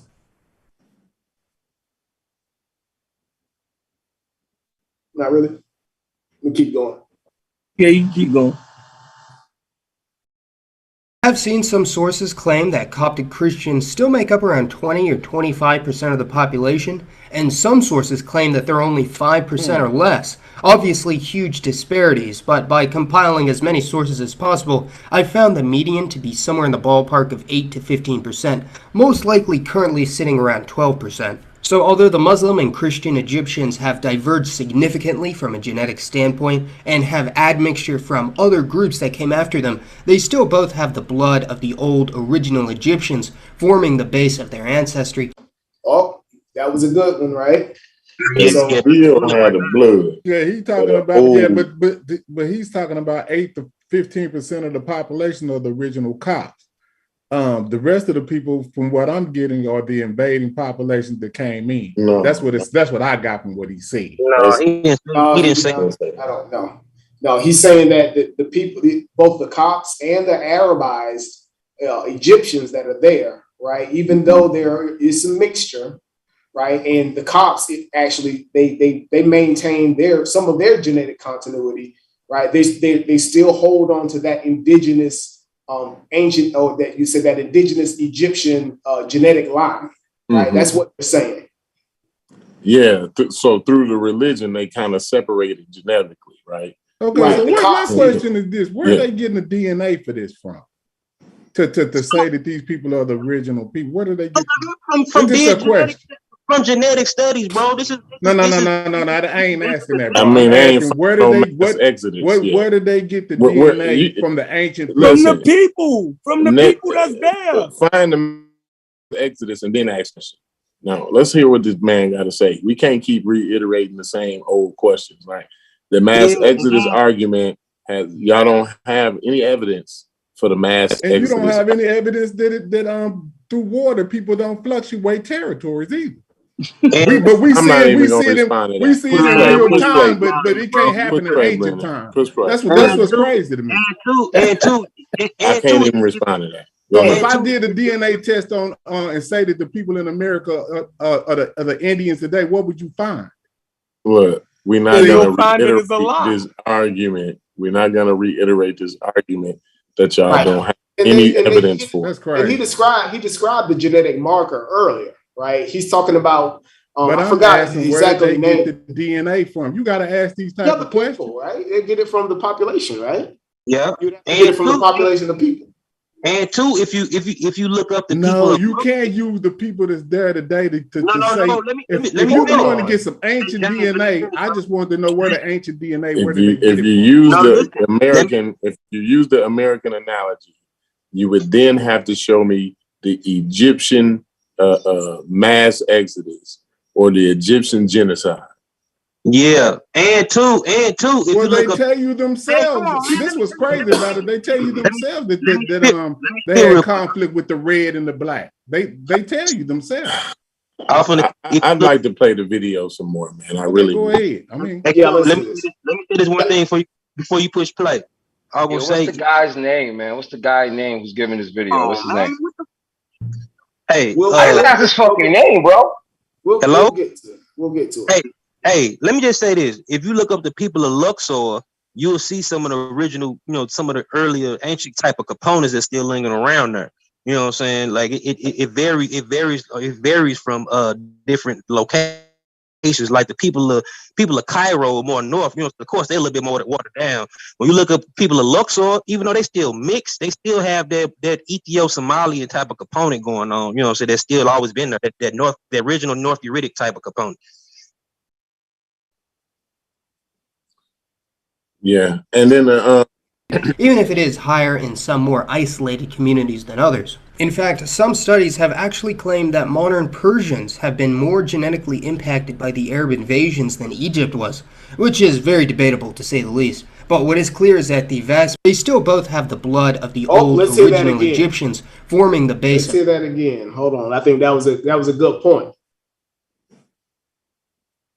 Their ancestry, even if it is higher in some more isolated communities than others. In fact, some studies have actually claimed that modern Persians have been more genetically impacted by the Arab invasions than Egypt was, which is very debatable to say the least. But what is clear is that the vast majority of Muslim Egyptians do have varying degrees of ancestry from the Arabian Peninsula, with a few exceptions, which we'll get to later.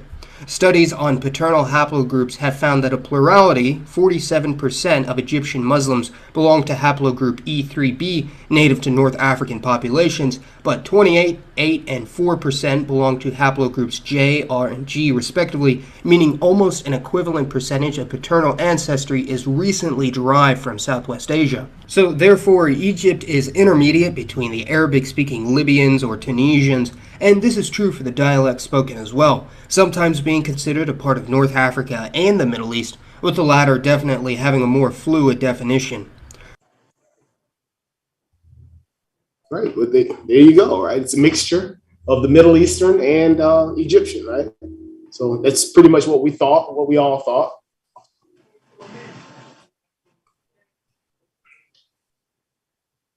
Okay, I'll keep going. The North African country with the highest degree of genetic similarity to Europe is Algeria, which makes sense considering an extensive history of settlement by Romans and Germanic tribes such as the Goths and Vandals, while on the other hand, the country with the highest degree of original North African genetic makeup is definitely Morocco, meaning even though a majority of Moroccans speak Arabic today, they were the least affected genetically by the Arab expansion, and is a topic I'll revisit in the future.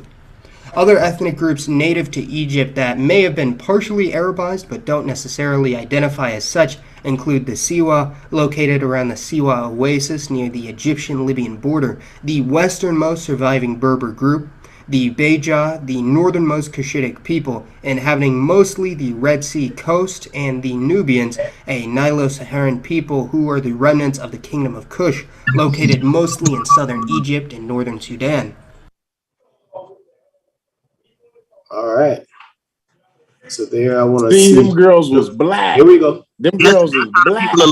That's how the people of Luxor look, and they are mixed, and they have that Eurasian Coptic component that means Gozi be talking about the Ethiopian Somali type component. Them motherfuckers been mixed for 30,000 years, bro. Even before the SLC gene popped in, when the early basal rays popped in, they look like Dravidians and shit that mixed with them people. So now, if I'm gonna find a picture of my my brother, we don't want no anecdote. And the same father. Just give me a second. Just give me a second, Cory. And I'm trying to explain my confusion with this whole conversation. Oh my! I don't know how you can be confused. Let me for a second. When I look at somebody like this, Cory, Cedric, recognize them as African. Recognize them as African. I might even call them black. However, I know that we are not genetically related. They're on the continent. So when I see these people, maybe I am completely wrong for identifying them as black, because maybe in this community, it automatically means West African. I don't have that limitation in how I view things. Because the same way I would look at an Aboriginal and say, okay, you're genetically distinct from me, but you're black. So maybe my part, I contribute to the confusion, because yes, I would call these people, quote unquote, black. Yeah, you could. That's fine, but I was crazy for saying that earlier. I said that they black, but not in the same way that I'm black. Right? Yeah, but I was the craziest nigga on the face of the earth. I was the craziest nigga on the face of the earth when I said that earlier. But me as a person with a scientific thought, I don't use this word term black at all. I don't even use it for Nigerian people. I don't care about no black or white. That shit that's not scientific. So I see these people and I identify them as Northeastern African looking. But I wanted to hit it on all points. I wanted to make sure we get the subject matter nailed down on every aspect of it. And now we're nailing it down. We're nailing it all the way down. All black people ain't the same. Now we at least I got y'all to agree that all black people ain't the same. Listen, I appreciate that. I've been saying Yeah, that. I've been saying I that. This appreciate was my everybody. Nipsey Hussle Not argument. everybody been saying that. I was just And, crazy as a nigga and, an and hour this ago. what I meant by the Nipsey Hussle type. Like if niggas was looking like Nipsey Hussle, and it's motherfuckers in Arabia that look like this. Like people of Socotra and Yemen that look like this too. Yeah, you can look at the hair. The hair alone, right? It's enough. Yeah. So I see these people as quote unquote black, but I would never think Nipsey Hussle is West African. He clearly East African, like that. He's over that side. He's them people.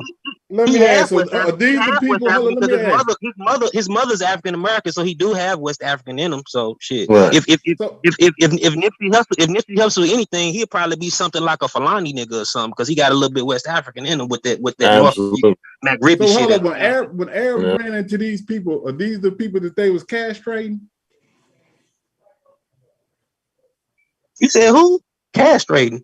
Yeah, when they came into the country and they castrated the African males. So they couldn't have the babies. Only the Arab dudes had the babies. Yeah, so these this are is the the people that they great was takeover. castrating?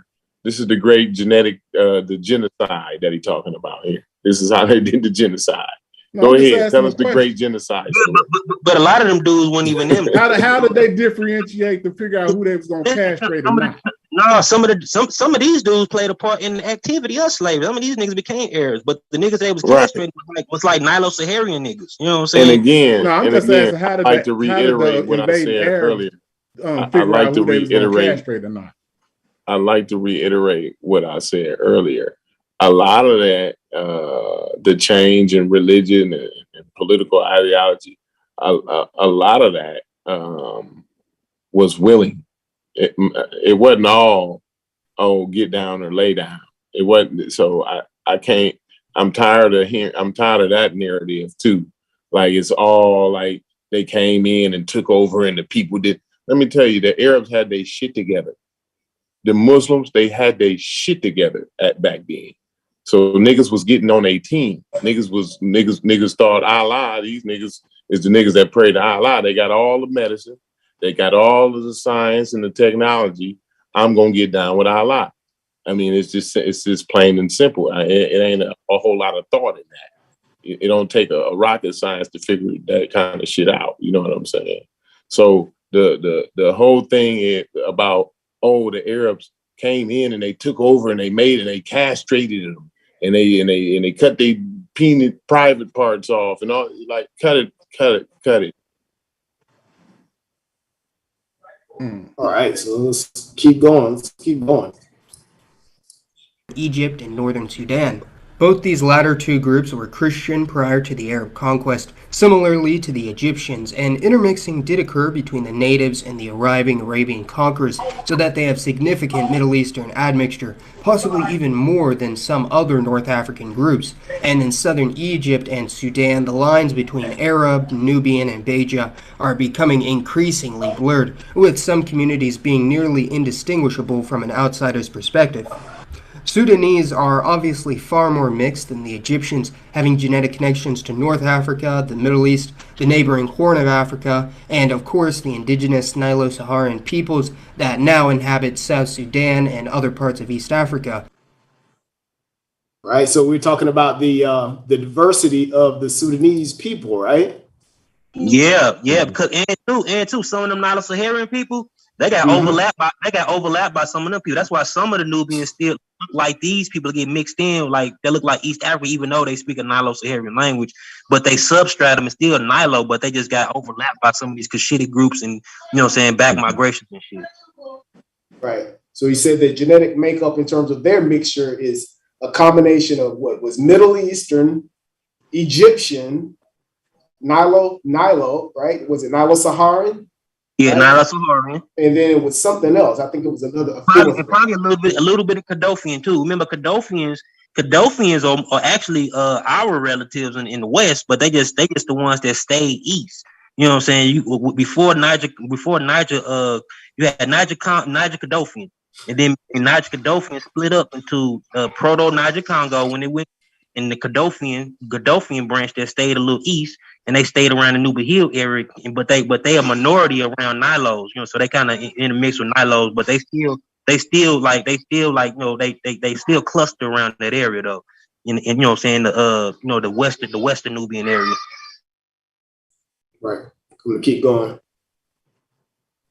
And other parts of East Africa. And similar to other mixed regions, genetics and appearance is incredibly variable and is dependent on the region of the country, socioeconomic status, and a variety of other factors. The modern sub-Saharan African component for the average Sudanese Arab is around 40 to 60%, while in Egypt it's somewhere closer to 10 to 25%, which is actually about the same as the Southwest Asian Arabic-speaking country of Yemen, as Yemen is incredibly close to the Horn of Africa and has had a long history of trade, migration, and intermixing between the two regions. Whoa. Non-indigenous ethnic. You gotta stop there.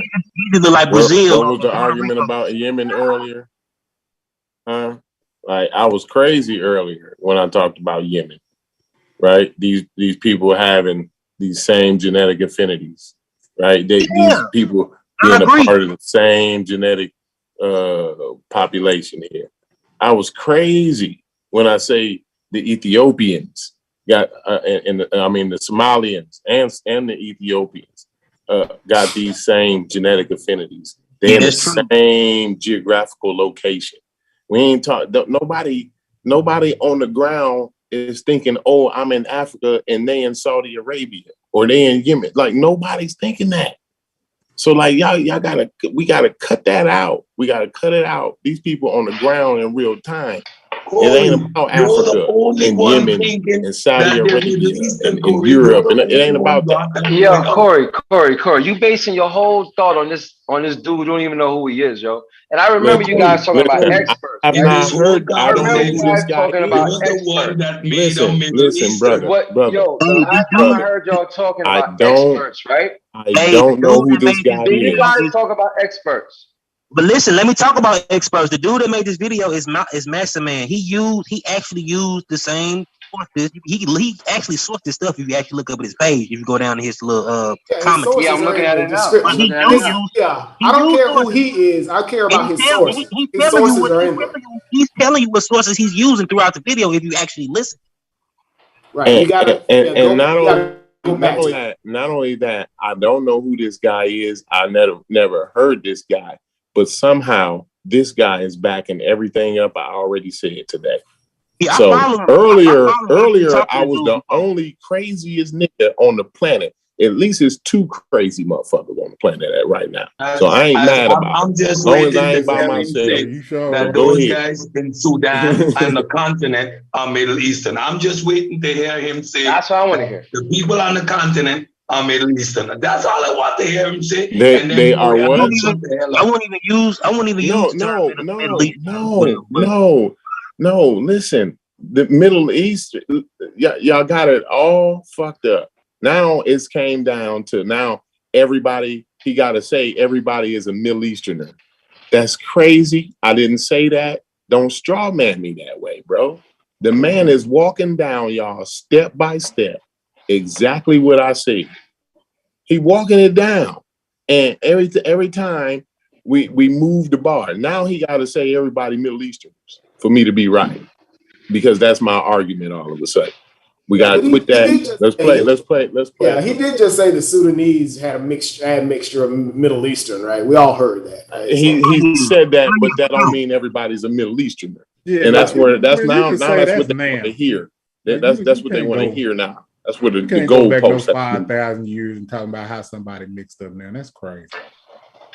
Yeah. Ethnicities in Egypt include a moderate community of gypsies of South Asian origin known as the Dom, the ancient cousins of the Rom or Romani now living in Anatolia and southeastern Europe, as well as a large population of people of Turkish origin who are mostly the descendants of Turkish families and officials who arrived during Ottoman rule, with El Arish on the Sinai Peninsula having an especially large Turkish-descended population. Some sources have even claimed that as high as a fifth of the Egyptian population may have some degree of Turkish ancestry from the Ottoman colonial period, which sounds insane, but if we use lenient enough definitions, such as when we discovered that 20% of Latin Americans have at least 5% Sephardi Jewish DNA, this sounds like it could be much more plausible.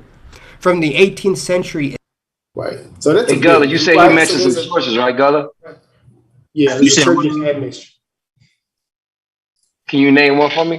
You said he had mentioned some sources. Can you name one? You heard it? Yeah, I yeah. ain't heard none either. Yeah, I'll pull them up when this is done because what I'll do. Because he keeps saying sources, but I don't hear him in the saying description. what the source Yeah, was. they're in the description. Even they in the description, bro. When he used the genetic maps and all that shit, you know, so that come from actual, you know what I'm saying, journals and shit. You know what I'm saying? They I ain't know, just, but which journals he talking about? Listen, I'm just asking. listen, bro. Listen. I The video is just got called. for one, bro. Listen, Damn, I'm Cory, finna just give me one. I'm finna tell you what you're trying to hear. The You said video go look in is. the notes. I heard that. I'm looking at it now. Listen. The video is called "What on Earth I'm on the video, Happened bro. to I'm just Old asking for one. Egyptians." Hit the link below and see the sources. See his sources in the description. There you go, bro. Now all your questions is answered. Now let's move on, Brendan. Let's keep rotation. Until quite recently, there was also formerly a large expatriate population of Europeans, either foreign or Egyptian born in the cities in northern Egypt, mostly of Italian, Greek, Maltese, or British origin, although nearly all of these communities have left following recent political turmoil in the country. So the country of Egypt today, officially the Arab Republic of Egypt, has been greatly transformed by the Arab expansion, and they have an extremely rich history connected to many other parts of the world. So please let me know your thoughts on the ancient and modern Egyptians. And for today's poll, let me know whether you think Egyptians are Middle Eastern Arabs or not. And as always, thank you all so much for watching. This has been Mason, and I'll see you next time. I ain't gotta let him know what I think. He can just watch. Hey, I'm looking at all your sources, man. It's like blogs, yo. It's blogs. I'm looking at all the sources. Yeah, that's it's fine. Blogs, that's really. the sources. Okay? That's all fine. Right, go ahead. But, yeah. I just want you to know that. Yeah, and he was racist too, probably. I ain't said. I'm just looking at the sources. I mean, y'all should look at the sources. I'm looking at blogs. Terrible sources, and he was racist. More than likely. I agree with everything that he said. I completely agree. Everything that he said is factual. Why are we talking? I'm pulling up maps. I watching migration. Point out one thing. understand these things. If the Arabs, Cedric, if on the Cedric, Arab, hold on, Cedric. I gotta ask you a question, Cedric. I gotta ask you a question. Point out one thing that guy said, because you said you agree with everything he said, right? Point out one thing that guy said that I didn't say. That's exactly where I was going. Because everything that he said, and I agree, the people in the region, they didn't know they were in Arabia. They didn't know they were in Africa. They were just in the region. So why would I sit over here and decide that the people that have Arab ancestors, Arab DNA that from the Arab Peninsula that came in varying degrees, you could see the closer they are to the Arab Peninsula, the higher the concentration, and it waters down as they go in. How do those people all of a sudden in a conversation over here become Middle Eastern? Neither side of the equation knew anything other than they were in a region. So when we make these postulations, this is where the contention comes in, because dude didn't say that. He even raised it as a question in the end. He didn't make a hard claim saying, well, all those Sudanese, they're all Middle Eastern because they have some genetic component of Middle Eastern in them because the migration route, which we understand. So that's the point of contention, Cory. That and only that, nothing else. Yeah, it would be the point of contention, except I don't use words like all. So, like, you know, that would be a good argument to contend with, except that's not my argument. We're talking about a population, so we couldn't. It got to be a population that's I'm not saying every single person in that population. That made the claim. Not only that, you can be more than one thing at the same time. Cory, didn't you make the claim that the people that came in, they came into a region and mixed with the people that was already there? That's been happening over and over.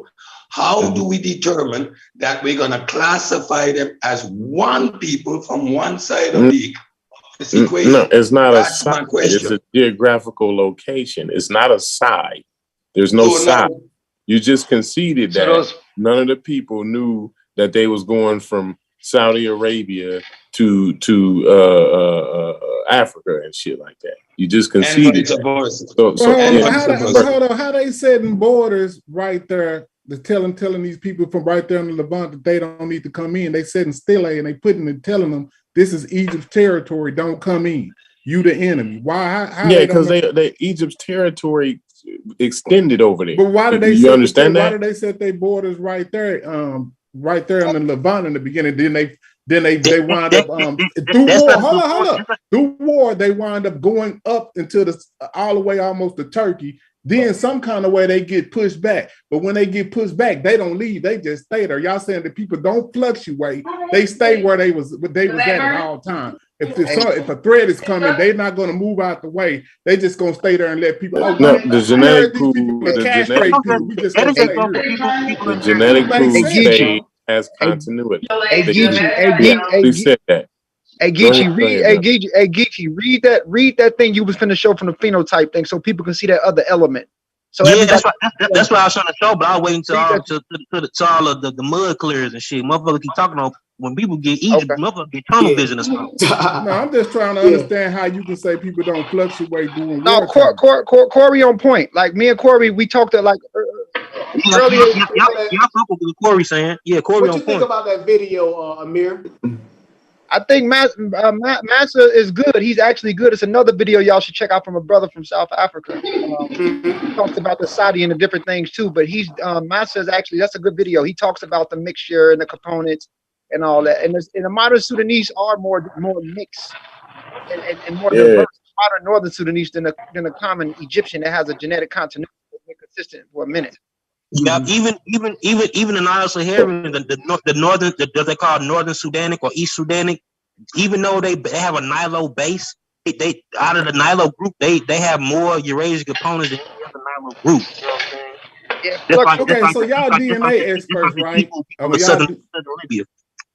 Y'all deal with the DNA. So let me ask the people that deal with the DNA. Where did they get the ancient DNA from? Here again, right? Okay. I want to share my screen because I want to reiterate the words of the great Ngozi, right? I really do. I want to reiterate these words. Y'all got to listen very, very carefully because he put the wisdom down to get me to where I'm at right here, right? And there's no ambiguity, and he's saying exactly what I'm saying. So listen up, everybody put y'all microphones on mute because I hear kids in the background, and I ain't mad at you because I be doing the same thing, right? But put your mics on mute. Let's hear these distinguished words by the great wise Ngozi. Cairo was a marketplace where slaves were being imported, because we have to think about it. Those northern Sudanese, right? Who some people claim to be ancient Egyptians, but they're not. They took a lot of people south of them. Cairo was a marketplace where slaves were being imported, because we have to think about it. Those northern Sudanese, right? Who some people claim to be ancient Egyptians, but they're not. Yeah. I just want people to hear clearly the words of the great Ngozi, because he graces our panel with his wisdom, right? And I just wanted to let him know that I appreciate it, because some people may not let you know that they appreciate you, Ngozi, but I just wanted to let you know I clipped you up. And I did you like the Nino Brown, right? You remember when Nino Brown picked the little girl up and put her in front of the bullet? So I had to throw you in front of the bullets, right? You know what I'm saying? But they was good bullets. You know what I'm saying? You got us clear. So go ahead, Ngozi. I want to say he asked a question: where are they getting the DNA from? So, it's a recent article from 2022. Type up ancient Nubian Christian era DNA. Right, that's not that long ago. It's probably about 1,000 years ago, or the beginning. I think 1st century AD or whatever. You find the same genetics continuity amongst them, and some layers in their Eurasian component, but a lot of that came from earlier phases. So they're not just matching this up with not just the recent population, but they also found these same signatures in the recent populations in some of the older fossils that they found.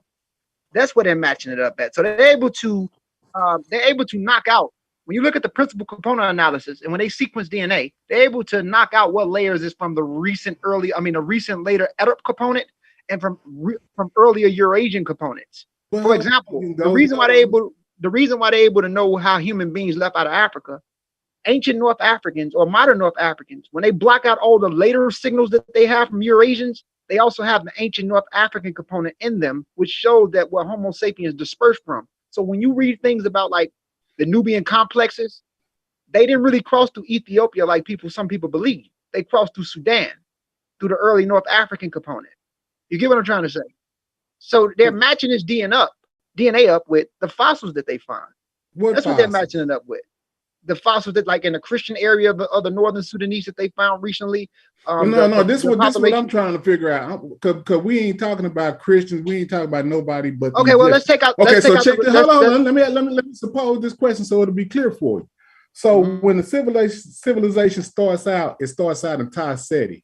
They started the area of burials in that area down there. What I'm asking you, if you want to find out the origins of the civilization, wouldn't you start with the first burials and then try to find out what that DNA was?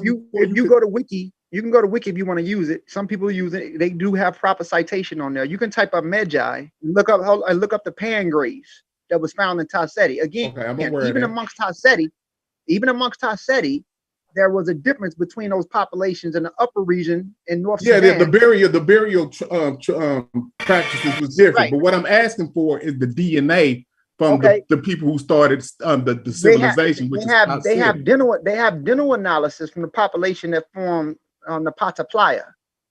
And when they looked at the dental analysis, it doesn't match up with the populations that you find south. But now you guys are doing the DNA. I want to know about the DNA.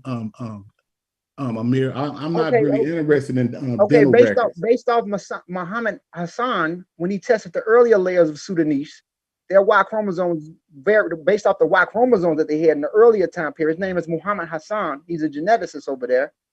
It was it was DE, FM89, which is completely Eurasian, A and B, which is that Nilotic component. That's the earlier. What time period is he testing? Is he testing in the Nubian A group, or what is he doing? That's more of an earlier. I think that was based off the early Nubian A group, a little earlier than that. But that FM89 was Eurasian. That's when he tested it. That's probably in 2011. Some things can be an error. Then they have the recent studies from the recent Nubian component that was found in the Christian era. They had a high level of Eurasian in them, but a lot of that Eurasian component. See, the Christian era, that's way late. We can't. Yeah, that's way. That's way. I'm trying to go back to Dynasty or Nubian A group. We need some type of sample from there to be able to tell what people. I'm not trying to hear nothing about no A Nubian. I'm not trying to hear nothing about no Christian. We have to look at the Nubian A group, the B group, and the Nubian C group according to anthropology. Yeah, do we have DNA on that? They have the dental analysis of the Pataply, and they know that there was two populations there. One was Afro-Asiatic, similar to the Cushitic people. The other one were Nilotic people. And what they said was it was consistent and very similar to the population in Kenya, primarily the Maasai. And the Maasai, let me just say this: the Maasai is a result of Nilotes and Cushitic people mixing as well. Right. I get that. I'm not saying. See, what I suppose is that the Ethiopians or the Egyptian or that particular mix, they are Arab and African mix. Whether you want to, I'm pretty sure that you could agree with that. That's what you see when you look at Nipsey. He's a mix between an African and an Arab. You can look at his brother. His brother looks like an Arab. Yeah, that too, but it's not that simple. You got certain.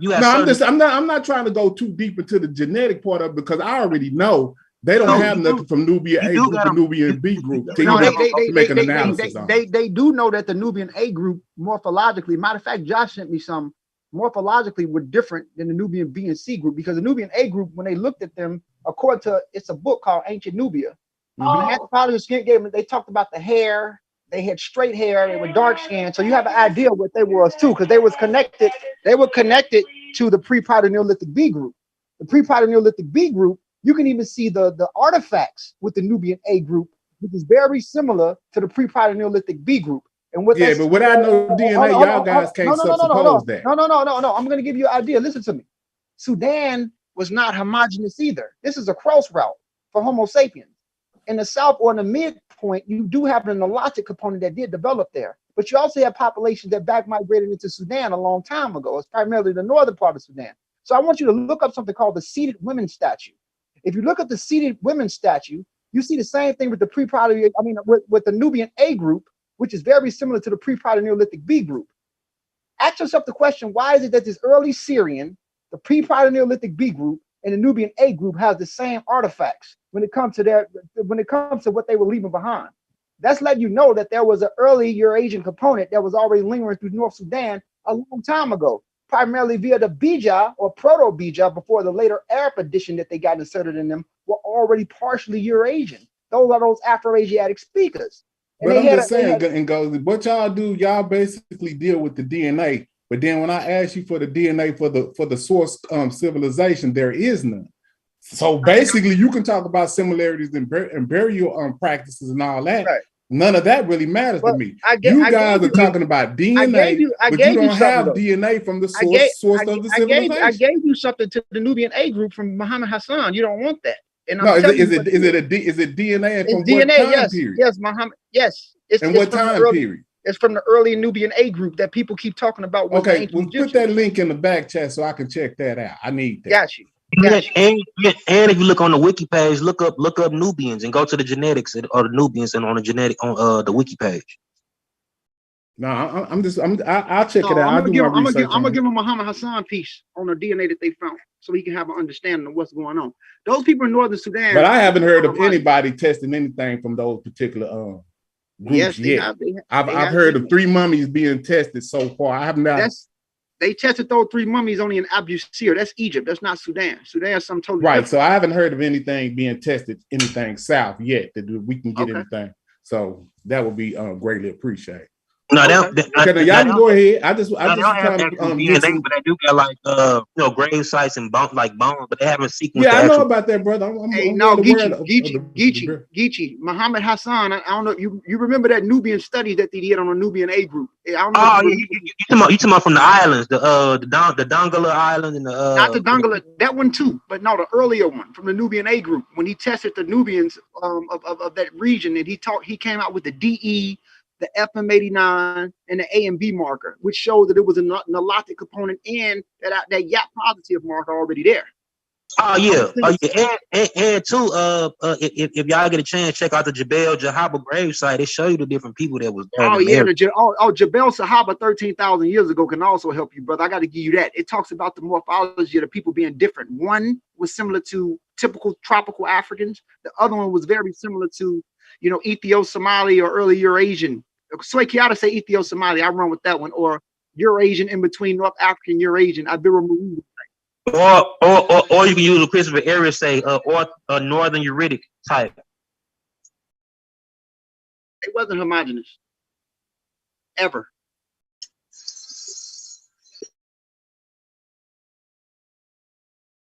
I want to go back to that picture that I showed earlier and go, hold on. Go ahead and read that for them so they can get the element of it. Hold on. You have to show up. Pull that up. Again, it's Pseudo Killas Sunday at the movies, right? Yes, right here.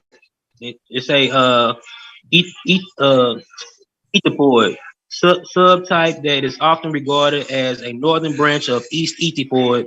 This is based on the typical phenotype that you see in the area, but it overlaps too. That's why I see the map when you see the yellow where it mostly at, and then you see the other brown areas where it ranges at, a certain degree at the bottom right there. Well, right here it says the Ethiopoid subtype that is often regarded as northern branch of East Ethiopoid, common along the Red Sea coast and Nile Valley from Egypt to Eritrea and deep into the Ethiopian highlands, shows some morphology affinities with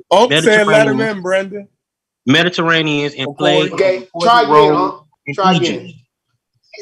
Often blends with Arabians and Yemenis and that arrived in prehistoric times. Common in Abijah Beni Amir, Nubians, Hadenioi, who was another Beja group, more mixed in Amhara, Kababish, Egyptians, especially the Charga and other oases, sometimes in Arabia as well. Y'all see it?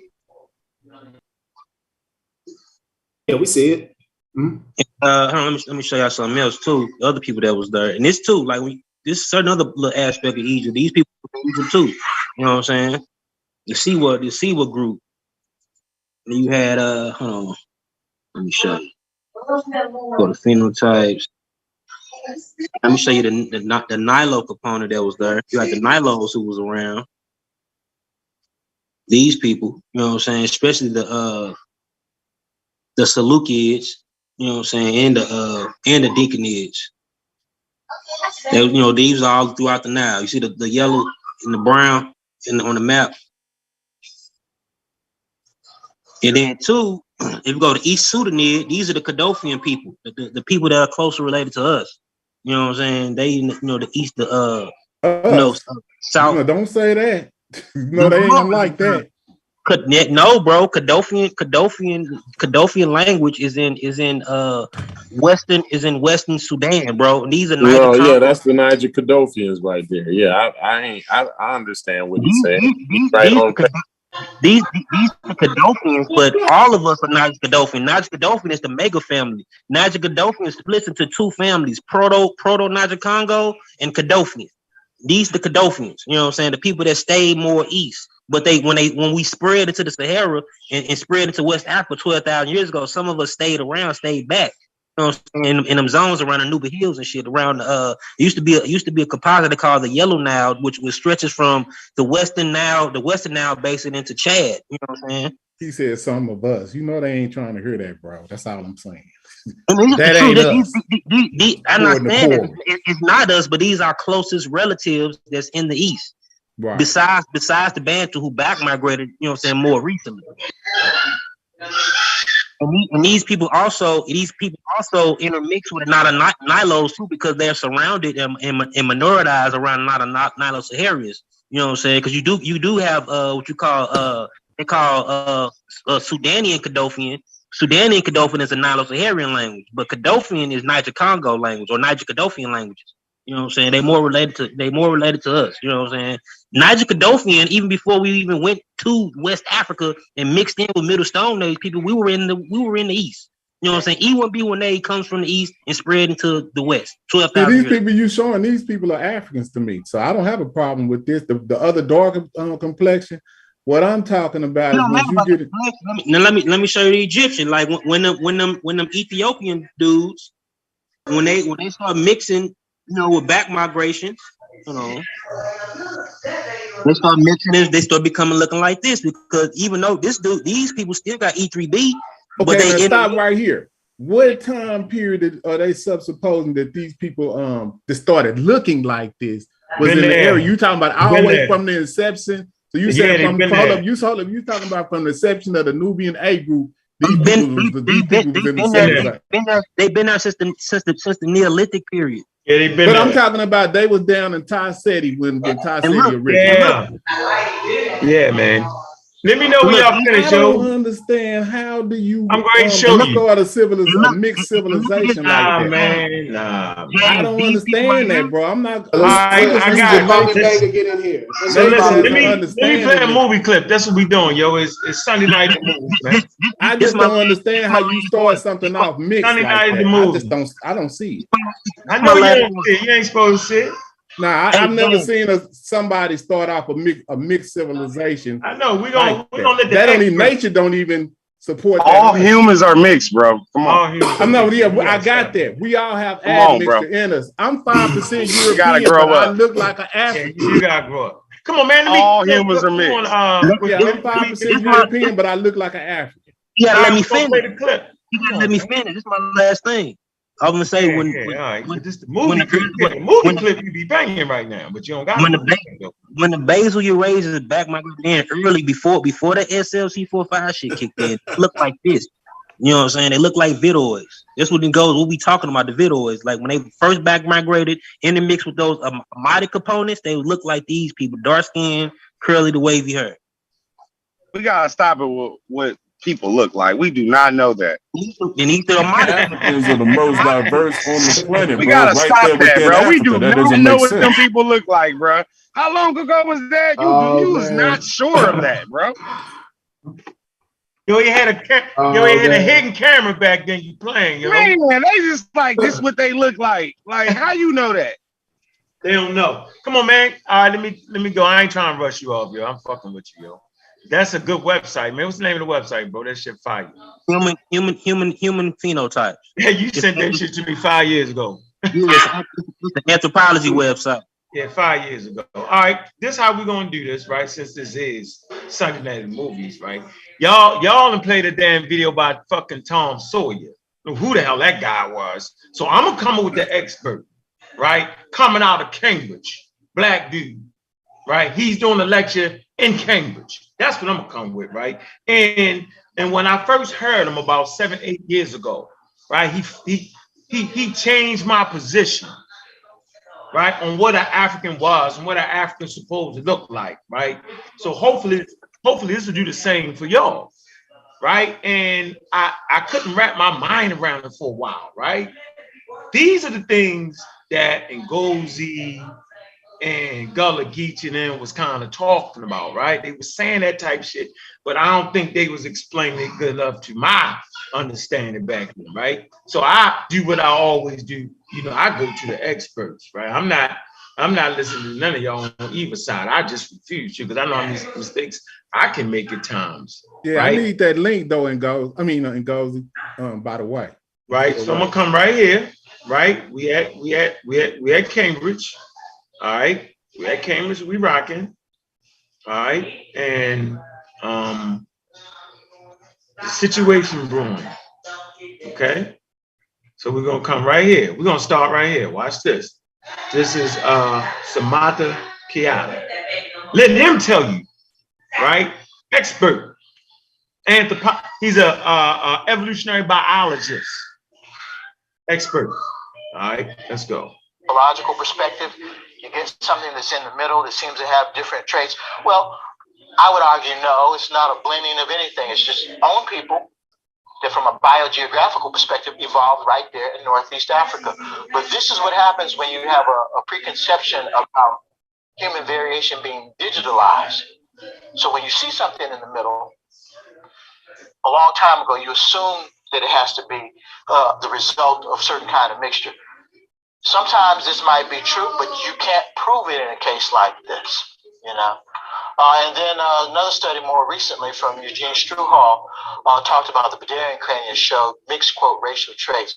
Depending on how you analyze the Badarian series, they will cluster with tropical Africans or they'll cluster with other Northeast Africans, Super-Saharan Africans.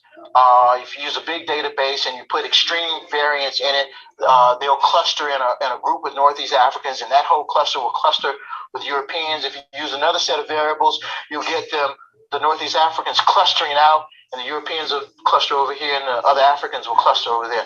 Again, the issue is understanding your methods. This is from the market. So freeze. He said the issue is understanding your methods, and based off how you put in the data, they're gonna cluster here. It moves. But how could that be? Thanks. How could that be? Interesting right here, right? Now, before I put the video on, we heard the brother say, how could that be that? And how could that be this? Well, let the expert tell you how. I'm gonna say this again. This qualification is he's a evolutionary biologist. He's qualified to speak about genetics, right? He's a black guy. For all y'all black guys, they ain't gonna listen unless he's black, right? But he's giving a lecture in Cambridge. All right, let's go. Round Trevor study that I mentioned. This is just a plot from this book, from their book actually. And what we see is that these early Egyptian and Nubians clustering with each other. New Kingdom Nubians, C group, A group, Kerma. We see the Badarians down here. And they had this other series called Egyptian Negroes of Dynastic Age. I'm still not clear on where that came from. And then you have some late dynasty Egyptians from the north, from Giza, 9th dynasty, grouping on the other side. But here you have this cluster of Nubians in the middle, okay? All right, here's another example. Same study, only I took their data and ran it again, but get a similar picture. Okay, I've been told that I've got time. There's another study done by someone in France, Northwest African material, Saharan material, something from Mali in West Africa, and the Badarian over here, again showing the intersection of this material. Another study actually shows the same thing. Let me just show you this real quickly. Material from Giza, from Nubia, Naqada, all Egyptian sites, clustering in with some material, some old material from East Africa here and down here. But the point here that I want to make is for those who want to say that there's no overlap in the metric characteristics of early Egyptians and other Africans, it's not true based on this study. Otherwise, they should have been clustering outside all by themselves, and they don't. So he makes a hell of a point right there. He tells you what's not true. They cluster with other Africans. Facts. Not outside of that. This is an expert. And since we're talking about the Mediterranean thing, he's going to directly get into the Mediterranean thing and watch how you address this shit. I'm fucking with the experts. I'm not fucking with Ankh. I'm not fucking with Cory. I'm fucking with the experts. I'm not fucking with none of y'all niggas. I study the experts and I listen to the videos with the experts. Goddamn Mansa something. Mansa man. We're at the movies. Pseudo Killas at the movies. Let the experts tell you. Our evolutionary biologist. He's the only one qualified to talk about today. Exactly. Let's go. Don't do that, okay? When we talk about, here's a W.W. House's study, clustering with a technique called successive mergers. You take the two most similar, and then you add, and then you add, and then you add. In this case, first of all, none of y'all niggas ever heard of that study before. I'm gonna say this again. None of y'all have ever heard of this study, but yet we speak as if we know. Well, I have, huh? Interesting. Okay. The late dynastic Egyptian series clusters with Europeans. Then when you use another method, clustering by successive splits, where you look at the whole group, I got 20 oranges, and I say, how can I divide them in half? So the computer divides them in half and then subdivides them. In this case, the Egyptians cluster with the other Africans and some other tropical people, Andaman Islanders from there. Here's a study that I did, 19 variables, which I happen to think is pretty good. The Giza stuff still clusters with Europeans, Northern Delta Egyptians, doesn't surprise me. But the Kerma Nubians, the Somali, the Badarian form a group together, some Khoisan, and they form together a secondary cluster with Tata and Dogon, with other Africans, in other words. This little thing is called a septoaperture. It's felt to be. Why you ain't stopping right there? When you do it. Nigga, we can go back. That was a checkmate. Let's go back. Go ahead, stop it. Let's run it again. You want to say something about that? No. I thought it's crazy how you stopped it at other points. No, I'm saying speak on it. Down. But no, on that point, it seemed like it was a point that you should address, but you didn't. Why not? I don't have to address it because I told you I read last night that a Delta man looks different from a upper Egyptian man. I said that. All right, continue then. Continue. You don't want to. Let's address it. He said. No, go ahead. Go ahead. No, we don't gotta hide. So hold up. Is this saying that they wasn't really doing admixture like these people are self-supposed? What is that noise in the background though? Yo, somebody got me up. Nah, that ain't me. But right, what I'm asking you, based on what he's showing these two different sections, he's saying the top part is more breeding with these people, and the people in the south is breeding with these particular people. That's what is that what he's saying? He's saying yes, he's saying in the Delta, these people in the Delta cluster, right? Or depending on the study, more with the Indo-European type. Okay. Clustering, you know what that mean, right? They cluster. Okay, so we not met, but like you got to understand, like go back, please go back. I think I did. All right, go. There you go. So the computer divides them in half and then subdivides them. In this case, the Egyptians cluster with the other Africans and some other tropical people, Andaman Islanders from there. Here's a study that I did, 19 variables, which I happen to think is pretty good. The Giza stuff still clusters with Europeans, Northern Delta Egyptians, doesn't surprise me. But the Kerma Nubians, the Somali, the Bedouin form. Is that what you want to talk about? No, he talking about it now. Yeah, but he ain't gonna mention them again. All right, let's go. One more second. Slot back. To the Giza, right? Come on. No. All right, I'm gonna do it. All right. Let me know when you want to start. So the computer divides them in half and then subdivides them. In this case, the Egyptians cluster with the other Africans and some other tropical people, Andaman Islanders from there. Here's a study that I did, 19 variables, which I happen to think is pretty good. The Giza stuff still clusters with Europeans, Northern Delta Egyptians, doesn't surprise me. But the Kerma Nubians, the Somali, the Bedouin form a group together, some Khoisan, and they form together a secondary cluster with Tata, right there. Other Africans, in other words. This little thing is. When we stop? Yeah. All right, what you get out of that? What I got out of that, he showed how the Nubians and the Sudanese, he said in that study, because he's talking about 6 different studies, and you can get variations that could say, you know, whatever out of each study. So he ain't saying none of them are definitive. Right. It's just how the data cluster. Am I right? Right. Absolutely. Right. That's what I've been trying to tell you. But go ahead. Right. No. All right. So depending on what variables you're using, you know what I'm saying? Yeah, depending on what variables you put in the data set, you're going to get shit that cluster here, and you're gonna get shit because so it's not even fucking. I don't even know what the study could basically. I know what it do. I know what it is because that's what I was trying to tell you. This is good. Yeah, that's no, because I watched this before. We ain't this.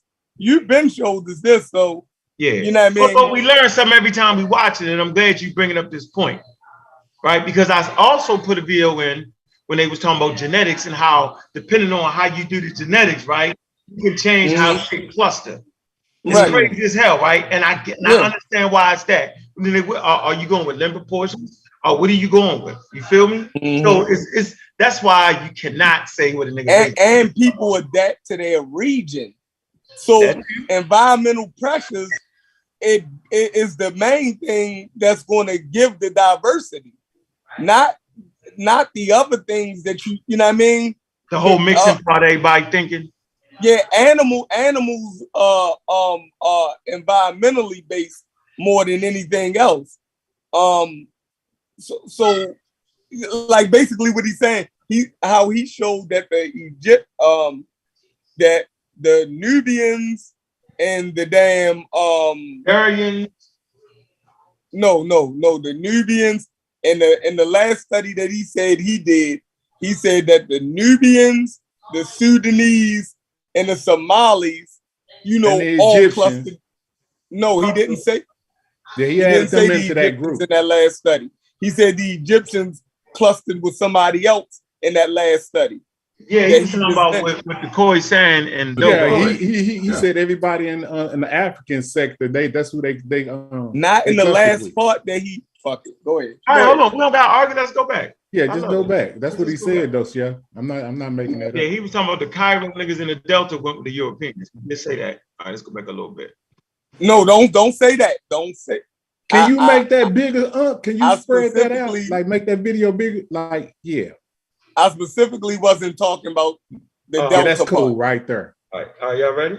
He specifically mentioned the Nubians and the Ethiopians and the other people south as clustering together outside of the Egyptians. No, go back some more, because he put the Egyptians in that group. Go back a little bit more, because now Chef didn't hear that right. And now, all right. Damn, I went too far then.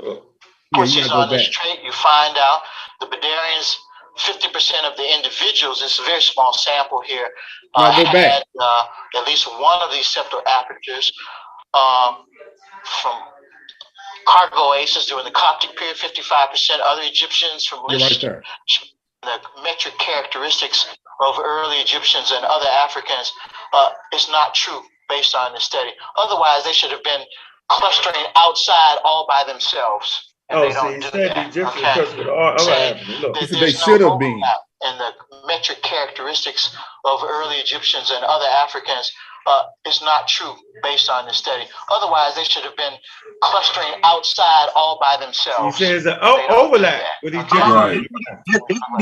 He's saying Egyptians don't cluster on their own. They related to them groups. You said what? He's saying the Egyptians don't cluster Yo, on Mike their breaking up, own. bro. He didn't say they did. He didn't say they don't say they did cluster with other Africans. Come on, yo. Right, exactly. That's exactly what he said. He said they cluster with other Africans, bro. He said they didn't cluster on their own. He said they didn't cluster on their own. He said they cluster with like the Somalians and the other groups that's related to them.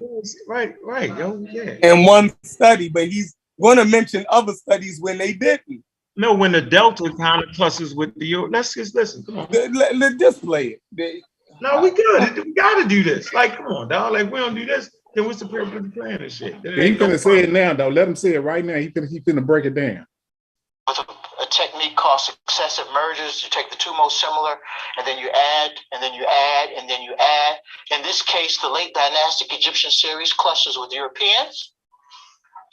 Then when you use another method, clustering by successive splits, where you look at the whole group, I got 20 oranges, and I say, how can I divide them in half? So the computer divides them in half and then subdivides them. In this case, the Egyptians cluster with the other Africans and some other tropical people, Andaman Islanders from there. Here's a study that I did, 19 variables, which I happen to think is pretty good. The Giza stuff still clusters with Europeans. Northern Delta Egyptians doesn't surprise me. But the Kerma, Nubians, the Somali, the Bedouin form a group together, some Khoisan, and they form together a secondary right there. Tata and Dogon, other Africans. And right there, Stop. This little thing is called aperture. All right. So he said, he mentioned how the Giza motherfuckers clustered with Europeans, right? Yeah. And the variable that he did with 19 samples. But then he said that the southern people outside of Egypt, right? The Nubians and the Ethiopians and the Somalians clustered together. So the Egyptian wasn't in that. You hear that? I see what you're trying to do. No. It was the northern Egyptians. All y'all The gotta do northern is relax. Egyptians. Yeah, he said the northern Egyptians. He's talking about and then he went further into the study. He got more specific. I'm saying this video gonna hurt everybody's feelings. Let's keep going because he gonna watch. I get what you're saying though, Chef. He gonna have a black Alice in the audience, yo, and it's gonna get good, yo. I think it was Cory dove in that. Oh yeah, that black ologist, I remember. Yeah, D said, I don't know what you. Yeah. Somebody said, I don't know what you mean. Like exactly. That's exactly what he said. Yeah, he gonna kill that nigga for a while. All that, everybody trying to be the expert rock. Now, what is this? This is a septal sepulture. Never even heard of that. Oh, yeah, wow. Hey, Pan-African, you gonna fall out your chair when he play that part. He gonna sing you out your chair, yo. Watch. It's felt to be a genetic trait. When you do an analysis of frequencies on this trait, you find out the Bedouins, 50% of the individuals, it's a very small sample here, had at least one of these septal apertures from Cargoates during the Coptic period, 55%. Other Egyptians from Lisht, should be Lisht, 45, 43%. The Somali, 52%. Japanese, Ainu, 11 to 15%. Quote unquote American Negroes, you can tell this is from an old paper, 18%. Whites born in the USA, 5.2%. Anyway, what this is saying, the Northeast Africans and North Africans have a high percentage of this septal aperture, Wadi Halfa, Jebel Sahaba, and also the material that Alison Brooks found down in Zaire that's 25,000 years old. Almost all of the individuals have Zaire. Wow. The length, the ratio of the distal segment of the upper limb to the upper limb, thought to be related to a tropical body plan. We see the Bedouins here, the median values 0.78, sort of in this whole middle of things. But even interestingly enough, Algerians from earlier periods have very elongated limbs along with the Somali. I was surprised by that myself. Some DNA stuff that we all love. This is a particular haplotype. We can talk about it later. But if you look at Egypt, Lebanon, Palestine, Iraq, Egypt, and Libya, you just need to know that this 4th, 5, and 11 are haplotypes that are common in Northeast Africa and other parts of Africa. You see a certain percentage in Egypt, but the 7 and 8 are more common, as you see in Lebanon, Palestine, and Iraq. So Egypt, once again, even the modern population is grounded in Northeast Africa. Okay, I'm being told. This is the actual family tree here. What's important about this is one thing I want to say, and then I'm going to stop. This is uniparentally inherited. He said, I'm going to say this one thing, and I'm going to stop. Right? Can you handle the truth, ladies and gentlemen? Let's see what the expert Here come the dagger. Teach.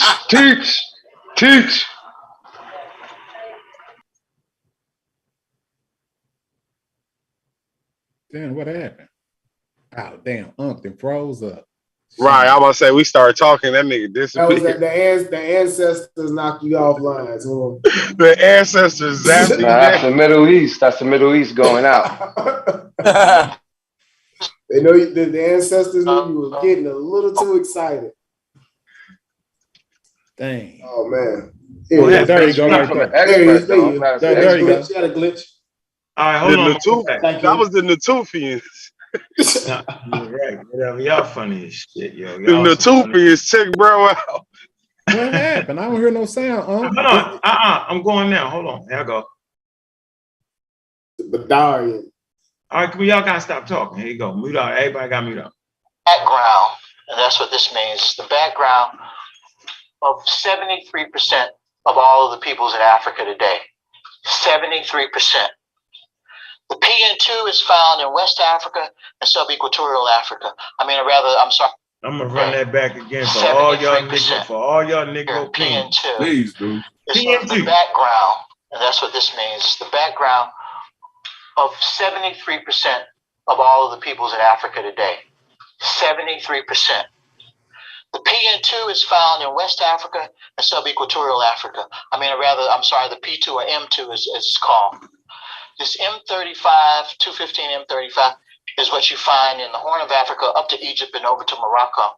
It corresponds to the 5 and the 11 in the previous slide. This is the father of both groups of Africans. Yes. This binds the continent together. Okay? So although you have Berbers with blue eyes and blonde hair, et cetera, et cetera, et cetera, they share, for the most part, this PN2 ancestry with people in West and tropical Africa. This is the modern population. And they share much less of the M89, which comes off the tree in another way. I'm going to finish here. This is an old slide. I'll just stop here. Okay, well, that's where it stopped anyway. Yeah, go back to that map, Unc. Yeah, go back to that. I want to ask you something. That was fire right there. So I'm saying, go back to that map, though. We let them. He said the father of all them dudes. E3B.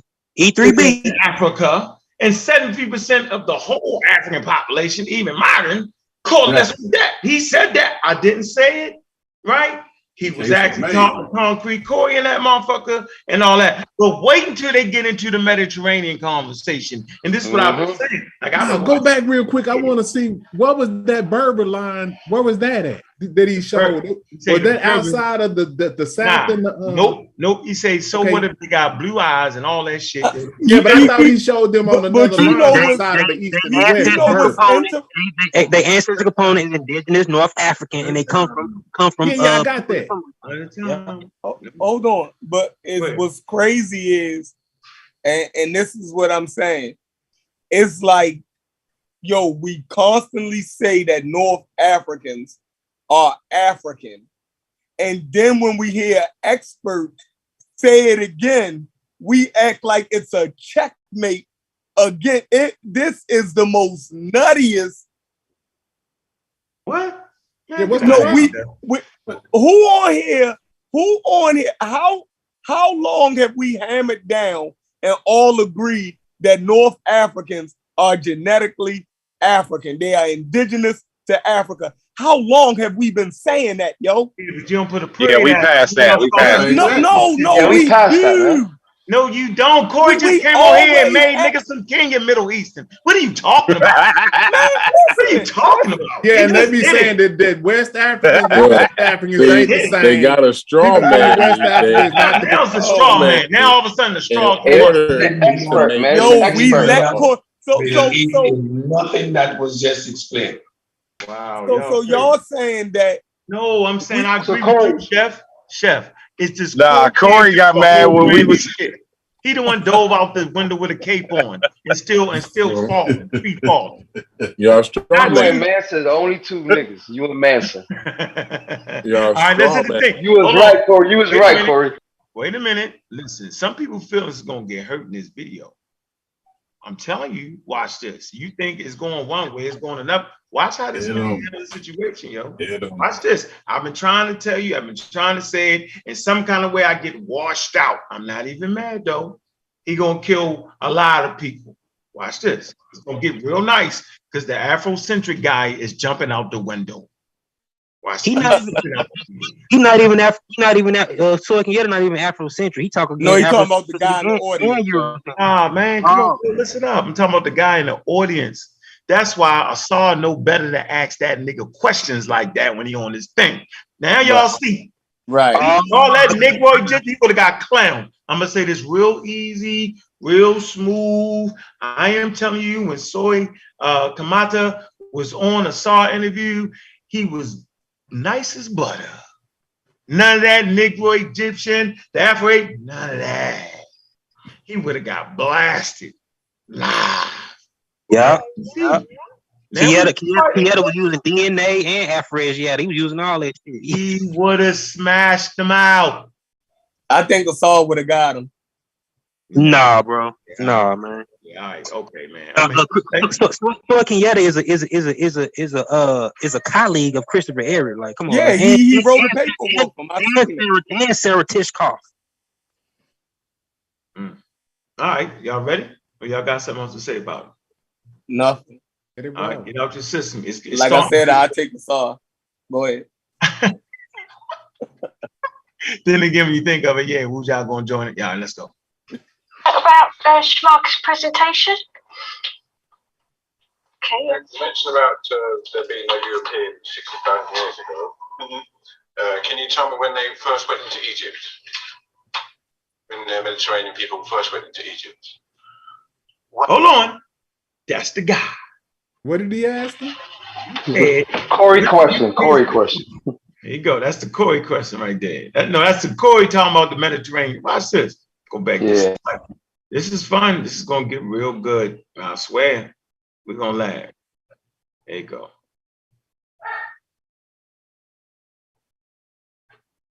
You mentioned about there being no European 65 years ago.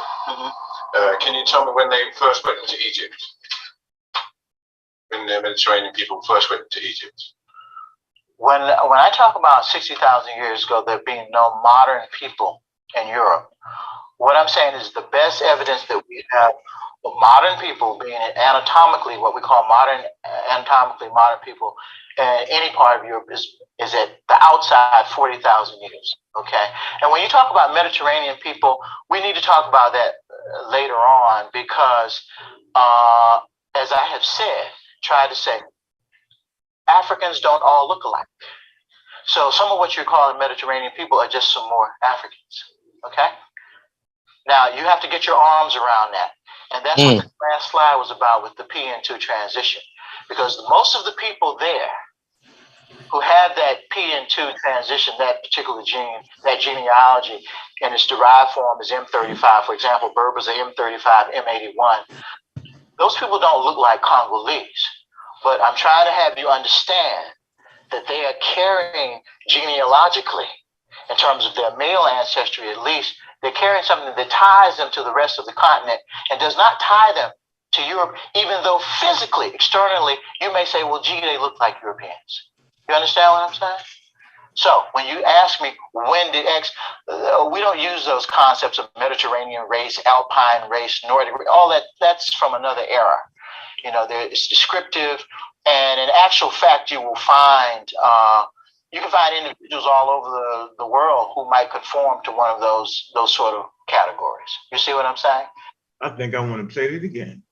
The next time Chief X say that stupid shit, the next time Cosmic Cory say that stupid shit, we need to push them to the experts. Can we roll it back a little? I never said Mediterranean. Yeah, not fucking Manson. I'm never. Can I just finish though? Can I finish? Can I finish? I'm gonna let you expound on it. I'll let you expound on it. Go ahead, play it again. I never said anything about a Mediterranean race. Okay, now y'all see the culture. But go ahead.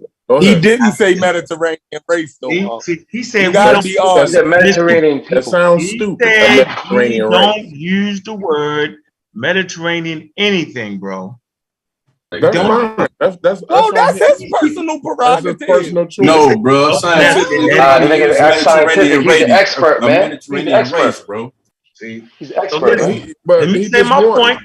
I just want to say my point, and then I'm gonna let you say your point. We're gonna play it again for clarity. Just for clarity, he's an evolutionary biologist, right? And he was really talking about all that, what you thinking is an outside person really ain't. That's what he really said. That's the real point. And no, I never thought they was outside people. Oh, we already established that, huh? We're gonna go back a little bit. Here we go. Watch this. Y'all gotta watch. They tricking us right now. Here you go. You can find individuals all over the world who conform to one of those sort of categories. You see what I'm saying? Yeah. So that's the same thing they say about being Arab. Arab is a culture, not a race. It means traveling person. Even though physically, externally, you may say, well, gee, they look like Europeans. You understand what I'm saying?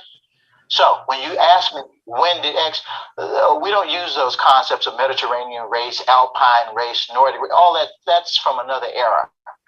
You know, they're descriptive, and in actual fact, you will find, you can find individuals all over the world who might conform to one of those sort of categories. You see what I'm saying?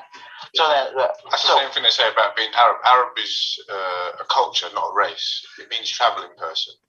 Okay, but I'm trying to understand what are you asking me here? Well, you asked me very specifically. You asked me when did Mediterranean people get? I don't know what you mean by Mediterranean, but let me repeat myself. Africa. No, well, there's more than one. I don't know what you mean when you say Mediterranean. Because it's diverse. The guy is getting like Cory right now. That's exactly what he's doing. 1 minute is the race, 1 minute is not. Why do I have to be relegated to some crazy ass nigga in the audience? Why I gotta be relegated to that? Because he's not making the argument that he ain't even coming close to making the argument that I'm making. So it sounds like you got a point and that you're making a point on me, but again, I'm being straw man. I've never mentioned anything about a Mediterranean race. As a matter of fact, the dude in the audience sound crazy as a motherfucker. And ain't nothing he's saying is what I'm saying. So I'm just wanted to point out. Didn't y'all say the DNA? I mean, didn't y'all talk about the DNA and shit? It was more Mediterranean. We talked about genetic population. Yes, we did. Hey, Cory, but would you say it's more Mediterranean? Mm-hmm. Hey, Cory, would you say it's a Nile Valley culture too? No, he won't say it because he said that's a black algae term. They now use that. Listen. Egypt is a multifaceted culture. Now, it was obviously the Nile Valley is a part of Egypt. So why would I not say? I don't know. No. I was just asking you because when you say Mediterranean, you talk about the people from the Delta. Obviously. The dominant culture. I'm saying that's the dominant culture. So you saying the people from the Delta was the dominant culture? That's what he's saying. No, that's not what I'm saying at all. Yeah, but it is when you say Mediterranean culture, and then you leave out the Nile Valley. Clear. I'm gonna make it clear for you, buddy. Listen very, very carefully. Listen, right. That's cold. Listen very, very carefully, buddy. Okay, Egypt. When we and I'm gonna say this again. When we talking about Egypt, we're talking about an empire at its height. When I'm talking about Egypt, I'm talking about Egypt as an empire at its height. Egypt as an empire was a transcontinental empire. Not only is it a transcontinental empire, it's a transcontinental country. These people, I mean, I don't understand. So where does the Mediterranean come in at? No, we're gonna play It's on the Mediterranean. No, listen. I get why the Mediterranean because it's a part of the Delta. But what I'm getting from what you're saying the is dominant culture. no. But listen, you got to remember both lands are united, the upper and the lower. So the people from the Delta and the people from the south. At its height, Egypt at its height is the dominant culture is Mediterranean. Egypt I at its disagree with height. I always want to go back to this don't even make period. sense. I talked about this earlier. I wish y'all would go back and listen to me earlier because I talked about this earlier. Y'all, and the dominant culture was the Nile Valley, not no damn Mediterranean. You can't drink the Mediterranean water. That's no, you cannot. You can't drink the Mediterranean water. That's not a land. Hey, what does that have to do with anything? They got to do with everything. Drinking the water have to do with anything? No water. The Greeks, the Greeks water is everything. What the hell are you talking Greeks about? couldn't drink the Mediterranean water, but So y'all they say that they fresh not inland sources. people. You don't So think they y'all got? sound crazy. Y'all No, just you say sound anything. crazy, Chef. They say Bruh, anything. Now y'all it's about sound drinking and crazy. shit. They didn't even deify the Mediterranean. If They it was that drink so beer. fucking important, why they didn't deify it? They drunk beer. Why? Look, They deified look, everything else. hey. Why they didn't deify the Mediterranean? Just answer me that. I'll go back on mute. They Listen. did. They probably Listen. did. No, Do you know? I want to know why we Mediterranean. listen. I'm about to tell. Hold What on. I want to know is why we ignoring the historians when they say that Egypt was a colony of Kush. I can't I'm about understand to that. test these niggas, yo. I done heard that too many times, and I'm gonna take a page out of Ankh. Whenever you hear something too many times, now did they deify the Mediterranean? Nope. Let's go. Prove they did. That nigga about to put it in Google. Yes, sir. Because I'm sick of this shit. They done said that shit too many times. I smell a rat now. Now I smell a rat. Now I know somebody don't know what they talking about. All right, let's move forward. Let's move. Yeah, go ahead and No, finish I it want up. to say with that, did they deify the I Mediterranean? know, go look it up. I'm just saying. You saying it's the dominant, it's the most You important said that No, they it's did. not. I let The Unc get away with that Nile shit. River was the I most let important Unc get away thing. with Not that no shit damn for a whole Mediterranean. year. But you just made that shit Boy, burn in you my a fool. Y'all You made that shit up. Wasn't no No, damn Mediterranean, look, the damn I most important in Egypt. no, That's fucking I- retarded. Man, the I let Mediterranean was the center I of the let world, boy. hold on, Cory. No, it wasn't. There wasn't no damn center of the damn world. The center of the world. That's Let Van crazy. Send. Wow. Goddamn, Cory, let Van Send. Listen, I Hey, heard Unc keep say playing. that shit. So I heard, clearly, hold on. Unc been saying that shit for 6 months, and I let it slide. I let it slide as a red herring. go get it, But yo. when you just said it, that shit burnt my ears. I'm gonna give you a source to go to. Go to ancient history site, right? And type in Egyptian and Mediterranean, and we'll see, dog. Like I do this, so I'm Bro, the Mediterranean, all they did was travel on that motherfucker. That's right. it. I ain't right. That shit wasn't essential to their survivability, yo. That was Nobody people said they warred over all the time, bro. That's not a land. So it had to be a part of their survivability. No, it wasn't. In order Of course for it was. to be a It part of wasn't their more important than the geographical damn Nile. Come on, man. Hey, Chef, you made that shit up, man. You made that up. Yeah, you doing? I made what up? You made that up as a kind of their survivability. Hold on, Everything you said just now, you made that shit up, man. just said that. Hold Bro, on, let they me can bring up something survive that the brother in the without the damn video said. Mediterranean. Let me So bring up they something had- that Oh my the God. brother in the video. I They just didn't want to say need the something. Mediterranean to survive. Can I say one thing for clarity, right?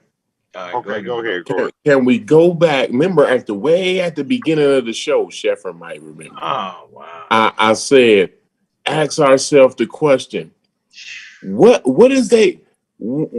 are we fighting for? because we've already admitted that the experts see this is what I wanted to bring out right here. I love this you put Mary Poppins on their video. Y'all we already go get an expert to say Manson man. I can't even get a word out because y'all so emotional. I can't get a word out. Come on, Cory, we already heard that. Well, hurry up, man. Just say what you gotta say. We've already heard the experts say the Egyptians were neither black nor white. So we learned two things. We learned two things from the experts. One of those things is that they were not black. Y'all some fucking liars. Yeah, he just made that up. Y'all don't know what y'all talking about. Oh my God, yo. Do you want to repeat that again? They didn't pull it up, yo. what? Don't talk me to death. Pull it up right now. I'll take the video off. They didn't deify what, bro? I said they didn't deify the Mediterranean. Now pull it up. Okay. Don't bluff Finish your video. Watch Finish this. your video. Watch this. We gonna do this. Watch this. When he right pull it up, it's gonna be from like the 30th dynasty or something. It always right now, Chef. I play your bluff. Come on, Google Scholar, pull it up. It's gonna be the 30th dynasty, bro. I'm telling you. Watch. I got with the niggas. Listen, man. The shit that we be conceding, we be conceding so much of this shit. We concede and they keep Cory, going. man, you just blow this shit off the we water, keep man. This shit going. ain't got And nothing to then do with once we Mediterranean, stop, bro. every You know what I time mean? we stop and look, Sheffrin. Listen, every time we stop and look, this shit get The Mediterranean was a dominant culture in Egypt. Okay. I don't believe this. Go ahead, play your video. I'm taking the video down. Yo, go ahead, yo. Y'all don't know what y'all talking about. Yeah. We need to see the Mediterranean. Throw it up there, yo. Don't bluff me, yo. Go ahead. We're gonna finish. I got to do right there. Y'all talking Share your about. screen. No, I'm gonna hold this one to next week. That's some sucker shit right there. I'm gonna draw this. Look, I'm gonna draw some this sucker shit right there, yo. Look, I'm gonna draw this shit. ass whipping out. That's some sucker shit. Don't worry about it. We can look that up ourselves. Just like you can. And y'all should have been did it. And then you're gonna kill yourself. And look, but when you find out it's in the 30th dynasty, it don't matter.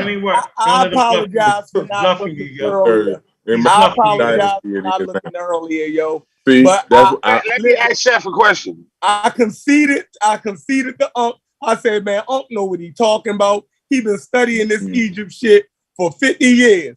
Unc say they ain't deified the Mediterranean. I roll with it because I respect OG and his information. But y'all, oh my God, go ahead, play. Hey, bring it up, man. Hey, bring it up. Let me ask Chef a question. Hey, Chef. Go ahead. Chef. Go ahead.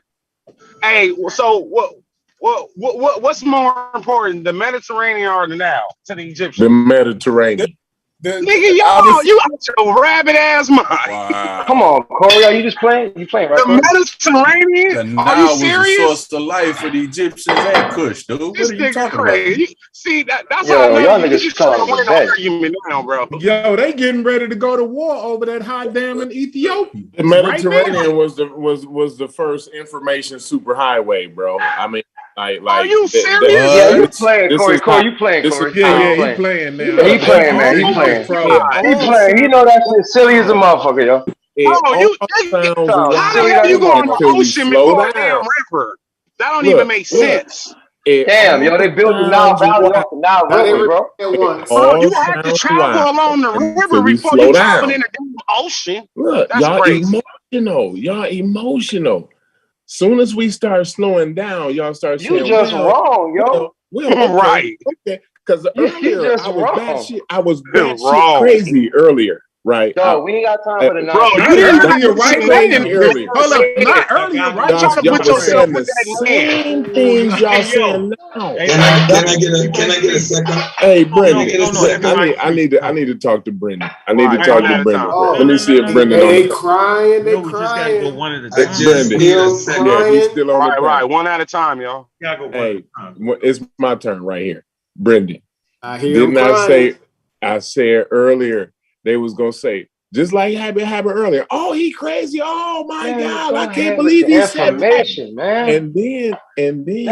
And then later on, when I slowed it all the way down, Brendan, they started saying, well, that part is true. And then, okay, well, that part might be true. Well, I agree with you there. And then when the dude explained everything that I said, right? Man, When just the because you dude, get Peter Grimes' voice, don't what are you mean talking about? Calm down. Listen, calm down. Look at them tweeting. When the dude starts saying everything that I said, then Cedric says, well, I agree with everything that guy said. And he said mostly what you said, but he was I'm going to fucking throw a with you. straw man. He did not say that. I'm right He here. was fucking I'm with gonna you, throw a bro. straw. Can I have the floor for just Be a quiet. second? And Calm he down. wasn't even an Don't get expert. emotional. Can I Don't have the get floor for emotional. just a You second? didn't say nothing that man I'm going to said. make two simple points and then I'm done. A couple of weeks ago, we were having a conversation. Chef pulled up a whole explanation of how the Arabs describe the Sudanese as black people.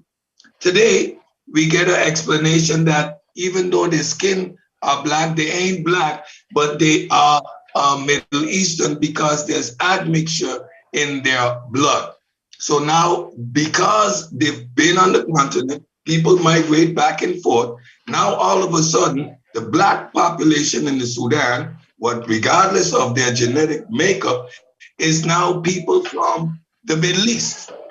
No, their genetic, the genetic Cory, makeup this is makes what you literally said. So if you don't get the confusion that you're causing by just taking these people you just Africa, fucked up my whole argument, Cedric. You just fucked that up. No, he didn't. Cory, No, he didn't. you said. You did. This is I what don't even think you know your own argument, said Cory. This is what I have to be saying in order for y'all to have admixture. Till I pulled up the admixture from the Sudanese, and I agreed that they are the wrong people come in. It's admixture. The distinction came when you start to quantify these people as Middle Eastern, Cory. You caused the confusion. Now, I'm only illustrating the point that Chef made a couple of weeks ago. I didn't cause any confusion, to illustrate the fact that if you even pause the for a Arabs minute, I consider can them clear that up for you. phenotypically black. If you pause for a minute, I can clear that up. I know. Can we finish I've never said they're all Middle Easterners, Cedric. Oh man. That's the problem. Why do y'all do this religious shit, huh? Why you be going back? Why do you do this religious shit when somebody has to be making absolute statements all the time? I don't understand why y'all do this. Because why? Says that the guy. That's the only way they can win an argument. That's the only way y'all can argue with me. That's the only way they can win an argument. Wait, so we're not going to sit here and act like the guy just said we don't even use that term no more. And then he went off. He said Mediterranean race. Man, see how you did that? He said Mediterranean. See, you can tell he when said done, Mediterranean race. But he said we don't even really use said it over and over again. Multiple races, right. Listen, he had the guy tripped up. So then the guy tried to get smooth and say, well, the Arabs is not a race. He was like, what are you talking about? None of that. He said that. What does that have to do with my argument? Y'all didn't say because you keep hollering. Listen, you keep talking about Mediterranean culture. Yo, you keep saying Mediterranean culture. Go, we right here. You want to read on the screen? It's on the screen. Let's go. Y'all said they didn't deify the Mediterranean. And I'm saying it wasn't a god to them, bro. Y'all said they didn't deify it. Man, I'm making the god. And y'all said they didn't deify it. Y'all said deify. Can we read the source, show? Is it going to say they didn't deify it? Can we read the source? Go ahead, read. We can talk about it right here. Ut-Ra, right? This is from the World Encyclopedia, History Encyclopedia. It say Ut-Ra was the ancient Egyptian name for the Mediterranean Sea, also which says Wajet Ware, and is translated as the Great Green. Ut-Ra was understood as a living entity endowed with the spirit of the divine, which, like all other aspects of the natural world, okay, was a gift from the god. So you know it ain't making a god. Watch this. Ut-Ra was the sea itself, not a god. It's a reading comprehension, bro. Man, can I finish, yo? Go ahead. Man, if I can't finish, yo. So no, go ahead, keep going. First of all, we know that because I already see the part you about to try to focus right on. But you already did in the water. Go ahead. Damn, let the nigga finish. Go ahead. I always know when I got these niggas though. All the time. And you know how I know when I got these niggas? Because they won't let me talk. See? They won't. So we know that everything we know because we read it from this book. Listen, ladies and gentlemen, we read it from this book. Can y'all see this book? It's called How Religion Evolved. And I read it. And it talked about how ancient African cultures, right? They practiced animism, mean everything had a spirit. So why wouldn't the ocean? Why we just can't read this source though? Nope, because I'm making a point. Listen. I'm making a point here. Gotta explain it. All right, man, I'm done. I can't do this. You gotta set it up. You gotta set it up. Y'all shit right on the screen. The shit right on the screen, bro. We shut up so you can read. You pulled out another book. He went to another book. The nigga read what's on the screen. The brother. I'm sorry. The brother. Cory, we ask you a question. I can ask you a question, yo. Man, so no, man, what are we doing? You can't ask no question. I'm saying, what are we doing now? All right. You reading the source? Let's start over again. It says, and is translated. The word they made is I think that's or, right? Is translated as the great green. Utra was understood as a living entity imbued with the spirit of the divine, which, like all other aspects of the natural world, was a gift from the gods. Now, let's move forward. Utra was the sea itself, not a god of the sea. But was sometimes as a male with beast, with breasts heavily for nourishing and with skin nurturing.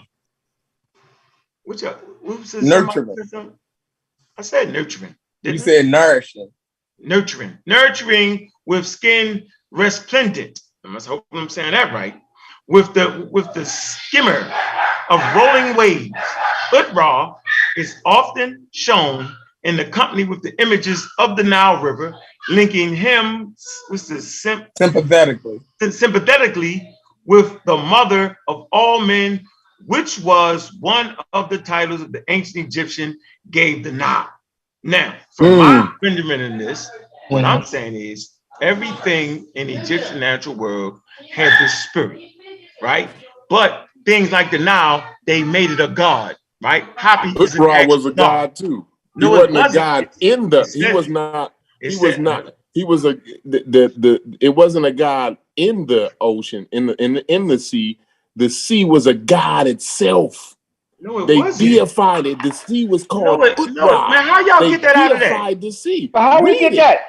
It was imbued with the spirit of the divine. How y'all get that? Yes. And it was a gift from the God. It was the sea itself. Hey man, it says Utra was the sea itself, not a god of the sea. You see what I'm saying? No, it don't say that. It said like all other aspects of the natural world was a gift from God. So how's going to be a gift from God and be a god though, yo? How's going to be a gift from God and be a god? Is it deified? No, how's going to be a gift from God and be God, yo? It's a gift from the gods, just like all the other shit is, all the other deities, just like Happy. They just explained that. Let's read Happy. Okay. Yeah, it's a gift from the gods. They just said it was just like I ain't never heard that shit. They said it was just like it. They just said that. And they used the same in the Mediterranean. Both of them. Utra was not a god he wasn't no Poseidon nigga or no shit like this that's in the Mediterranean. This nigga was the Mediterranean himself. Hey Cory, let him have it. I got the killer source. Let him if that wasn't clear enough for him, right, that they deified it, right? Let him have it. Let Unc continue with his video. I got a source that's gonna kill these niggas I feel like that one already was clear enough. But since that ain't clear enough for him, I got something for him. Continue your Soy Kiata. All praises be due to Utra. Yeah, and I want to see you guys explain how the Mediterranean is more important than the Nile River, yo. That shit was crazy. That shit was crazy. I said some shit like that. What happened, yo?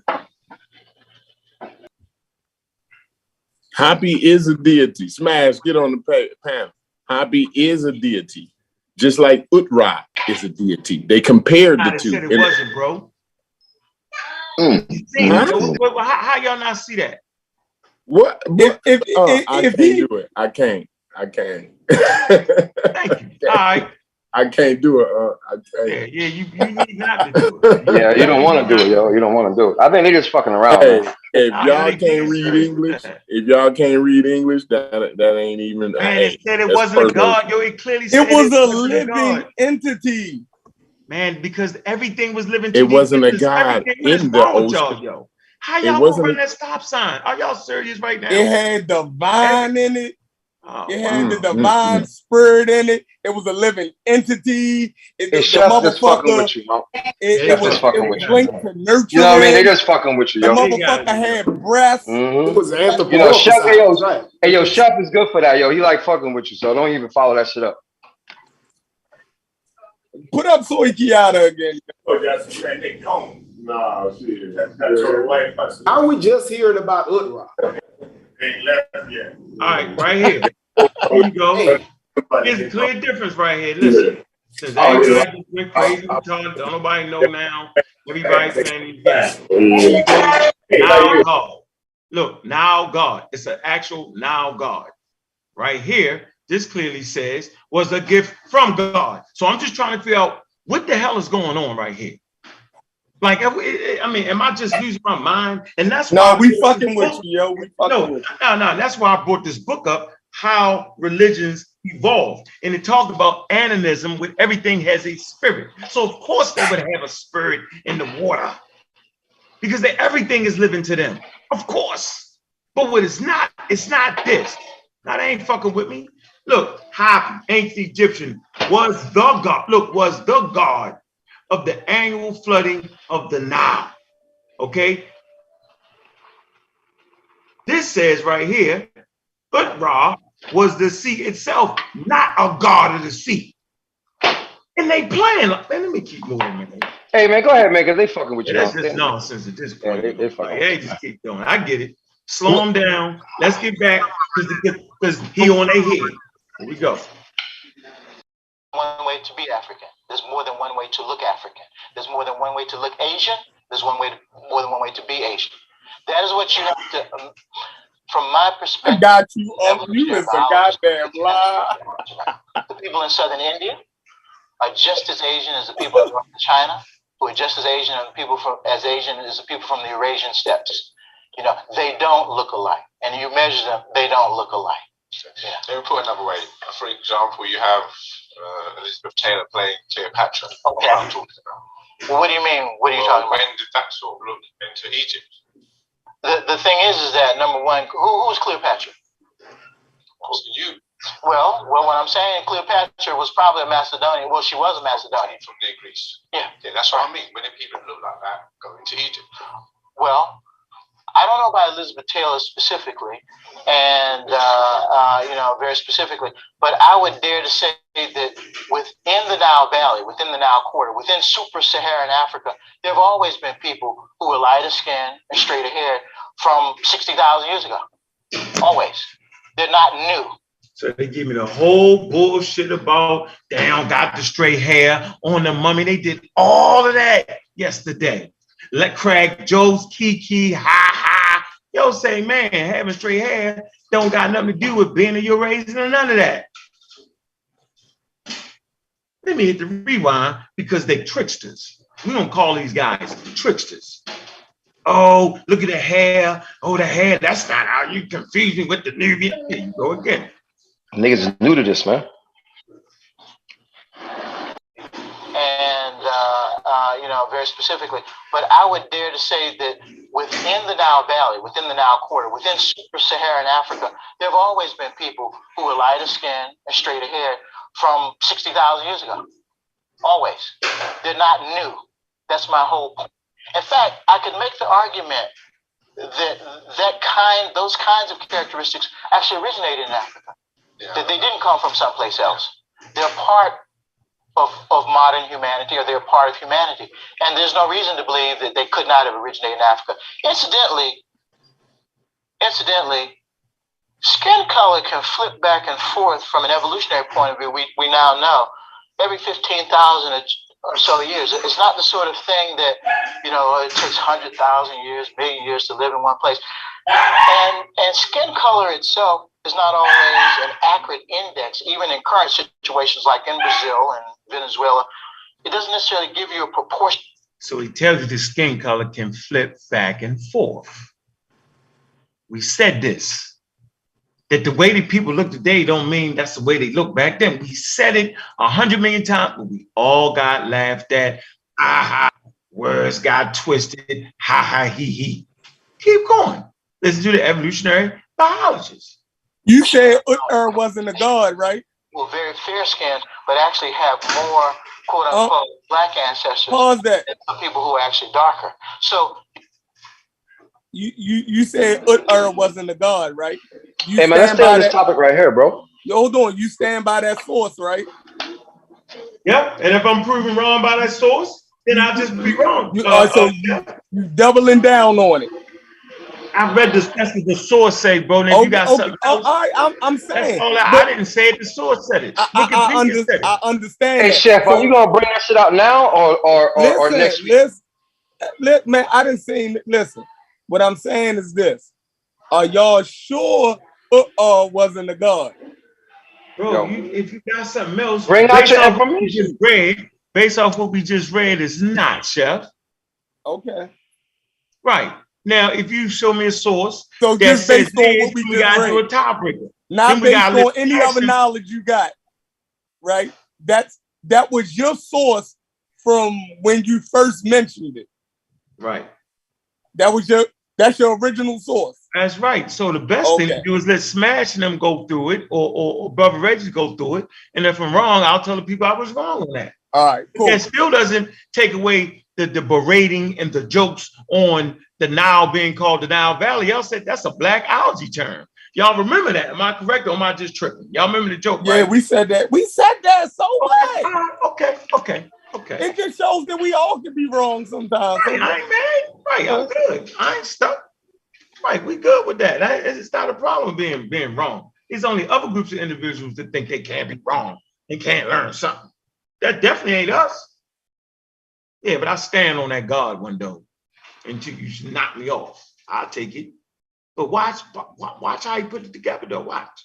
And by the way, the guy's dressed up like he in East Africa somewhere. He in damn Cambridge. Let me keep going. Let me sit still. You have to be very careful about what you think you can quantify from that. Again, based on science evidence. Now, the issue of having narrow features, a narrow face, and what have you, we have remains, and normally I would show you this slide, but we're not going to get to that today, of people from Gambel's Cave in East Africa down in Kenya that are probably about 10 to 12,000 years old. If you measure them up and submit them to a forensic type analysis, they'll cluster with Europeans. They're not Europeans. Their limb ratios are as tropical as you can be. They come right there. That's what you have to determine. Charlie, you can ask more questions later. I'd like to give somebody else a chance, and you can carry on later, yeah? Anybody else? Okay, we need to stop. Oh, okay, sorry, yeah. I mean, you place stock in Darwin's theory of evolution, and I'm just trying to get an idea from what the questions I'm hearing is, what would you define then as an African? I don't define an African or the African. There is a matrix of variability that constitutes a description of an African reality. Very different notion. The moment you start defining things with narrow terms and in particular ways, and a non-scientific, for something that's as fluid as this, is the moment that you will get into trouble, because then you're going to be forced to explain things, like I said, with typological methods or deductive methods when they don't fit. Okay. It's a shame we ran out of time for this section because that would have been really fascinating. It's just that you said there's and I do hear your point. There's diversity within the African identity or spectrum. It just feels there's no. I mean, we don't just need to talk about the African identity. I mean, I don't subscribe to the notion of race either. But I think if we're using terms like African or Egyptian, which is probably more geopolitical in that context, but if we're using terms like that to define a reality, surely there must be a boundary, or it isn't diversity we're talking about. We're talking about an entirety of the human race, which is one. And then when we start to lose, no, you don't lose it because you have the diversity. No, you don't lose anything because you have your model-based approach. You have a real history of a species that emerged in Africa. You have some real fossils. You have some real people that you can look at. You have some real DNA evidence that ties together. Frankly, I was quite astounded when I found that when the Y chromosome data got produced, they didn't have that 25 years ago when I first started on this adventure. But I am pleased to say that I wrote, and you can get my master's thesis. I said, there's no theoretical reason why these Berbers from Algeria couldn't share common ancestors in the late Pleistocene. And sure enough, 20 years later, when the DNA came out, because what most people would say is they look at these Berbers, and I have pictures of them, they say, oh, these are descendants of the Vandals, because they look like Europeans. Well, I'm trying to have you understand that God or evolution, whichever one you want to choose to work with, works in mysterious ways. And I'm trying to have you understand that from a scientific point of view, that PN2 marker, that PN2 gene, ties 70% of the continent together. And there's some other things that are basically only restricted to Africa, except for the odd one you find outside, groups A and B. This belong to the E group. We can talk about that later. But no, what you're saying is that if you don't have some hard and fast boundaries, then it's hard for you to work with certain things. And I'm saying that would be like saying that if your son, if you had 6 sons and one of them moved to China and his descendants were only Chinese, and one moved to Greenland and his descendants were only Inuit, and another son moved to, the Amazon and his descendants were only, folks from the Amazon, that they wouldn't be your relatives. That would not patently be not true. Genealogically, they would all be connected to you because you're the grandpa. They're still connected. The idea that physical similarity will always track with relationship is what we're trying to get. I'm trying to dispel you of that notion because it's not always true. And so there's sometimes people who may look very similar, or when you measure certain things, they may appear to be similar based on the math, but in actual fact, using other measures and other kinds of information, you know that can't possibly be true. So when I go down to when I go to some village in the Sudan and I say that guy looks just like that conference in London, I mean they must be. Oh, no, it's not your twin brother. It's an accident. It's an accident. There is something in physical anthropology and evolutionary biology called polytopicity, and polytopicity was a problem for early evolutionary biologists who were interested in taxonomy and classification. Why? Because polytopicity refers to the fact that you have similar looking groups of organisms, or you have a group of organisms in one place that looks very similar to another group of organisms in another in terms of whether it was their wing shape, their morphology, in terms of things you can measure. But the dilemma was, should you group these things together when one was 10,000 miles away from the other, and there was no way that one guy from one place to the other. In other words, they were not closely historically connected.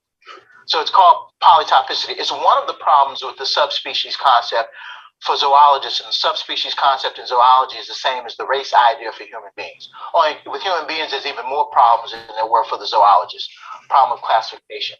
So my human example of polytopicity is certain people from Vanuatu and Papua New Guinea and those places who, for everybody who just sees them on the street, based on your own social experience, you say, these look like Africans.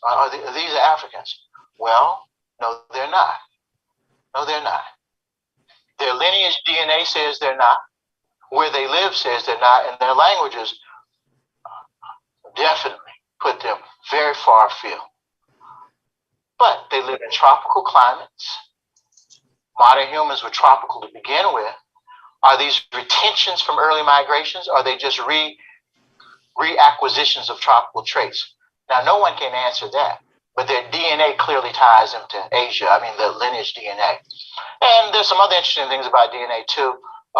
Other markers, and I have to finish now. Other markers clearly, in terms of lines of descent, tie together not just simply all of humanity. You can forget that there's some other more specific markers that tie people from China all the way to Africa together. And it's like amazing. That's the Yap marker. You know, there used to be a debate, did the Yap marker arise in Africa, arise in Asia? If you say the Yap marker arose in Asia, then you're saying most of all Africans today came from Asia. I know certain people don't want to hear that, you know, those who are ideologically oriented in particular ways. So no, you know, but the proof, so to speak, is that number one, that wasn't very logical based on the dates of the emergence of the Yap marker, but also within Nigeria today, they found some people who have the Yap marker. That's a long story, but anyway, it sort of submits that Africa is the place of origin for this particular marker. Polytopicity. It's a good word for y'all to look up tonight. Yeah, that was a good one. That's a good one right there. Just a good video right there. There's some other parts, man. I think I'm out on that one, but that's a great video for that. You know, I'm just this whole conversation about Egypt and that whole thing, which we saying it is and what it ain't, what it not, and how it ain't this and that, it ain't this, oh, you made it up. Yeah, man, it's getting real interesting in this joint. All right, let me see. I got another video. Let me see what I got this video right here. I think I'm gonna play it. I don't want to actually necessarily rock this, but I want us to hear this guy one more time. All right, here we go.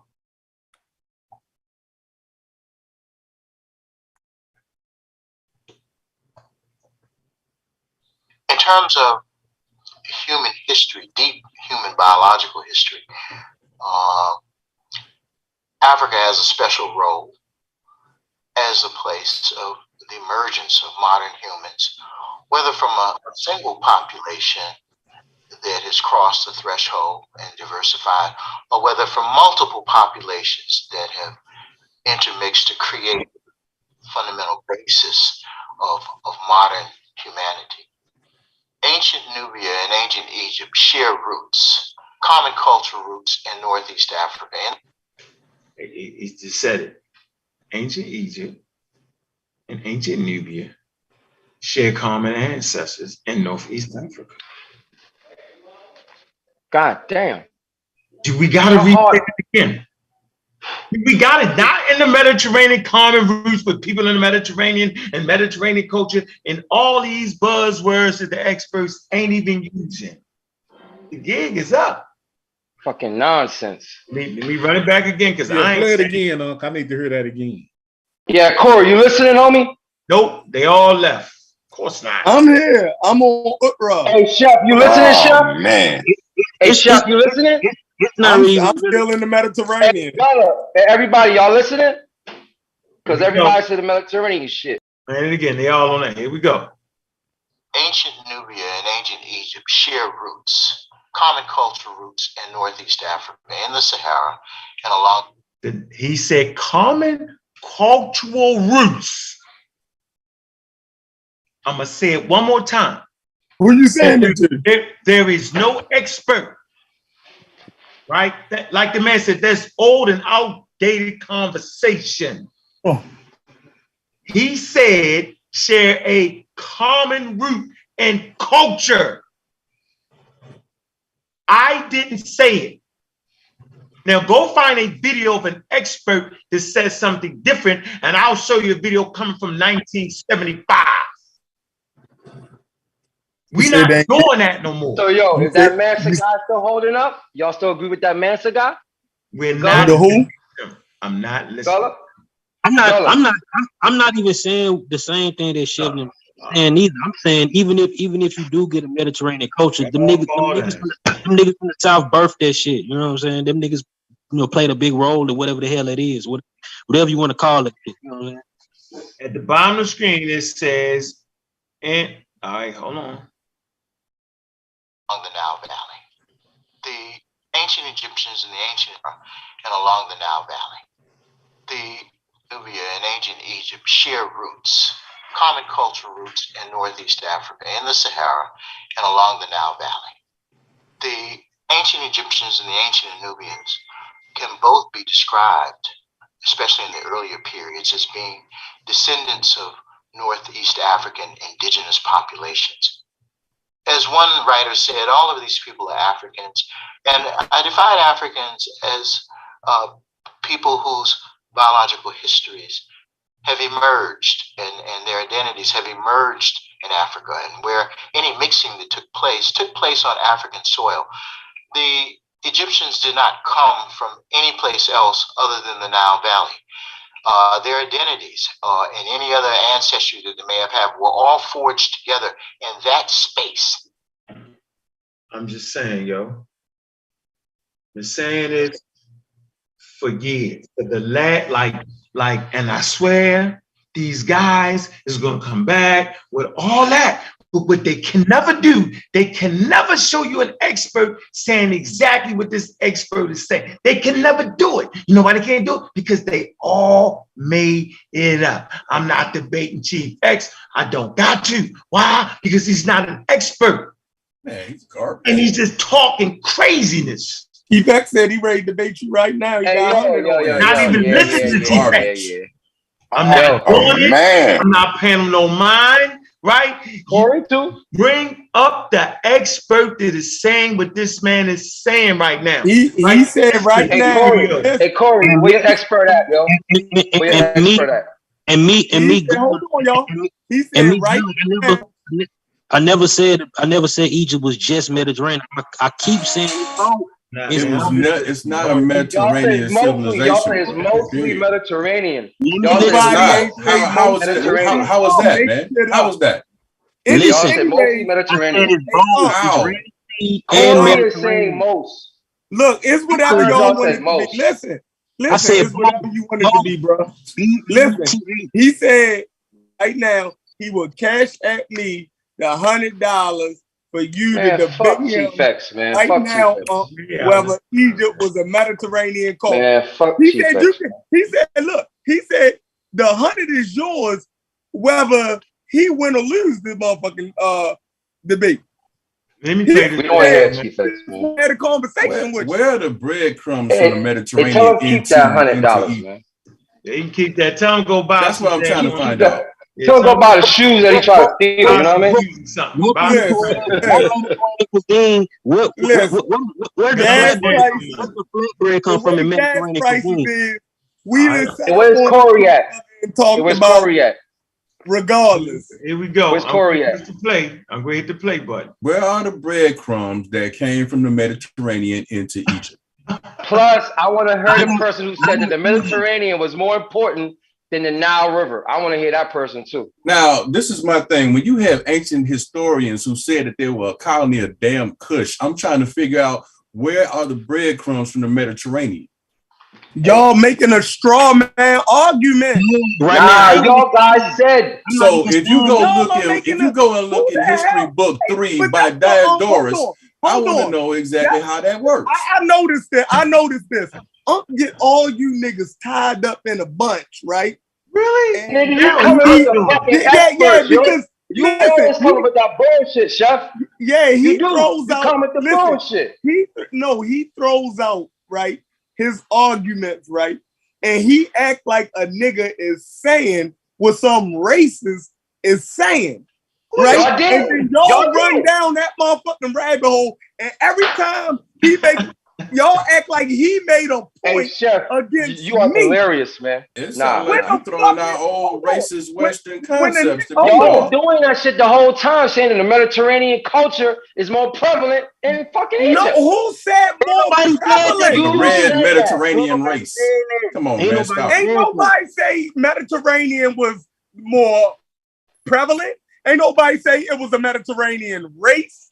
I mean, this shit is So what y'all fucking think? So what y'all say about the unbelievable to me. Mediterranean? So what did you say about the Mediterranean? I'm gonna show y'all again. I'm gonna show y'all Hey, again with Chef, what Christopher did you say Harris about the on Mediterranean, Chef? I'm gonna show y'all again with Christopher Harris on page 7. We're gonna finish listening to the experts, but I'm gonna finish doing because I'm this gonna show you the experts. Make sure y'all like and subscribe to the video. Like and subscribe to the video, y'all. Right, Let's do get that. it. Get it. We got like 120 people in the building, right? Like and subscribe. Make sure y'all support the Ab Juice store. We got the No Religion shirts, the Pseudo Killer Gear. We got all that, right? Man, just we having fun. We kicking it. And remember, these are not my words. I'm not saying it. Right? I got about 100 videos from all experts from different college universities. I will pound these Negro pins into the ground. Who said it was a Mediterranean race? I'm not talking. Are you? If you arguing with Chief X, then argue with him. Mediterranean race is outdated. If you Yo, you didn't let me get to finish though. If you let me finish. I'm saying if the concept of race and the Mediterranean culture and the culture. Hold on. It's not the man just said it's not a Mediterranean culture. Did you just not hear him? No, he said it ain't come from out of the Mediterranean. Who said that it had to come out of the? I'm gonna run it back. Who said it had to come out of the Mediterranean for it to be? It's not a Mediterranean culture. I'm gonna do it again. Okay, so we're off the Mediterranean race part. So for clarity, Chef didn't say Mediterranean race, and I said Mediterranean culture. Right? You said culture. Cosmic Cory said culture, and Crazy Tex said race. So we're gonna see if the expert agrees with them. The last video, he already said he don't agree with none of that terms being applied. The guy tried to ease his way out of it and say, "Well, no, you don't like the herbs, and it's a culture." He don't. That. Well, let's go back. I'm gonna show you what Christopher Harris say about our phrases in the Mediterranean environment and their tradition. I'm gonna show you. Man, just get the video done. It's sunny. Here we go. I got the book too. I got the book too, man. Here we go. In ancient Egypt share roots, common cultural roots in Northeast Africa, in the Sahara, and along the Nile Valley.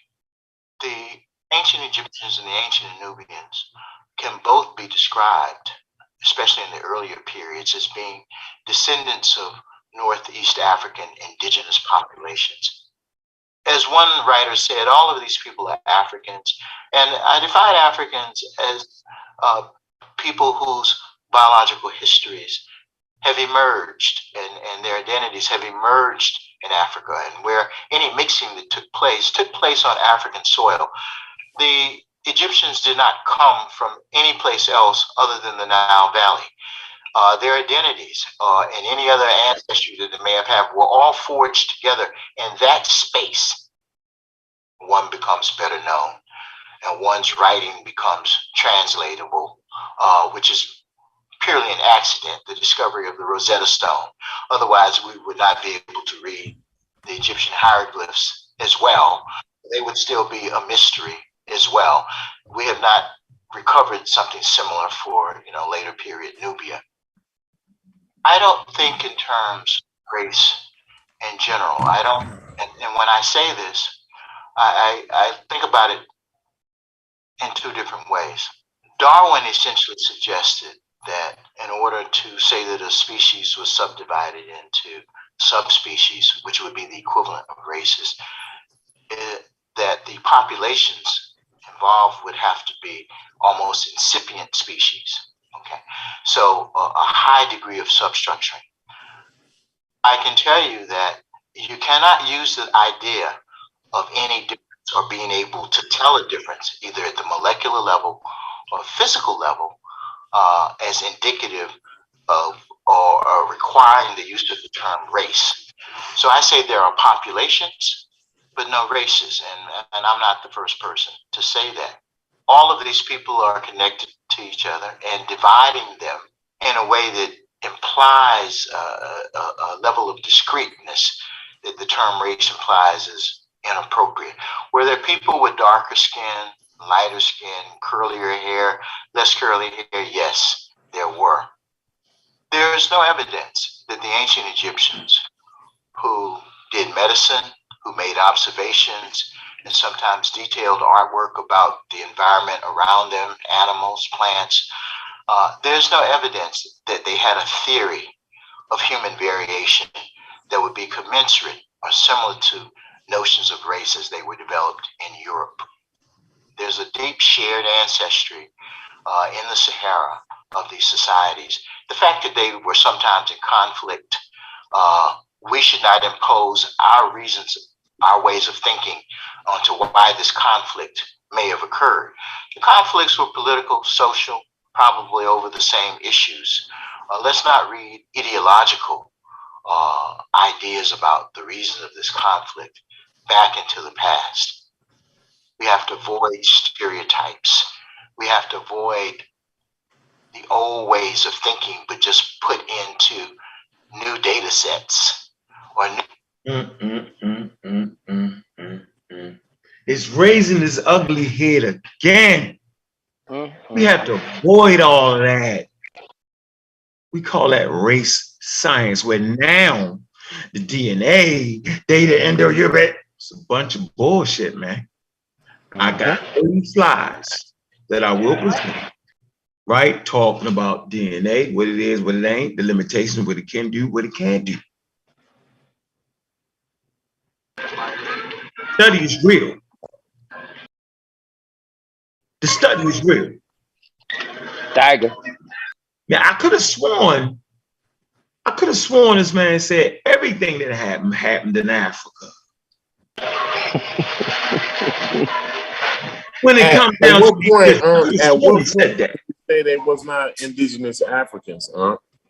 Any mix, any outside people coming in mix with, it's all in Africa. The whole pop, like all that the Mediterranean is off the board. You can be African and Mediterranean. The Mediterranean border. You're not an expert, Cory. You can't separate. No, I'm not. I'm just part of the Mediterranean. You guessing, man. You guessing, Cory. Cory, let him have it. Hey, Cory, don't argue with these niggas. Let him have it, yo. Hey, man, the expert said it, nigga. They gonna have their self some. What did the expert say? What did the expert say, nigga? You're Ryan, nigga, like you asked me. You said Ryan, right? Ryan, and listen. No. Cory, let them niggas have their Egypt, yo. Yeah, nigga, I should go back and listen. What did they say? Just like you said, go back and rewind it. The whole conversation, you've been cheerleading, yet you have not been able to reiterate not one part of this conversation in your own words at all. I did. I asked you a question. You brought up Ankh's point of view about when he put the map up with Europe, which I don't know. I still don't know. And you didn't understand it. Exactly. With that. So you go ahead. Like I said, I want you, bro, you to reiterate. I'm about to tell you something right now. In your own words. I want you to paraphrase to me. Listen. You ain't got to talk all that. Pre-dynastic Egypt was established and created by the Nubians. Nah, bro. Nah. It wasn't no damn Nubians. It wasn't no damn Nubians then. You talking about? They call them Nubians. That's what you said. Pre-dynastic, man. Pre-dynastic. You said. I'm gonna say it again. It wasn't no Nubian. You had Afrasians, you had Barbarian groups around. There wasn't no damn Nubian. I'm gonna say it again. All right. Listen. Give me 1 second. I'm gonna start. Hold on. Yeah, pre-dynastic Egypt was started by Nubians. Okay, good. The Nubian group. It ain't that. And that's my other point. Hold on, Why let's are y'all accept bringing that, Cory. Nubians Let's up? accept Yeah, it. that's what I'm saying. I'm going to accept that. So why are we bringing Nubians up? Because y'all want us to yell, black. First of all, go ahead. That's what they called it. They called it the Nubian Ankh group. We didn't call it that. Okay, first of all, the Western scholars actually put all black people into a Nubian situation, bro. That's silly. Come on. Hey, Sheffrin. So since they go down to Nubia, like I said earlier, hold on, pause, because I go long periods. Don't even exist, bro. That's I go very long periods of time without saying a word. I go very long periods of time without saying a word, and I let y'all get it out. The moment I start talking, I get 7, 8 niggas yelling and screaming and getting all emotional. Calm down. and listen very closely. That's all. That's what I keep reiterating the whole time we having this show. Calm down. Listen very closely. That's it. That's it. Let's not get too wild here. Let's not get too wild. Let me see if I can hear Mediterranean. Everybody mute that. Mr. Rich. We got somebody on bagging groceries.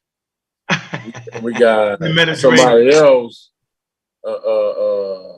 talking over everybody, right? And we got Ankh study bringing up the same character, right? I hear his point of view. Ankh. We ain't watch every video he do, because now he's an expert, but at this point we're running up on committing the argument from authority fallacy. No, not at all. So I just want to bring somebody from the Museum of Fine Arts in Boston. That's all I want to do, dude. That's it. I hear you, because but what did he say? I'm saying, what is he saying? What is he saying contrary to my argument? Okay, let's specify one thing. Let's let him say it. You'll hear it. That has crossed the threshold and diversified, or whether from multiple populations that have intermixed to create the fundamental basis of modern humanity. Ancient Nubia and ancient Egypt share roots, common cultural roots in Northeast Africa, in the Sahara, and along the Nile Valley. The ancient Egyptians and the ancient Nubians can both be described, especially in the earlier periods, as being descendants of Northeast African indigenous populations. As one writer said, all of these people are Africans, and I define Africans as people whose biological histories have emerged and their identities have emerged in Africa, and where any mixing that took place on African soil. The Egyptians did not come from any place else other than the Nile Valley. Their identities and any other ancestry that they may have had were all forged together in that space. So that's all I'm saying. So you keep on about the Mediterranean culture and all that. You're talking about something that wasn't even Egypt. You're talking about where it came from, where its origins. This is what I talked about earlier. How we confuse the people. This is the murkiness, the confusion. Now slow down and listen very carefully. Slow it all the way down and listen very carefully. You're talking about some pre-Egypt. No, it wasn't. Was not, Cory. I hate to say it, brother. Listen. Okay. He wasn't talking about that. Let me finish. Yeah, go ahead. Prove that when I get done lying. Gotcha. I'm gonna lie my ass off, and you go ahead and prove it to me, right? Gotcha. So you're talking about some infinitesimal Egypt before it gets to its height. When we all talk about Egypt, right, we're talking about an empire at its height. That's what people mean when they talk about Egypt. They don't mean pre-Egypt. They don't mean pre-Egypt. They mean Egypt when they talk about. They mean they're talking about a great empire. You're taking us back to a time. Yes, is that what you're not talking about, Mad J Commander? You're not talking about a great empire. You're not talking about a great empire. Go ahead and lie to me. First of all, when you think about Egypt, came from Tassetti, bro. So how are you talking about? You know what? To have the culture first before you had an empire. I was going to give you a chance, but now just you don't give me a chance. I can handle it. Mute your mic. So you're talking about some pre-thing. And like I said, when the problem is, when we talk about Egypt, we're talking about Egypt at its height, not something 40,000 years ago.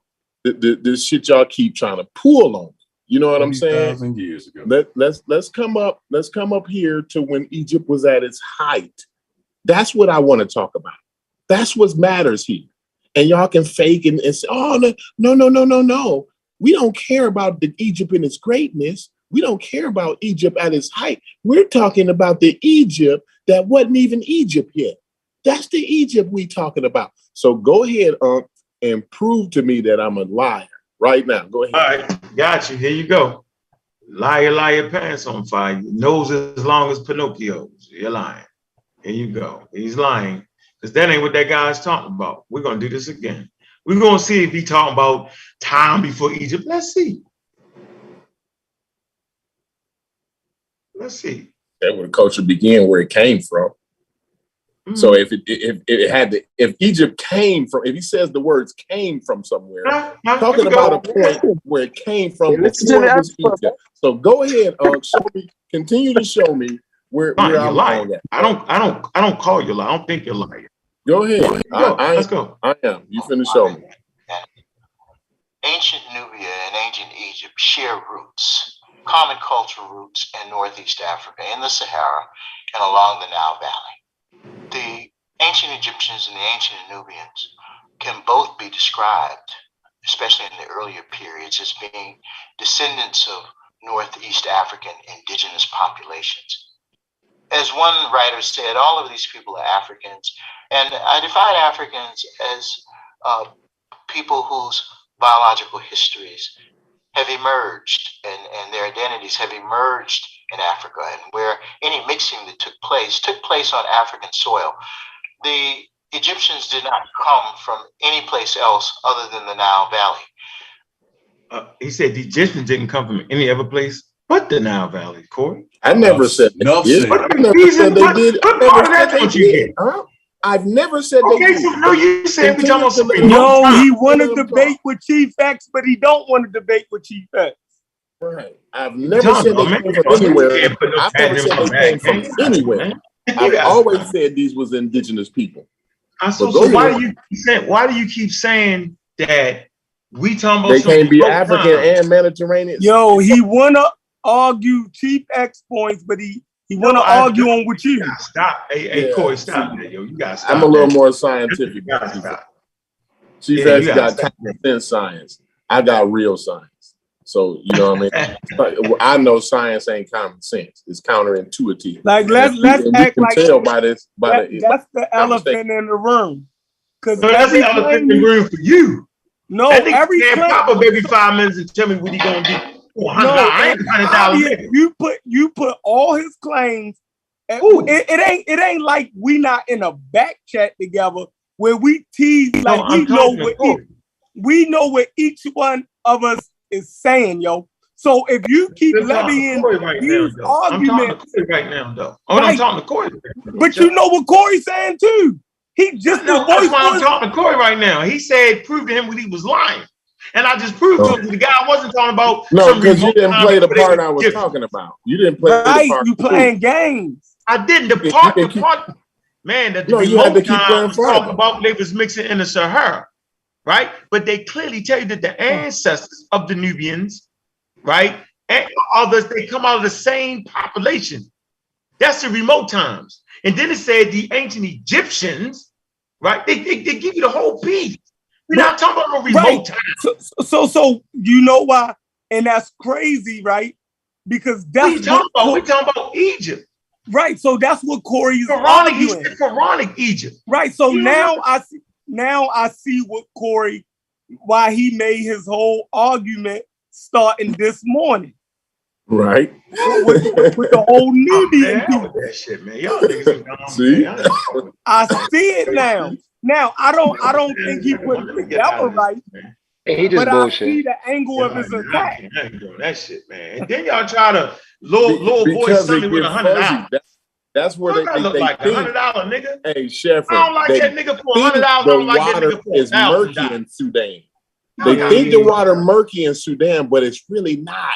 Because that's why I keep playing that clip from Ngozi, because it's clear. It's clear to the people that ain't crazy. And it's clear to everybody at this point. Look. I go vast amount of times. I go vast amount of time without saying a word. But what I'm trying to say is, I keep playing that clip from Ngozi, right? It's from a major museum, though. Because the shit is clear as day, Chef. Okay, y'all won. And that's the final string that they keep holding on to, because every time we go back, and I mentioned, just like I mentioned earlier, Sheffer, I mentioned that the experts say that the Egyptians was neither black nor white. Everybody say, yeah, okay, yep, that's what the experts did. I'm with you. Why do they say that though, Cory? Why do they say that, Cheers, Cory? right? Why do they say that, Throw flowers and shit. You know how they throw the roses at the stadiums when they done and shit. Why do they say that, cheering for me, right? They don't do that, bro. Why do they say then that? Then immediately, Sheffer, listen. Immediately after they start cheering and doing all that, after they say the Egyptians was neither black nor white, immediately what they do after that is they holler out, Sudan, the Nubians. They holler that out. See, this is why I like this. I want to start the argument down in Sudan, because that's the final argument.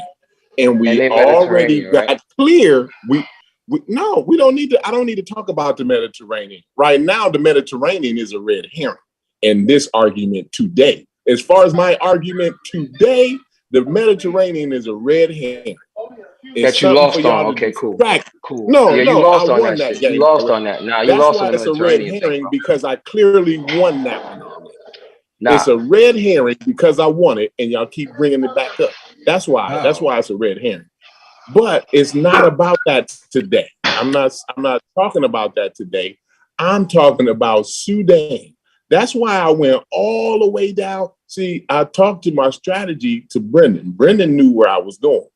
This is why I went all the way down to Ethiopia, because I wanted to walk y'all through to see the diversity in Africa. And then I get y'all to say, yeah, Africa is diverse. Yep, that's the diversest place on the planet is Africa. Woo! Then y'all get to saying, well, no.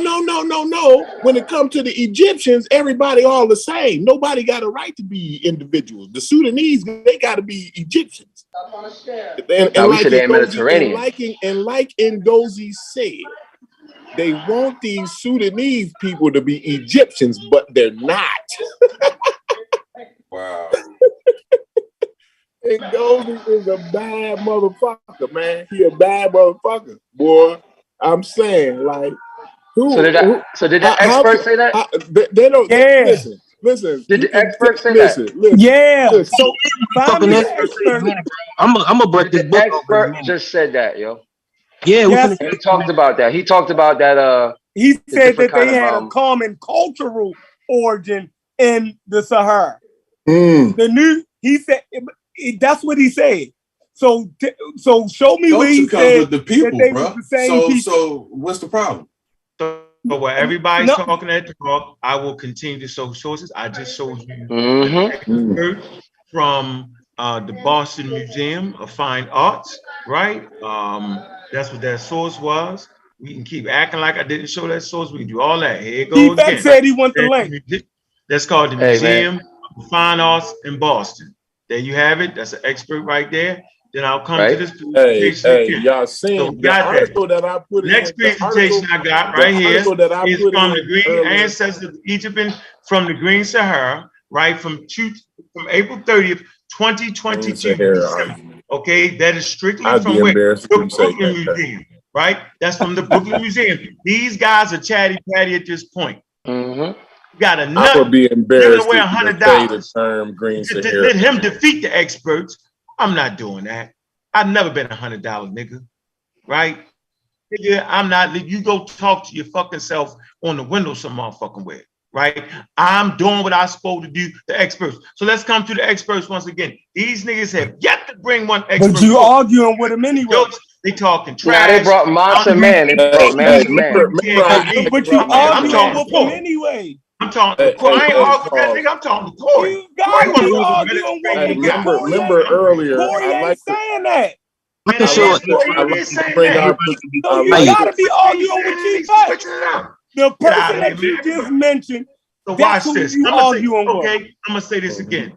Everybody on this panel, how many times have y'all heard Cory, since the beginning of this whole video, He ain't never say no shit like that. The nigga said that Kenya, Ethiopia is the Middle East. I kept saying, he said that. The Middle East. Said that, He said that. I kept saying, listen, Shepard. And he said Egypt is the Mediterranean culture. Hold on. Much. Did you say they said it so much, I went ahead and conceded it. Then proved it was a Mediterranean culture, Shepard. But go ahead. Did you say that Egypt was a Mediterranean culture, Cory?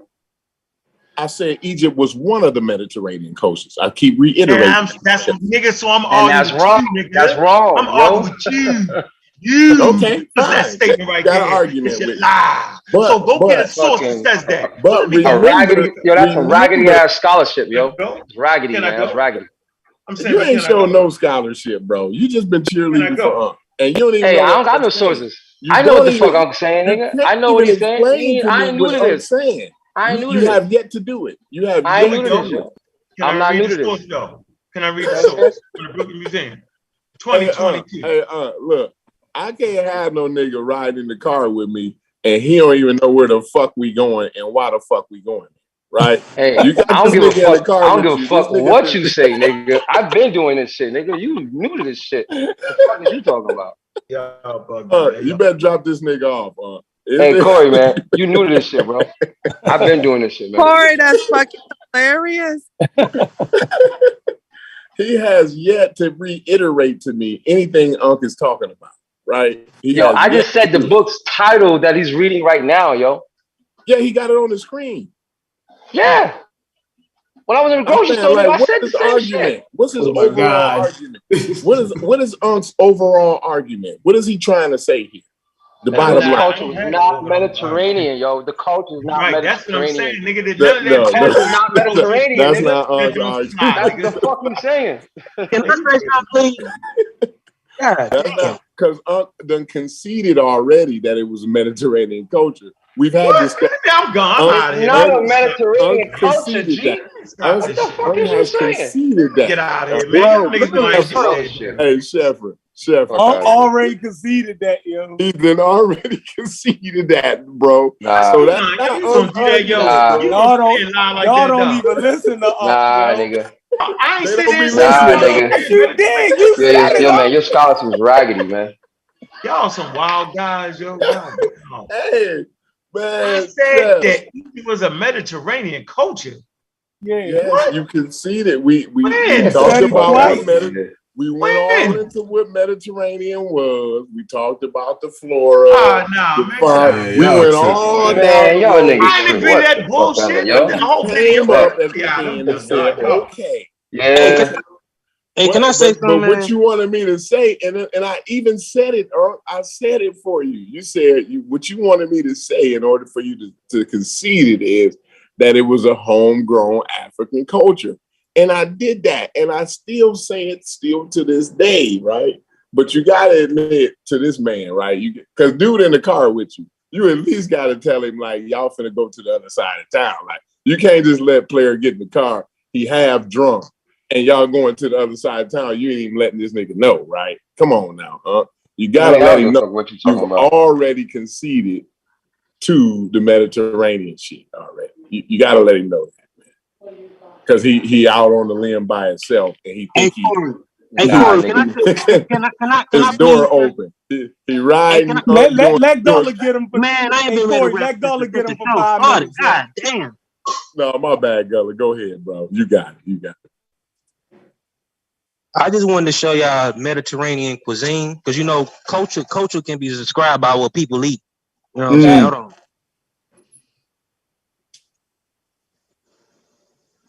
Y'all can hear me?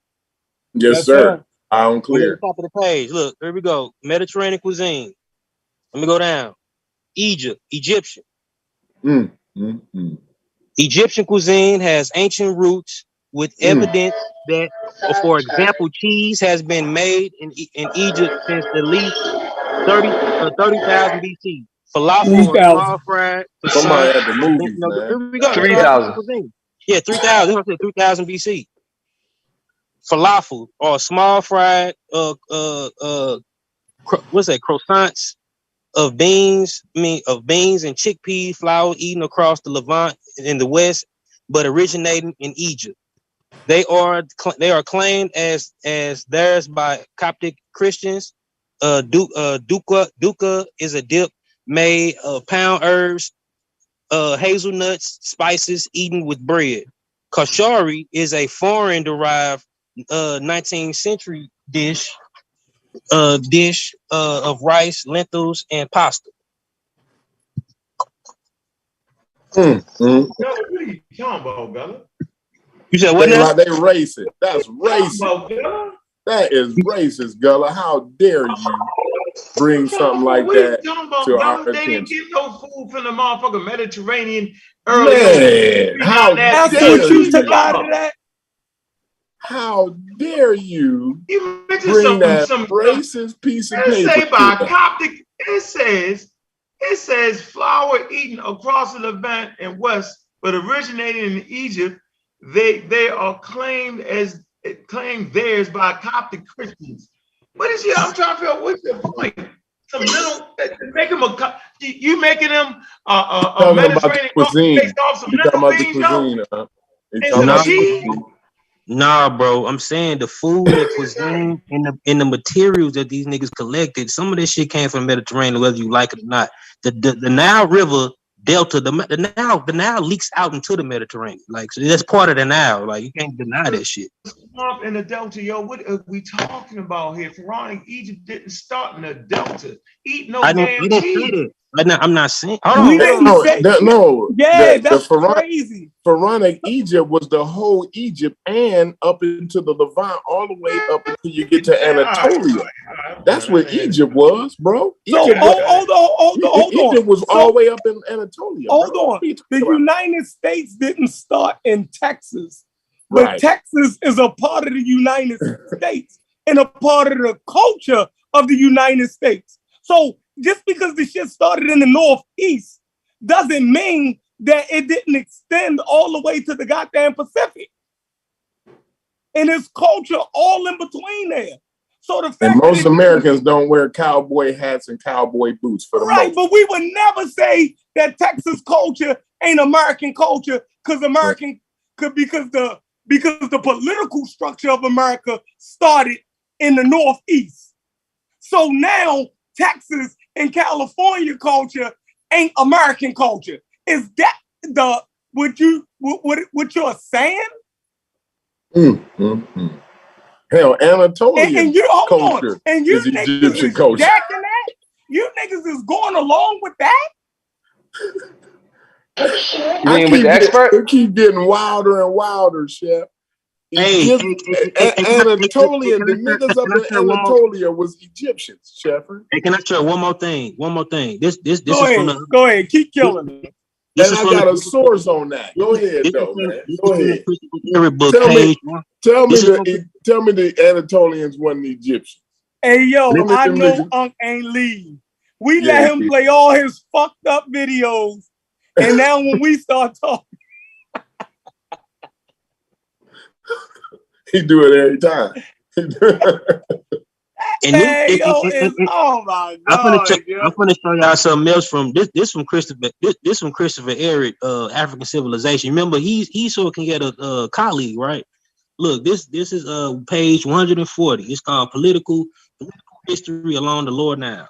And if you go down to the third paragraph, it say in case any rebalancing of power between kings and subjects appears to have taken place after the fourth dynasty, the growing influence of certain priesthoods seemed evident in increased temple building. Wealth became more widely disputed along the provincial ruling class and the provincial governors during the sixth dynasty, especially in Upper Egypt, seem to have gained increasing autonomy.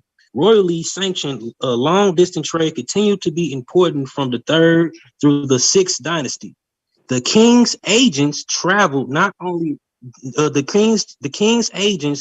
traveled regularly around the eastern Mediterranean, but less regularly southward along the Red Sea to the land called Punt, located on the north coast of the Horn of Africa, and also overland up with the Nile to the Sudanic kingdoms to Nubia. What that's saying? They got a lot of they shit from the Mediterranean. They got a lot of they substances and they sources and they food from the Mediterranean more so than they did red. Not saying that they didn't trade red, but they got more. That out, homie. We don't make absolute like you going back. You said that's that stuff you like showed. that. They was eating that 5,000 years ago. Hold on. I'm not even done, bro. Come on now. I'll do the coconut shit, bro. Come on now. Let me build.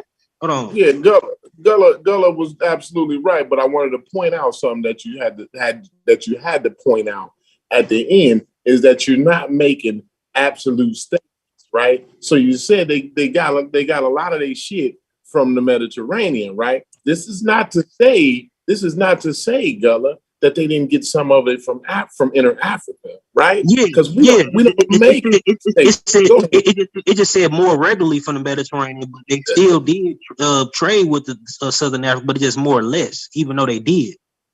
Thank you. Like everything ain't got to be dichotomy. It don't have to be either this or either that. It don't have to be they did only this or only that.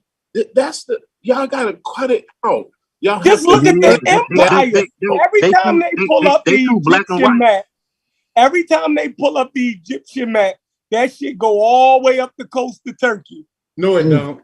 Yes, it do. No, it every don't. time you doing time period. That's what I keep saying. Y'all bunch of 5,000 years of history at the height into at Egypt's height. They did not reach Syria in the beginning. They wasn't even in the Delta in the beginning. I got one more source. In the beginning. There was always people up there. No, they was okay. Watch this. When you what's the date that they wasn't in the Delta? Modern history. When America, I ain't spoke for a minute. Let me ask y'all something. When America, Pan-African, y'all let Unc tell y'all. Man, this ain't got nothing to do with Unc. No. I'm talking about me. And I'm asking you a question. When America was founded, was it founded from the East Coast all the way to California when it first got there? No. So why would you suppose that when they started their civilization in Tassetti that they are talking about Pan-African? This is what I keep talking about. You're going back to a time. Yeah, you always go back to the time when the civilization started. Where it ain't even Egypt yet. But you're going back to a time. Egypt became Egypt in the north. Egypt became Egypt in the north when Norman they took his ass up there and fought them. Okay, Gullah.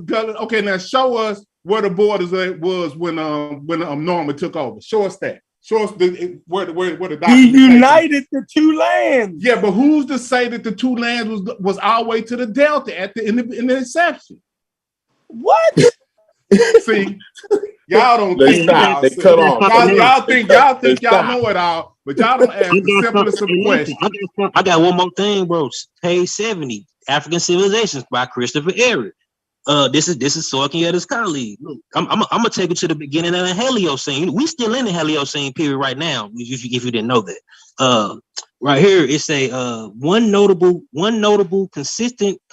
constant throughout this history of correlation of ethnicity with climate. The great shift in African rainfall belt after 9500 BCE, as we have already seen, established two different climate regimes in the Eastern Sahara.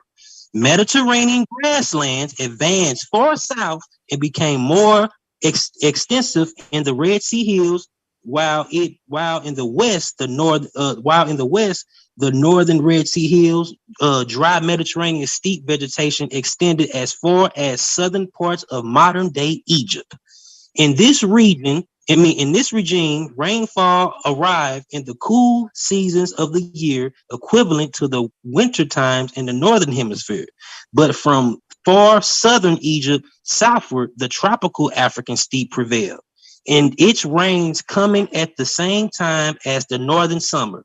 Throughout the wet phase, Erythrites, these Afro-Asian, the northern people that came from Ethiopia, Erythrites communities of Afro-Asian cultural tradition resided in the Mediterranean environments. East and north of the climatic transitions, the North Sudanic people, who are Nilo-Saharan, occupied the tropical steppe to the south. Cultural influences flow both ways, and the people must frequently have interaction and move in both directions across the climatic transition. But there, what way did the culture? Hold on, you got to read that one time. How did the culture move? Both ways. Wow. Keep reading. You mean it ain't a dichotomy? You mean it couldn't either go one way or the other? Culture didn't either have to come from the north or it either had to come from the south. You mean to tell me it's not a dichotomy? Bro, that's bullshit. Culture comes one freaking way and moves out. Bro. It don't come Shut up, boy. How the fuck, man? Stop it. Stop it. I'm not done. Keep reading, brother. But their ethnic groups as a whole tended to spread but their ethnic groups as a whole tended to spread out within the environmental zones they already occupied. Nevertheless, because of the cultural interactions, important economic and technological innovations crossed that climatic and cultural divide between 8,500 to 5,500 BCE. That's pretty dynastic. And as we will learn, other kinds of cultural and social changes transcended that divide in later ages as well. Oh man. Christopher Era just killed all y'all niggas. I'd like to reiterate, and you just did. You really just put the nail in the coffin. Again, another nail. I mean, this coffin has been nailed down. We can't fit no more nail. We're gonna start breaking the wood here in a minute. But I like to reiterate though, right, that the source I gave earlier, and I'm gonna put it in the chat again, and I urge y'all. I can't urge y'all no more, man, to read this source, man. Please read this source. But the source that I put in the chat, right, it was a multidisciplinary paper. It backed me up in 3 different disciplines. We're talking geography, we're talking linguistics, and we're talking genetics, right? All of this is in this one paper, and it's clear. There's virtually zero ambiguity in the paper. Virtually zero ambiguity. So I urge y'all to read this paper. It's one of the best, it's the clearest papers. It's got a lot of nuance, but the way it's written is very, very clear. And I like I said, I urge everybody to please do yourself some due diligence and read that paper. But go ahead. And this the book where it came from, African Civilization by Christopher Ehry, second edition. It was wrote first in 2002, but the second edition came out in 2016, so it was really updated. It's really updated. Right. And I got this book too. If anybody wants some smoke, the global prehistory of human migrations. Yeah, Tuck. I use the word virtually because again, I like to reiterate: we don't make absolute statements, right? So that's why I chose the word virtually. But go ahead, Brendan Sims. What's going on, brother? Add something to this conversation. Add some words of wisdom. I tell you, man. I was a little bit skeptical on your mission, right? You gave me the lay of the land earlier, right? Of course, you didn't reveal all your sources and methods, right? Mm-hmm. But I heard your overarching strategy, right? So I think you did a good job tonight. Guerrilla execute the mission? Dude, I think you pulled off Mission Impossible. Yeah, I wasn't fucking with him. Dude, me and Cory was like, that's still wrong me as and hell. Chef was like, Cory, don't get out the tank. Don't get out the tank. I said, don't go down there fucking with them Nubians, man. Oh man, Cory, that was interesting. Surely was an interesting conversation. I tell you what, And I think we covered a lot of ground, and I think it's right for a lot of subsequent conversations as well. So I think it was an overall really good show tonight, man. I know a lot of the guys, they say that they have some questions about Massa Man, right? I would say, hey, if any of the arguments that he put forth, let's tease him out, right? If you think he was wrong on anything, let's pull it up. Let's see where it was wrong and where it was right. You know, right. Let's not come with feelings. Let's come with something that's showing me I'm wrong. Because right? Like I said, I don't think it can be no more clear, Brendan. I just don't. I don't know where else to go. You know, like I said, I'm gonna meet y'all. I'm gonna meet them down in Zimbabwe. We're gonna be down in Zimbabwe before it's all over. Pseudo is strong with you, bro. It's like it's the old saying is what you win in war, you lose in negotiation, right? That's what we talked about earlier. You say, Cory said, I'm gonna go all the way down. I'm gonna take everything from the Delta all the way down to Ethiopia. And then said, I'll negotiate. I'll use Ethiopia as my bargaining chip, but I'm going to take my target is the Sudan. Absolutely. That was my target. Oh, man. Hey, it still didn't prove anything. I'm still left hanging. What did you prove?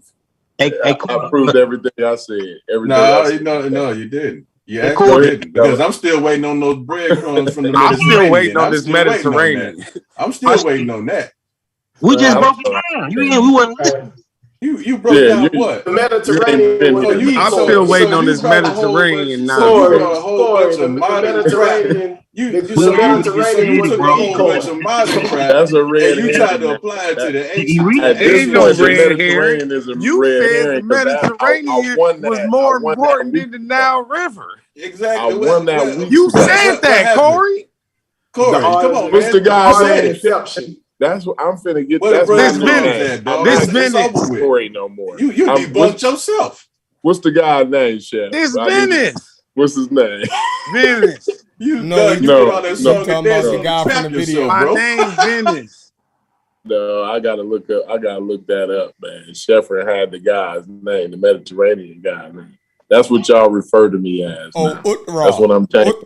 So hold up, Cory. You started this argument out. Hold up. I'm not answering. Wait. This is what you're saying. I'm no longer answering the concrete Cory anymore. I'm What I'm saying, you started this argument out, and I guess the God of the Mediterranean.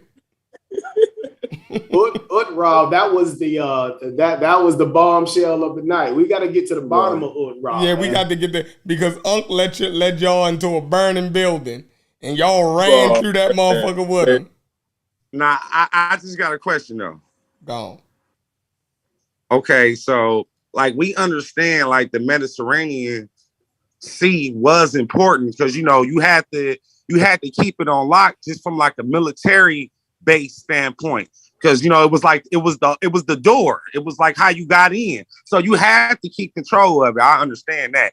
But in terms of living you have to keep the white wait, let me finish, Cory. Go ahead. In terms of living and the importance on like on building a society that now trumps the Mediterranean, bro. That's all I'm saying. Can we agree to that? No, I can. Hold on, for that comment. They say that. Oh my God, bro. Yo, why everybody start talking at the same time? Listen, that's like saying the Atlantic Ocean is not important to the Niger people just because they on the Niger Delta. They use the ocean, the Atlantic Ocean, and they be on the Niger Delta. Bro, so nobody's denying that they didn't use the ocean. I understand that. But what I'm saying is the Egyptians, they obviously made one more important than the other. They did. Yeah, they did that. You can't deny that. Listen. The Nile is more important in Egyptian culture to the Egyptians. That's all I wanted to hear. Hold on, false-wise, because it was an agricultural society. Thank you. That's so all they I'm used saying. the Nile. I'm not saying that the Mediterranean wasn't important. The Mediterranean was important because it was the front door, so it had to Yeah, be. Cory don't read, They though, can, so we know they he can gonna have disagree. all the goods and all the agriculture they want, right? But they ain't get money unless they moving across that Mediterranean. I get that. The brother just said, the brother just said that. You had everything you need right in it. Y'all missed something. I'm with that, Cory. Right? The I get that. Mediterranean was the center of the earth. It was the center of the world at that time. That's all they knew. That's all everybody in that region knew, that the Mediterranean was the middle of the world. Right, bro. I get that. That's what they watch out, Concrete. The brother just mentioned that the Mediterranean was the front door to let the white people in, right? No, to let all groups in. All Asians, Eurasians, all of them. They mentioned this. Nah, people wasn't just coming in from that way. People was coming in from the Sudanic areas too. It wasn't just no one way thing, bro. It's a transcontinental. But that was the main. That was the main way, bro. We can't all right. talk But by saying that, you admit, you basically submit to what Cory and Sheffrin and others are saying. Bro. That everything came through there. Well, the primary of all the stuff you guys are talking about. They're looking at their area. They ain't looking at no continent. What? They're not looking at it as a whole, like people coming into the continent. We understand that. We understand that. You had people coming in through the Arabian Peninsula into Adulis, Ethiopian shit like that. That shit don't mean that. The majority of people came in through that way. Let's stop playing, bro. We know what we saying. Exactly. We know about all the other ways, but the main door was that front door right there through the Levant. Let's stop playing. Yeah, that's what you had to protect. Front door, the front porch. And they always went down to get the so-called when they do these arguments. Y'all not hold on, let's slow and down. We're losing our audience because everybody talking. Nubians to go and help them fight. That's that front door, bro. One second, brother. One second. Hold on, y'all. Everybody chill. If Cory. That's the front door. Hold on, listen. If that's the front door, then if they porch is on the Mediterranean, right? If that's the front door, then they address is a Mediterranean address. And then listen, let me say Hey, hold on, everybody. Hey, let me say one more thing. No, hold on, because that was a funny ass analogy. Right. You sleeping on the porch. Yeah, that was a funny ass analogy because don't nobody use their back door for their address. So if Nubia is at the back door, right, and motherfucking Mediterranean is at the front door, then that's your motherfucking address. That's where you live at. You live in the Mediterranean. You don't live in your backyard. But anyway, Egypt everybody was created by people that came through the I like how you door. tried to. I like how you mixed that shit. No, because it's a joke. Because y'all, I mean, y'all put yourselves out there. But everybody got to talk at one time. Our audience is complaining about that. Like, you know what I mean? Everybody going to get their say so. Honestly, you know we fair around this motherfucker. I'm sorry. A lot of it's my fault. But go ahead, y'all. Yeah, I'm gonna mute out. No, I just thought that was an interesting comment. Like I say, using that front door analogy, most of what we know of Egypt, all this entire conversation came through the front door. Man, stop. That's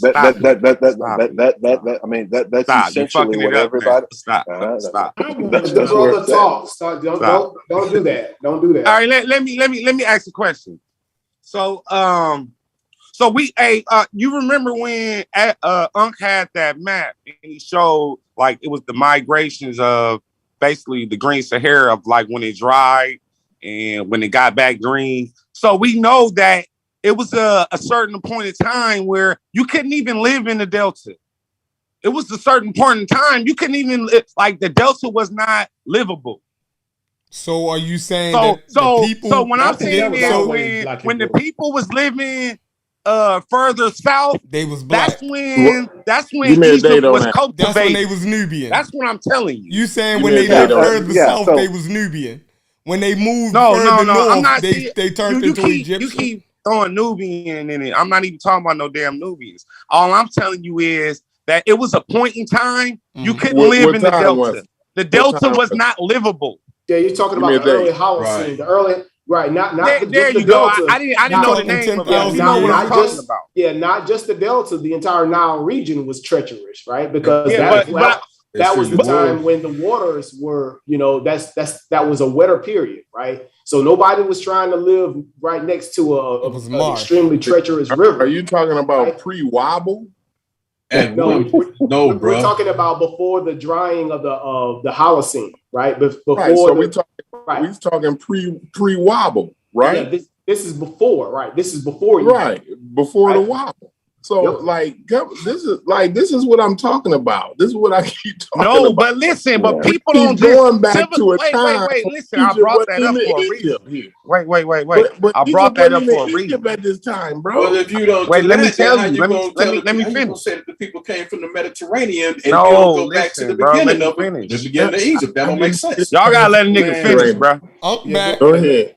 Back. Listen, I brought that up because we know civilization don't just pop up out the sky. Like that shit take time to build. So what I'm saying is there wasn't even nobody in the Delta at that time. So when people was moving, when they was moving back and forth, and then when they finally got time to settle, they settled down south. Hold up, let them go. That's why all the experts tell you that the knowledge and the information came from the south. Using it amateur. It didn't come from no damn Delta. It didn't come from no Mediterranean. Using amateur. It just didn't happen. People wasn't even in the damn Mediterranean that damn long. Listen. That doesn't mean anything. That doesn't matter. That means you got your everything. ninth grade. No, it doesn't. You got your ninth grade Dr. Ben book. So listen, what that means, a Mediterranean environment stretched all the way to South Egypt. So you can't say they couldn't live. The environment in the floor and the fauna was there. Like, how can you say that? Let's let Magic Mike go ahead. I don't want to bring up that map again with the time period of where people can live and they couldn't live. Please bring up that map. And Boykins, you can't blurt out. We're gonna end up. Okay, I'm gonna go on mute, bro. I'm gonna go on mute. Let Magic Mike have a statement because he just got here. Let Magic Mike have a statement, brothers. Go ahead. What that means to me that if everything of significance started in the South, okay, if that is true, if it all started, everything of cultural, religious, mathematics, scientific significance started in the South, all that means is another culture, another people, another race, whatever you want to call it, came in and took over it. Well, all that means is the people that started in the South did not have the ability to sustain it and control it over time, and it was overran by someone else. That's really what you're saying. If everything they built in the South was easily over really a short period of time taken over by somebody else. Is that what you're saying? How was it taken over if they joined the two lands? You just made all that up, bro. That's not what he's saying, bro. That's not what he's saying. That's not what he's saying. What I'm saying not what he's saying, bro. What I'm saying. Why you do that, huh?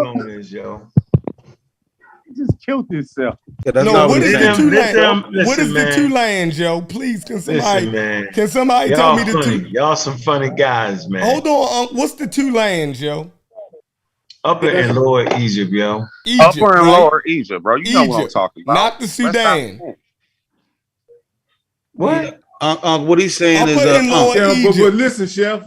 Not the Sudan. I got this map up right here. If the culture started in the Sudan, in the South. No, it wasn't no Sudan. You can't stop saying that. Egypt. Sudan wasn't even around in existence. Yeah, we're talking about using Sudan so you know where it's at, bro. You use Sudan just so you know what area. Okay, I got They know where Egypt at, but they don't know where the Sudan at. It wasn't no Hey, Sudan, but it was Egypt. My bad, bro. Listen, My bad. hey, bro, don't say my bad. Watch this. Hold on. Is Libya in Sudan? Yeah. Sometimes. Can I show my source? Go ahead. Hold on, let's go one at a time. Hold on, how do I stop? Hold on, let me stop. What we doing here? Let's see, bro. Right. I want to see. All right. So here we go again. Y'all not getting out of this, yo. Here we go. Can y'all see the screen? Not yet. Hold on. We're gonna get right to it. right? We want to see. Hold on, where I want to go? Do I want to go here? You talking about the modern borders? So we're talking about. We're going. I mean, can we get into it? Let's see where we at. Oh my God. I said the Sudan. Yeah, but as you're doing that, I got you, you gotta stop. It's right here, man. The argument that it I started said in the the Sudan. South. What is you about to show? Right, I'm about to. I actually was Nubia and Sudan. Here we go. Can y'all see the screen? Mm-hmm. Huh? Yeah, we can see it. It says the traditions and language, right, of this Saharan Neolithic population, talking about Egypt, right, largely shaped the development of ancient Egypt and Nubia into the great civilizations we know today. In fact, when they say in fact what? In fact, many traits, right, that were once viewed as essentially Egyptian were first attested in Nubia. Where's Nubia located at again? and are thus rooted there and in the desert cultures to the south and west of Egypt. It says of Egypt, meaning not Egypt, but west of Egypt. Watch this. The nomadic pastoralist way of life adapted in Egypt and other North African cultures was first established by the most ancient Nubian peoples. Where is Nubia located at again? Similarly, in the South. The shared vocabulary of Afro-Asiatic languages, which includes ancient Egyptian, point to the origin of these languages to the south of Egypt, not south. And it just proved exactly what I said. Of Dagger. And now Dagger. let them respond to that. Can I please? Can I please? You see how they do? So what I'm gonna do is I just want to please respond to that. You read that. Listen. I'm going to shut up. That was the Brooklyn Museum. You can't respond to me, Cory. Go get a source. Say something different. Okay. We're not listening to you. You've been flaming all day long. Soft shoe time. Right. So done. fine. That's my expert source. Make a response That's the second expert source. Yeah, you can. I want to finish. That's my second expert source from two museums. I had a live person talking. He said, "Now we doing too much. We switch." Then I switched them up. Do the curveball once again. Do y'all hear all of them, chatty patty? Yo, we're gonna stick with Sudan now. We want to play this game. It's Nubia and Sudan. Yep. Oh, okay. I'm chilling. Nubia and Sudan contributed to something that was ultimately taken over by others. That's what happened. You just made that up. No, no one made that up. That's what happened. Taken over by others. What the hell you talking Let me about? get my response. Nubia and the whole Go ahead, Cory. The Nubians and the Sudanese did not rule each other for a very short period of time. Let Cory go. Let Cory go.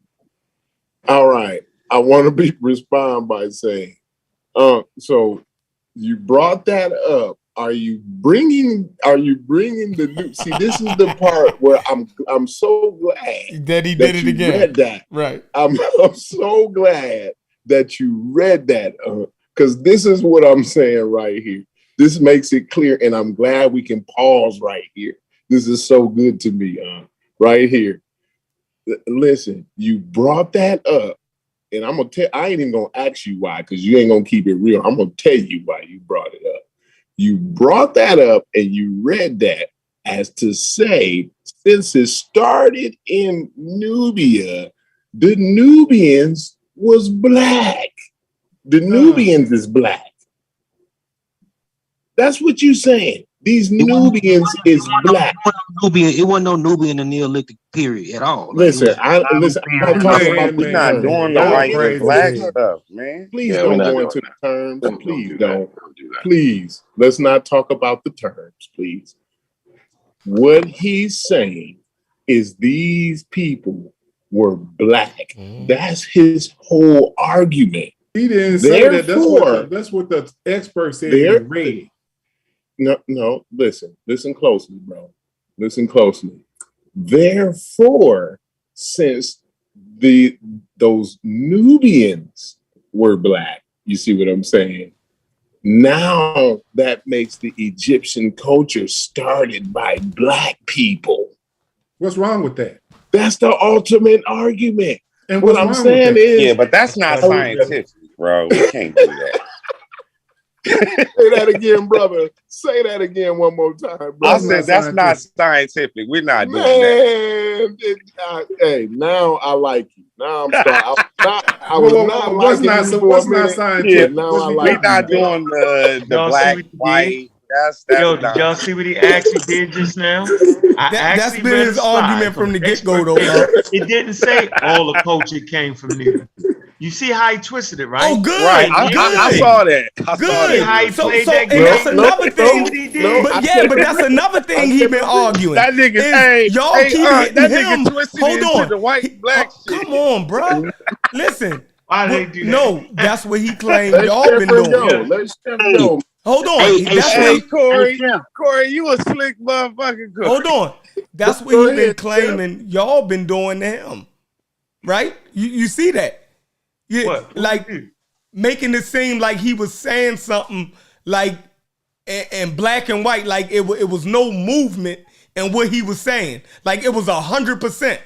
Like, you know, if he said something about the North, y'all would have to say South, like it's not both. Or but listen, I said the two lands were false dichotomy. That's what you kept calling it. That's what he said y'all doing a false dichotomy. It started in Upper Egypt, yo. South of Egypt, not in the fucking North. If I say this one more time, if y'all make me do this one more time, it didn't start in North. So Egypt, you telling me all of the culture? It did not start in the Delta. So did it say that all of the culture came from the South? Now go ahead. I'm gonna say this. Listen, this is very easy. Y'all playing. Pull a source back up, yo. I don't care who the hell y'all think. Pull a source back up, yo. Make the Egyptians fucking Indo-European, whatever the fuck. But these Indo-Europeans was in the south of Egypt, coming out of the fucking Sahara. How about that? It definitely didn't move. Can you pull your Hold on. You know why we know it didn't move up the river? They didn't have no motorboats to move up the motherfucking river. This is very important. Culture comes down river. So anybody y'all want to make them be, yo, this shit didn't start up north near the fucking Mediterranean. That what it didn't do, no matter what y'all say. So go get a museum at this point. Everybody, can I add on to that? Can I add on? No, you can't add on. Go ahead, Cory. You can add on. Hey, yo, there's a lot of there's a lot of us, man. Y'all gotta add on real quick. Listen though. Hey, Shaquan, chill for a second. Let us spread I have around. an announcement. There's a lot of y'all, bro. Okay, go ahead. I have an announcement. Mr. Metro has figured out the equation. Look in the chat, bro. Mr. Metro has figured the equation out, and I knew this. I knew I was close, right? But I think Mr. Metro has figured it all out. Nubian equals Egyptian equals black equals Black American. That's how y'all do it. It's a joke now. It's a joke concept. That's the equation that they trying to work out here. Hey, can you share your screen? They just proved that the Nubians was Middle Eastern, yo. Indo-Europeans, remember? Yeah. Remember y'all said that. Equation out, man. Did you mention west of Egypt, right? Yeah, man. All that shit. They joking now. They said that nigga punch drunk, yo. Nigga Cory crazy. He put the equation together, man. Cory say he figured out the equation. Nubia, Egypt equals Nubia equals black. This nigga stupid, yo. Hey, that nigga said equals Black American. Black American. That's the bottom line y'all trying to reach, but y'all ain't saying that. Y'all trying to get to that equation. Y'all trying to work that equation out, right? Yeah, at least like as you walking with Mediterranean. Yeah, we had some proof to it. Where's your proof from the Mediterranean, though? Oh, man. Yeah, something. Like I say, to me, it doesn't matter. Hey, let me get a question in from the chat. And this from this was good. This from North African Mike. He said that the Nubian A group shows ties to Neolithic Europe. that correct? Tell him tie his ass about the building some damn. Damn, his ass about the building. You throw your gun out the bed. It's a question. You can throw your gun at a nigga. Let me tell you why. We listened to the expert, the evolutionary biologist, explain that situation. Did we not? I know you wasn't around, Sosa. We played that part. So he died. Listen, I wasn't around. I'm not listening. He didn't. I wasn't around. I watched the whole thing. Okay, so you wasn't around. No, so I was. Okay, so then you know that statement is called gaslight. No, he never. Soy Killas never spoke about the genetic time. He did. No, he said it's a homegrown North African population. Right. So, but hold on. But what he's it took place, man. No, because dude. So he missed it. Hold on. Are you telling me that the evolutionary biologist from Cambridge missed that part? Right? No, he didn't. It just went. You overemphasize. Let me explain what happens. Right. The story. I don't want you to explain. Let me make my comment, bro. Let me make my comment. This is Sunday at the movies. I agree with Soy Killas. I agree with Soy Killas. Yo, I'm not talking to none of them guys. Okay. Go get an expert. I'm not listening to you. You don't gotta listen. Let me make my statement, bro. You don't gotta listen. I'm not listening to Ngozi. I'm not listening to nobody. The Magi. You got it, bro. Brendan. I'm not listening. Go get this Sunday night at the right. movies. Stop stalling. Expert who talks about the Indo-Europeans, people in motherfucking Egypt. Go get that right now. Said that? I'm not listening to you. You trying to trick me? You sound like a song. You got it. Well, you can try to talk to the whole segment. Come on, here's somebody talking. Is that a video of an expert of an evolutionary biologist? Go ahead, evolutionary biologist. Is that an evolutionary biologist? Or is that another human being trying to trick me with no expert credentials? Go. This is Sunday night. I see what's happening. The movies. Go get it. Take your time. Tab out and find that video. We got all the way to next week. I'm not listening to you, Gullah Geechee. I'm not listening to myself. I don't. Is somebody talking? He can't talk that long. I'm gonna wait him out. Somebody talking. I'm gonna wait human beings without any degrees talking right now. Do I hear that talking? I just gave these niggas. Gullah, don't react. Let him shoot all his bullets. Let him shoot all his bullets, man. I can't. Is Gullah talking? You gotta have a video to support of an expert from Carver. Does anybody have anything? I thought not. Y'all talk me to death. I thought so. Checkmate, and I'm out the building. It's called checkmate when I'm done. Checkmate. Peace, bro. Hey, I see what's happening now, and I see how the game is being played. Soy Killas is not denying the back migration at 30,000 years ago, right? So at this point, what he's saying is that population now, from time Africa, become indigenous Africans because they've been there so long. You see what I'm saying? And then picks up the story. Go get an expert. I thought you was gone, yo. You already went through that. We already know. Go get an expert to say what you're saying. You just killed that man. We already been through that, bro. Say what you're saying. The man explained it. He explained it. He explained it how they came and mixed with people there. Cory did a whole show talking crazy, and I read the source talking about how people came in and mixed with the indigenous people there. We know about the 30,000 years. That still don't make them people there what that because you come in and mix. That's what I'm saying, and I agree. I'm not listening. Go find an expert to explain that. We don't want to. That's what it is. I agree with you. Trickers, I agree with you. And it's bananas at this point. Everybody can see that nobody has an expert source to explain a position. I hear what you're saying, man, right now. Go get that video like you normally do. Don't get scared now. You already said it.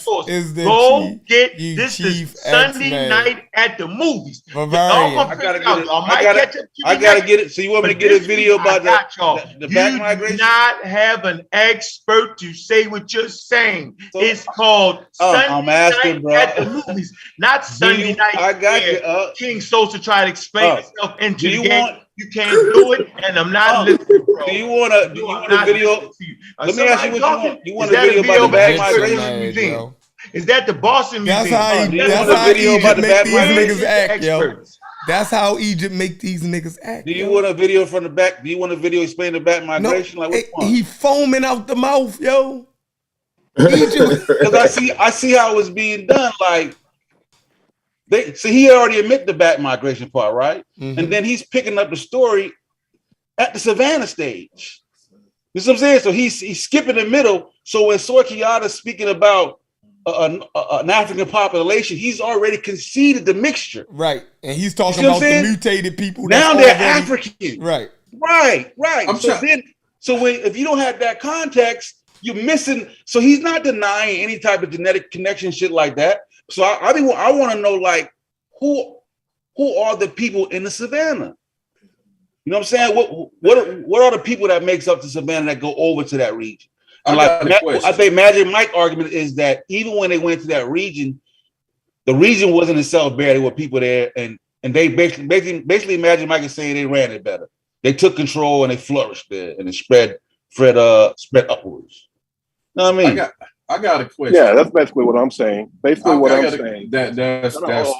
don't agree with that though, Magic Mike.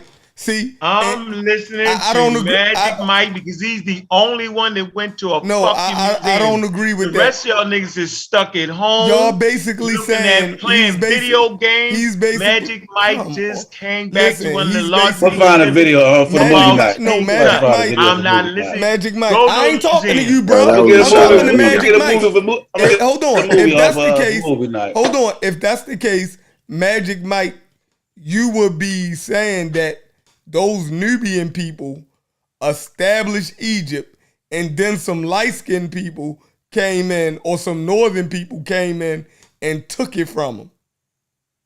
That's essentially the way that. That's how they are. Pull that source up. Hold on, Pan-African. So what they're saying, that's what will have to be the case. If they are correct. Who said that? That's what I'm saying. No, I'm saying the argument. Stop, the arguments that's being levied would lead people to think that another people if the culture started in the South and the northern people eventually became the seat of the power, then what other thing could that be saying? They never became the seat of the power of the whole country. They became the seat of the power of the North because they were the two lands joined. Hey, click that link right there, Chef, and read that. I got a question for Magic Mike, right? Magic Mike saying that's not his argument. He's saying that is that what y'all saying? Right. That's not what I'm saying. What period are we talking, Magic Mike? We're talking about Egypt, the period of Egypt. No. What period? What time? What period in Egypt? We're talking. What takeover? You said something about a takeover. So once Egypt starts and pushes forward, once it pushes forward, all the way, let's just say from inception for the next several thousand years. Okay. That. It was not ran by people from the South and the Sudan, the Kush, the Nubians, whatever you want to call them. So if they contributed to your argument, if they contributed to the inception of it, that's great. If that's your argument, if that's true, if it happened. But ultimately, they were not able to carry it and sustain it to rule that whole area, except for the dynasty where they were in charge. They were in charge for about 100 years or so. Right. So Narmer wasn't from the South? Yeah. Listen to me. Listen to me. I'm saying from its inception. So there was a period of time, if we're to take your argument, that Narmer and whoever else from the South was in charge. Right. But from the totality of time, the supermajority of it was not ran by people from the South that created it. If that's the argument you're presenting, that's just you got a source on that. Right. Like I always say, that the addition of all these sources really just overcomplicates it. There's been enough sources. Nah, you shuffling. Nah, we don't got a source for what you just said. No. That was crazy. No. Hey, man, let me say something, man. It's just logic. So Magic. Hey, let me say something, bro. I gotta go to bed, bro. If you look at the pharaohs over all that period of time. Are you saying that most of them Magic came? Mike, let me say something, man, because you ain't talking about nothing, man. I gotta go to bed, bro. Okay. This has scale, man. Hey, y'all niggas pissing me off, man. Cory, I expect much better from you, man. I don't know if it's Chef rubbing off on you or what, man. But y'all niggas is trolling, bro.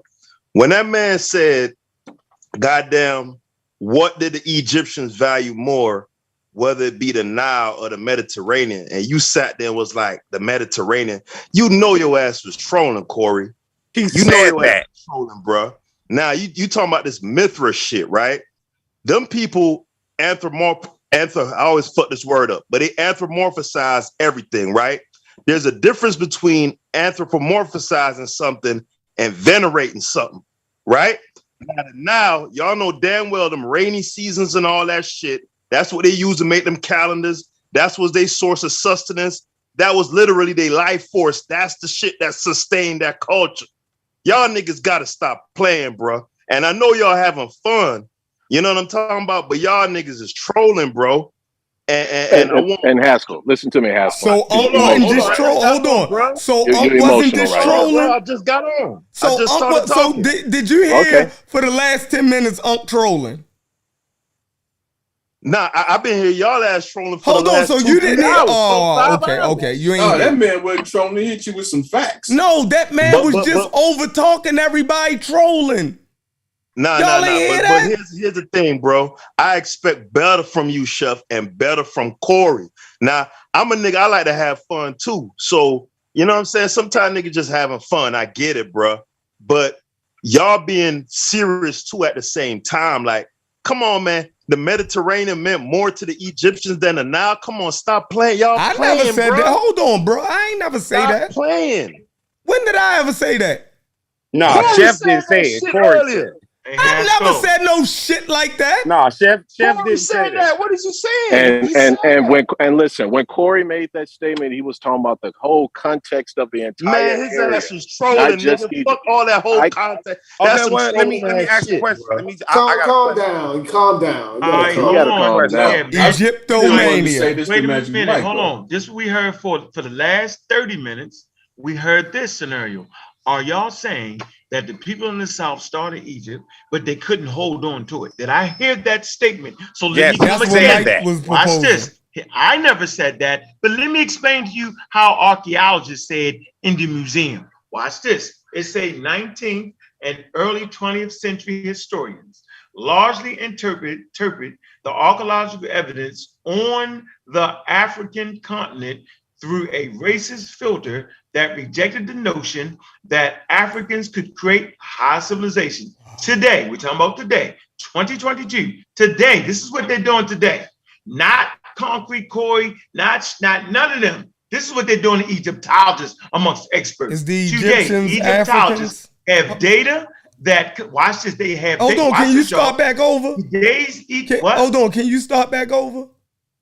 Okay, 19. But hold on, before you start, I think everybody on here agree, right, that we learned over all of this time that we've been arguing this, that the North Africans are Africans. Right. Yeah, we all read that. agree. Because you gotta read it in that context. Man, why we never thought they wasn't Africans, Yo, bro? because motherfucking Chancellor Williams and them gave us a whole nother picture. So you doing that? So you trying to derail? Yeah, but they was wrong. wrong. Yo, they was wrong, but that shit. Yo, we written still. in 1974. Yo, it doesn't. Hold on. But it doesn't matter if that's our perception. Man, we talking about right now, yo. We filtering out everything that's wrong, but bro. that's our perception. Listen, hold on. But if this museum is going back trying to correct something, then we got to do the same thing. If this museum, listen. If you don't explain, trying to cause confusion. Come on, yo, stop, yo, let me talk. If y'all don't let me talk, ain't nothing else moving on this show. If y'all don't let me fucking talk, that's crazy, yo. So I wasn't just reading the source. Yo, but I'm trying to get to the bottom of it, yo. What bottom of it? I'm in the middle of addressing the point. And I told you, go back and then up. You bring up Chancellor Williams. Because if the goddamn how Chancellor Williams get into this? Hold on. If the stop the show, what you gonna do? I dare you. Hit the button. Stop the show. Nah, ain't nobody letting you talk there. Shut it down. No, listen. If the source, go ahead, Chef. If the source is addressing the racism of the past, right, and how they had to come to this conclusion now, then we gotta address that shit too. We gotta address how the misinformation got in our community. They talking about how the misinformation got in the goddamn academia, right? And what they was pushing. But we also got misinformation in our community. So both sides gotta get corrected. That's the point. We all believe that all Africa was black at one that the civilizations that was started in Africa was black. Because our ancient, what's the problem with that? Hold on, no. I don't listen to it. Cool. No, because our scholars from the past, Dr. Ben and them, told us that, right? So so hold on, see, and you still reiterating the bullshit. Oh yeah, you see what I'm saying? But you don't address them niggas. Okay, you let them niggas carry on with that shit. No, you get in the same car with them niggas, yo. So I don't know what you're saying. So we're gonna constantly keep arguing because you only try to correct one fucking side, yo. Because you really riding with these niggas, yo. Both sides, though, Chef. Remember, you riding with this black supremacy. The option got beat up. Afrocentric bullshit, yo. They got beat up at the meeting, though, Chef. At the scientific conference, they got beat up. You know what I do. Listen, Chancellor Williams and them said that all of Africa was black. Hey, Chef, y'all have lost y'all way, bro. No, hold on. Wait, let Chef talk. I got a question. Hold on. Fuck not ask a question in the middle of reading the Fuck the question. That's what we not doing. Chancellor Williams and them, right? Go ahead and read the source. Chancellor Williams. Point, Chef. Hey, Chef. Chancellor Williams and them told all of us that all of Africa was black. And all of the people that don't look like us were fucking invaders. They was wrong, Chef. They was dead wrong. But you got niggas on the panel, right, that still believe that shit. So what? When this source is telling you, and Soy Kiata and them is saying that they were African, right? That the Egyptians was African, they're not saying what these niggas think they saying, yo. So what are they saying? We want to hear. What do you think? Listen, hold on. So we didn't listen to all of that. So y'all think Soy Kiata is saying he beat up the guy in the video. Remember? Right, but the guy was trying to play that. Yo, you are running a wild ass situation right now, yo. Nobody think the Egyptians is black though, Chef. Oh my God! There's no race called the black race. Not none of us on here, Chef. All right. Now y'all don't fuck this. Chef. Let me leave. That's why I brought up the let me leave. I told you, Chef. That's terrible, Chef. No, I'm gonna leave because I know I ain't fucking crazy. I know what my fucking people think. I know what black people fucking think about Africa. But we talking about us, Chef. We don't believe that shit. Y'all niggas believe what? As soon as we get through talking, that y'all don't believe that all Africa was fucking black. And that everybody that don't look like us or how can was be fucking invaders. For the Europeans, Hold up. We passed that position. No, we not. We're never past that point. We just played the video with Cory Samantha Kiata. Yo, he beat the guy up. But these niggas, there's hold no on. way to be messing up everybody's name. Man, listen. You don't want me to read the source. Niggas don't believe that shit, yo. Hey, Chef, friend. Y'all always doubling down how people are fucking invaders. That's why they constantly keep talking about the Delta. Yeah, those people was always in the Delta. But Chef, listen. Let them have their Egypt. Let them have their black Egypt. Ain't that what you said? Chef, can I read the they source? just got through saying. No, because you're not gonna explain it right, yo. You're not gonna explain your source right, yo. Watch. You're not going to explain your source right, and you constantly won't explain your source right, yo. You won't do it, yo. You won't explain your source right, yo. Can I just finish reading it though, Chef? Hey, we've already read it. Now it's been on the screen for 10 minutes. Hey, what I'm gonna do without I my want instant right I want to hear Ankh Can I read the daggone Go ahead, source Rick. from Go the ahead, read it, Doc. museum? Read it. Can I read the up-to-date 20,000? Man, that's some bullshit, yo. You gotta explain it. Well, can I read it? How can I explain something I haven't read to nobody yet, dog? You gotta explain this shit because you didn't read it three times. The other three sources that you read, you didn't explain He's it. not making no argument. He's reading a source. Yo, but he's not. Yo, if you just take an isolate, hold on. If you just take, if you just take an isolated. If you take an isolated paragraph somewhere without no fucking context and just read that shit and say, aha. Right.